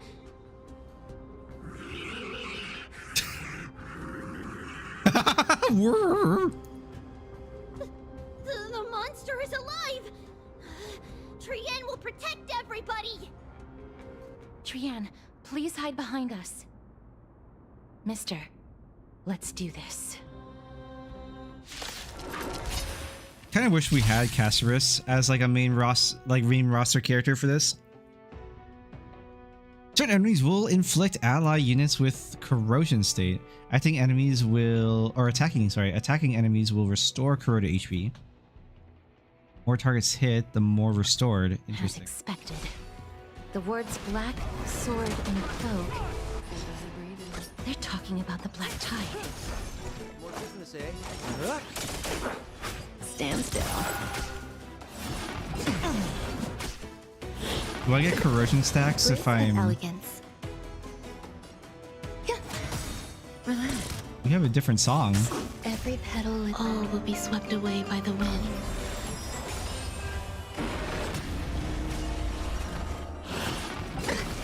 My strength isn't what it was. May as well kill 'em all. Dragons soaring above the lands. This is permanent! Good times. Time to say bye. Boom. We're just having fun. Some value, I... Break! You defeated it! Little Gray, little Kaz, you're so strong! Memmy mem mem. Memmy mem mem. Memmy mem mem. To think think the Black Tide has spread this quickly to the Grove despite its remote location. I'm afraid a world where strife has fallen is far more dangerous than we ever imagined. Oh no! Does this mean that Akama is also in danger? Accelerationism! Looking at this mess, it seems the scholars at least succeeded in fending off the first wave of attacks. But at what price? Oh! At the same time in Akuma. Lady Aglaya, after a few days of surgeries, both major and minor, we were able to save the life of that patient found on the outskirts of Akama. Thank you again, Hyacinth, for your hard work. The scarring of his organs was especially severe. Oh, that man is gravitas. Corruption. It's a miracle he's even survived. I can't say for sure when he'll regain consciousness. Don't stress yourself out over this. You've already done everything in your power to save him. There's no need to hurry to the Grove either. You deserve a good rest now. Tribi, I have some things to tell you as well. There's something strange about where that patient came from. He is not Akaman. The way the stitches on his clothes are hidden is quite unique. Such craftsmanship is undeniably from the Grove. The Grove? You mean... Now that I think about it, Castris and the rest should have arrived at the Grove by now. Trian just got in contact. The Black Tide has invaded the Grove. We haven't detected any survivors, even with the help of the Golden Thread. What should we do, Aggie?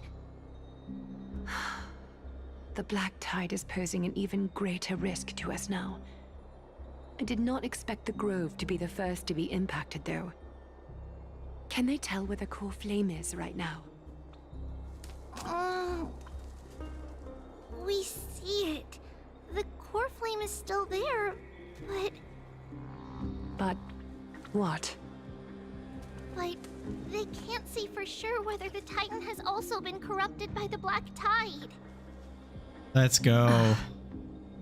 Please let them know that for now, the most pressing task is to identify the core flame and transfer it to a safe place as quickly as possible. Here I go killing God again. Also search for survivors and find out exactly what happened to the Grove. Oh, and find Anaxa. Unless something went terribly wrong, he should still be alive. They've set off. Please, stay safe, everyone. I pray for their safety too. Aggie, how do you know that Anaxa is still alive? I know that man all too well.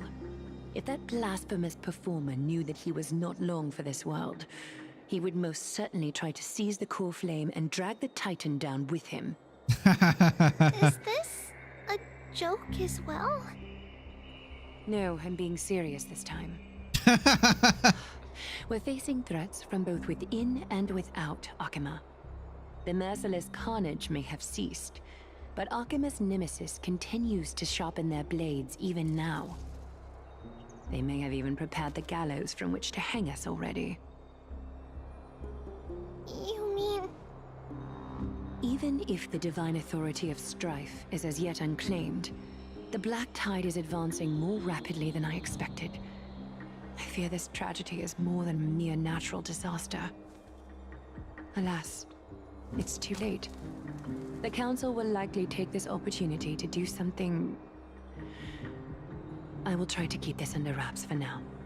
But you must also take care and be prepared for anything that may happen. Ooh. All right. Should I inform Hyacinth about this? Not for now. She must be exhausted after performing surgeries non-stop for so many days. I don't want to overwhelm her with this bad news. We can only hope that the Grove weathers this crisis with as many survivors as possible. That being said, based on the condition of this patient, Treeby, we should prepare for the worst. It's likely he is the only one who managed to escape from the Grove against all odds.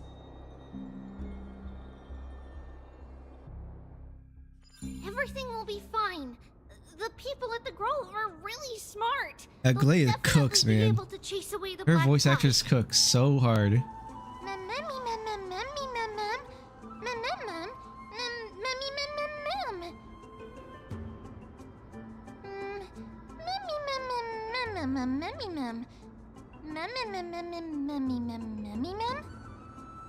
How should I put it?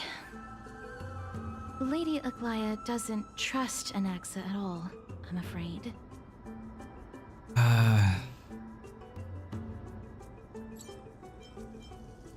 He sounds like a big shot. Despite being a Chrysosaur, Anaxa resolutely believes that Titans and prophecies are a load of nonsense. During our regular citizens' assemblies, he always votes to oppose the Flame Chase journey.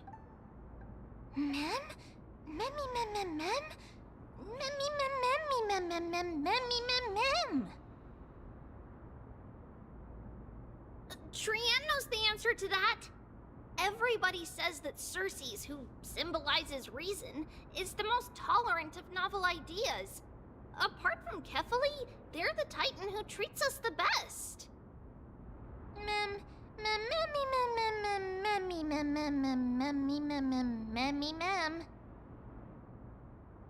Yes, that is how we formed an agreement with these Titans who bear no harm toward humanity. If they agree to support us on our Flame Chase journey, we will wait till the final moments of the journey to restore their core flames.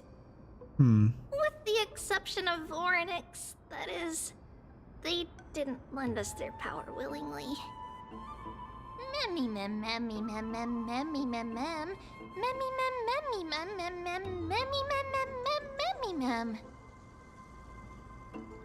That is true.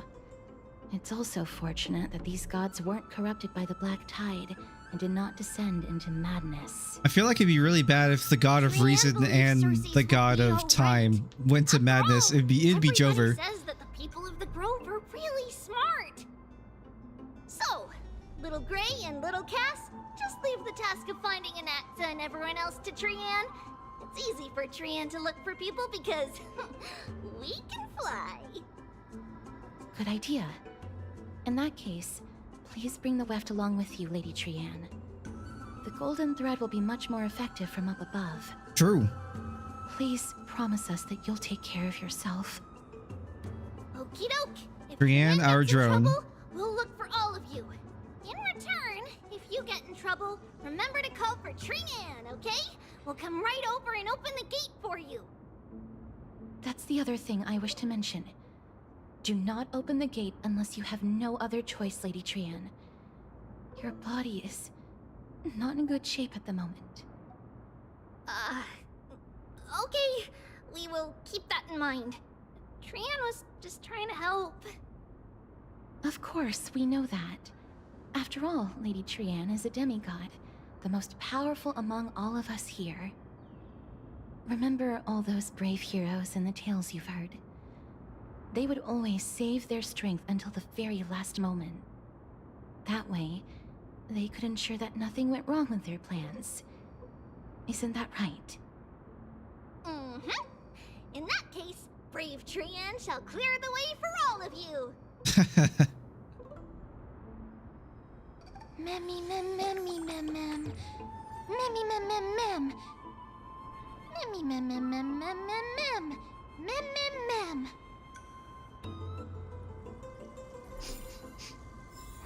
Memmy mem mem mem. So many monsters. Memmy mem mem memmy mem. Memmy mem.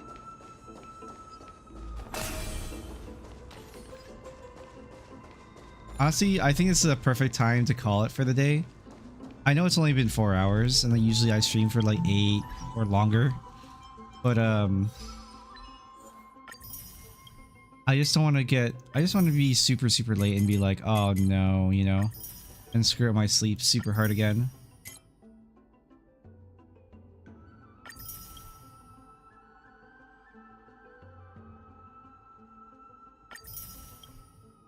That's my only concern. I just don't want to be all messed up from wanting to play video games all night, listen to storytelling and all that, and just then die. So I'm going to call it here. I'm going to relax and chill. Thank you guys for hanging out and chilling with me. I really do appreciate it, as always. I really do appreciate all the follows and all the likes and everything. YouTube, Kick, Twitch. I really appreciate it, guys. For now, I'm going to relax. All things NGV. You can follow me on YouTube, Twitch, Kick, and I have Instagram and TikTok as well. Yeah, guys, I'm tired. I want to relax. Thank you for hanging out, chilling with me. I'll see you all on the next stream. Have a good night, guys.